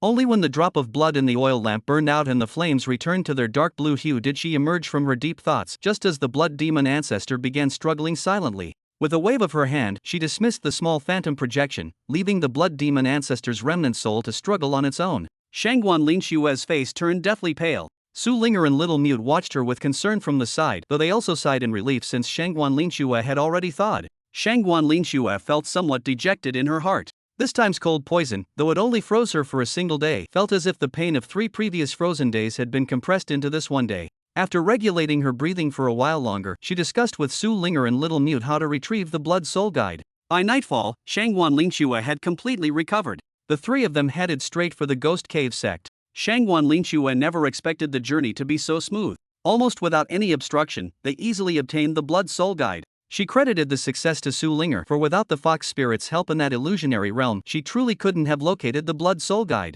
After they departed, a figure appeared atop the Ghost Cave sect's high tower. Sect leader Liao Hantian. Liao Hantian watched quietly for a moment before vanishing from the tower's summit. Lin Mo noticed something unusual. He discovered that all members of the Witch Clan seemed to be relocating. They seemed to have received some kind of summoning, all migrating toward the same direction. Lin Mo curiously went to ask, but no one answered him. He rode his sword and flew toward higher altitude, wanting to see where they were moving to. As he flew higher, his field of vision gradually expanded. Gradually, he saw on the ground a massive circular territory spanning 1,000 li. It stood in stark contrast with the surrounding lands. As far as his eyes could see, the trees outside were noticeably shorter than those within this circular domain, and all of them were uniformly shorter by a large margin. The trees within this circular boundary were all much taller and more lush than those outside. It appeared this circular territory was the Witch Clan's migration destination. Why would there exist such a geometrically perfect circle within the Witch Clan's domain? After observing for a long while, he flew toward the very center of this circular continent. Because that lake looked somewhat familiar, it seemed to be the same lake where his master had taken the lotus seeds. At this moment, deep beneath the lake, there existed a space where 2 figures stood: the Great Witch and Mu Wanhua. Huar, do you see that stone tablet ahead? That is our Witch Clan's wordless prophecy stele, a supreme artifact left behind by immortals of antiquity. Mu Wanhua, now restored to her human form, nodded and made several hand gestures. The Great Witch continued, the wordless prophecy stele can control the 5 elements weaving heaven plate. More importantly, it foretells the most crucial events during each Great Witch's tenure, events that determine our clan's very survival. Records left by previous Great Witches show that whenever the stele remains blank for a generation, that era passes in peace and tranquility. Calling it prophecy seems inaccurate, it's more like guidance, a warning. Today I pass the mantle of Great Witch to you. May the wordless prophecy stele show you nothing but blankness. Tears glistened in Mu Wanhua's eyes as she knew that whenever a Great Witch passed their position to the next generation, it meant the current Great Witch's demise. Unable to speak, she gestured frantically with both hands. Alas! Child, don't grieve. Heaven is just as it took your voice but granted you extraordinary witchcraft talent. Your future achievements will surely surpass all previous Great Witches of our clan. No mourning. Listen carefully, my time runs short. Lin Mo's trio's arrival, the Fire Qilin's strange flames being subdued, the Twin Lotus's separation, and my departure today all were foretold in my prophecy. In 17 days, Shangguan Linshue and the 9-tailed heavenly fox will bring back the Blood Soul Guide. When you restore it, the formless venomous insect will return automatically. This proves Lin Mo and his companions are inextricably linked to our Witch Clan's future. My counsel, seal Lin Mo within the 5 elements heaven weaving disc. His 9-yang burning body and the strange flames within him can eternally sustain our clan's fire elemental witchcraft power. The Great Witch finished speaking, his profound gaze fixed on Mu Wanhua as if waiting to see her decision. Mu Wanhua's eyes widened. Her hands began gesturing again. The Great Witch smiled faintly. You want to consult the wordless prophecy stele before discussing with me? Mu Wanhua nodded. Don't forget, you can only read the inscriptions on the wordless prophecy stele after becoming the Great Witch, and you only become the Great Witch after my death. Tears streamed silently down Mu Wanhua's face. Don't grieve, child. On the back of the wordless prophecy stele, there's a passage visible to all of us. You might want to take a look. Mu Wanhua walked forward. A pitch-black stele, over twice a man's height, stood not far away, emanating an ancient and mysterious aura.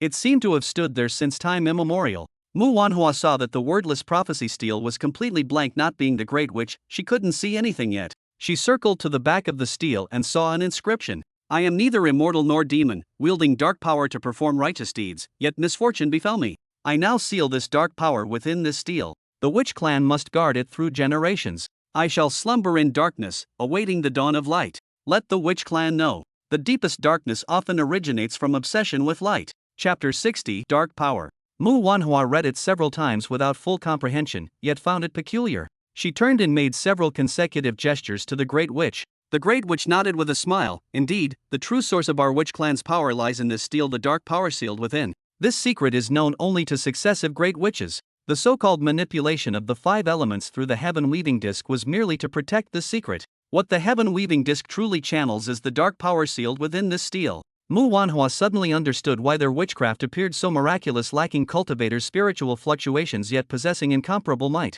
But she was also puzzled. If dark power was being used, why did the Great Witch just say they wanted to seal Lin Mo in the 5 elements heaven-weaving plate? She used hand gestures to inquire of the Great Witch in confusion. The Great Witch sighed and said, "All our witch clan's witchcraft can directly channel dark power. Unfortunately, we witches lack sufficient talent to meet that standard and can only channel it through the 5 elements heaven-weaving plate. Thus, the power of the 5 elements is indispensable." The Great Witch looked at the steel inscription and added, "Perhaps with your talent, you may not need the 5 elements heaven-weaving plate in the future." Mu Wanhua made several hand gestures. The Great Witch smiled and said, "I know he's human, but what difference is there between humans and exotic beasts?" Mu Wanhua stopped expressing anything further. She quietly lowered her head, lost in thought. "Ah, child, why are you so tender-hearted? Never mind, I was merely offering you advice. After all, future matters are for you to decide yourself. Alright, I'm about to begin. The last thing I need to do now is have you lead the witch clan away from this place. This is also the final prophecy on the blank prophecy stele, which I shall regard as guidance for our clan's future." As the Great Witch spoke, she placed one hand on the stone stele while supporting Mu Wanhua's hand with the other. Mu Wanhua felt the entire space suddenly tremble. She sensed an endless stream of power flowing from the Great Witch's palm, gathering within her own. She closed her eyes and began accepting this power. Time passed swiftly, and 3 days later, both the Great Witch and Mu Wanhua opened their eyes simultaneously. "All members of our witch clan have assembled. The Blood Soul Guide and the Formless Scorpion have returned to their positions. Child, the road ahead is yours to walk alone now. Remember to protect the blank prophecy stele and safeguard our witch clan." The Great Witch's body gradually solidified, revealing her facial features for the first time. This was also Mu Wanhua's first glimpse of the Great Witch's true appearance. She was originally a very beautiful woman, but her face was covered with black, worm-like patterns, looking extremely eerie. Even more peculiar were her eyes. They seemed to contain countless waves rippling outward from the center of her pupils. She smiled. "I was born with the reincarnation eyes, capable of seeing through all worldly karma. Unfortunately, they cannot be passed on to you. Child, I must go." Her smile was so warm and kind. The Great Witch, who had just solidified, suddenly dissipated, turning into drifting ashes, vanishing between heaven and earth. Mu Wanhua's face streamed with tears. When her vision, blurred by tears, cleared again, she found herself standing on a vast plain. There were no mountains or rivers, no flowers or trees. The land seemed as if a layer had been stripped away, leaving only black soil. She lowered her head and looked at her palm, where a 2-inch wide disc radiated vibrant vitality. Peering closely, within that tiny space lay mountains, trees, rivers, birds and beasts, and even the people of the witch clan. This is the central territory of the witch clan. The entire territory was condensed and shrunk by the Great Witch using dark powers, stored within mere inches of space. Mu Wanhua observed Su Jiao, then this 2-inch piece of land gradually vanished into her palm. She wiped her tears and looked around, wondering where she should go next. She remembered she was now the Great Witch and needed to check if the wordless prophecy tablet contained any predictions about her. With a thought, her body vanished into thin air. Shortly after, 2 figures arrived through the air. It was Shangguan Linxue and Su Linger. Shangguan Linxue said in puzzlement, "Strange, there was someone here just now." Su Linger sniffed the air and said, "It was that Mu Wanhua. She just left. Her scent still lingers here. Has something happened to the witch clan? Why has this 1,000-mile radius of empty land suddenly appeared?"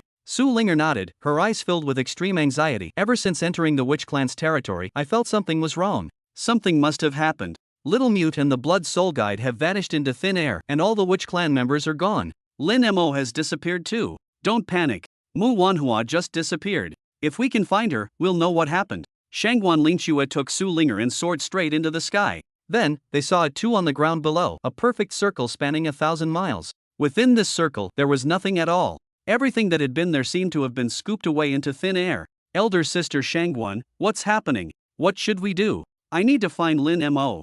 Shangguan Linxue extended her spiritual senses but found no trace of Mu Wanhua, nor any living being whatsoever. "Stop being so impatient. Let's first check other places to see if we can find any other witch clan members." Su Linger's fox ears drooped low, her purple eyes already brimming with tears. "If we can't find Lin Mo, I'll." Shangguan Linxue was much calmer than Su Linger. Her intuition told her that Lin Mo should be in no danger. Seeing Su Linger in such a state, she couldn't help but say, "And then what? Would you die for love?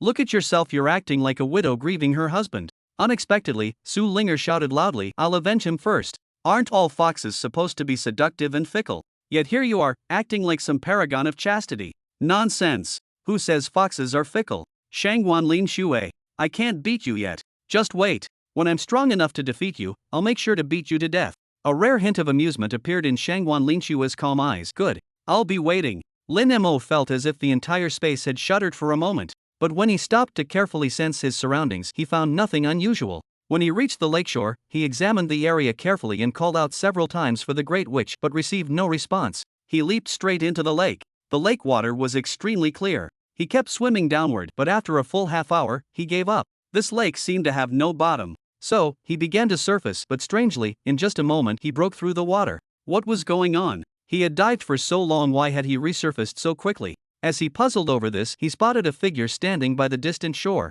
Grand Shaman Woola. Lin Mo joyfully leapt out of the water and ran toward Grand Shaman Woola. Grand Shaman Woola, thank you for saving my life last time. I've been searching everywhere for you these past days. I wanted to thank you in person. Woola's eyes were profoundly deep as he slowly spoke. I came because I heard you call for the Great Witch. The previous Great Witch is no longer here. The current Great Witch is Mu Wanhua. Lin Mo asked in confusion. The Great Witch is gone. You mean passed away? Woola nodded and said gravely, the Great Witch entrusted me with a message for you. You must remember it well, do not forget it.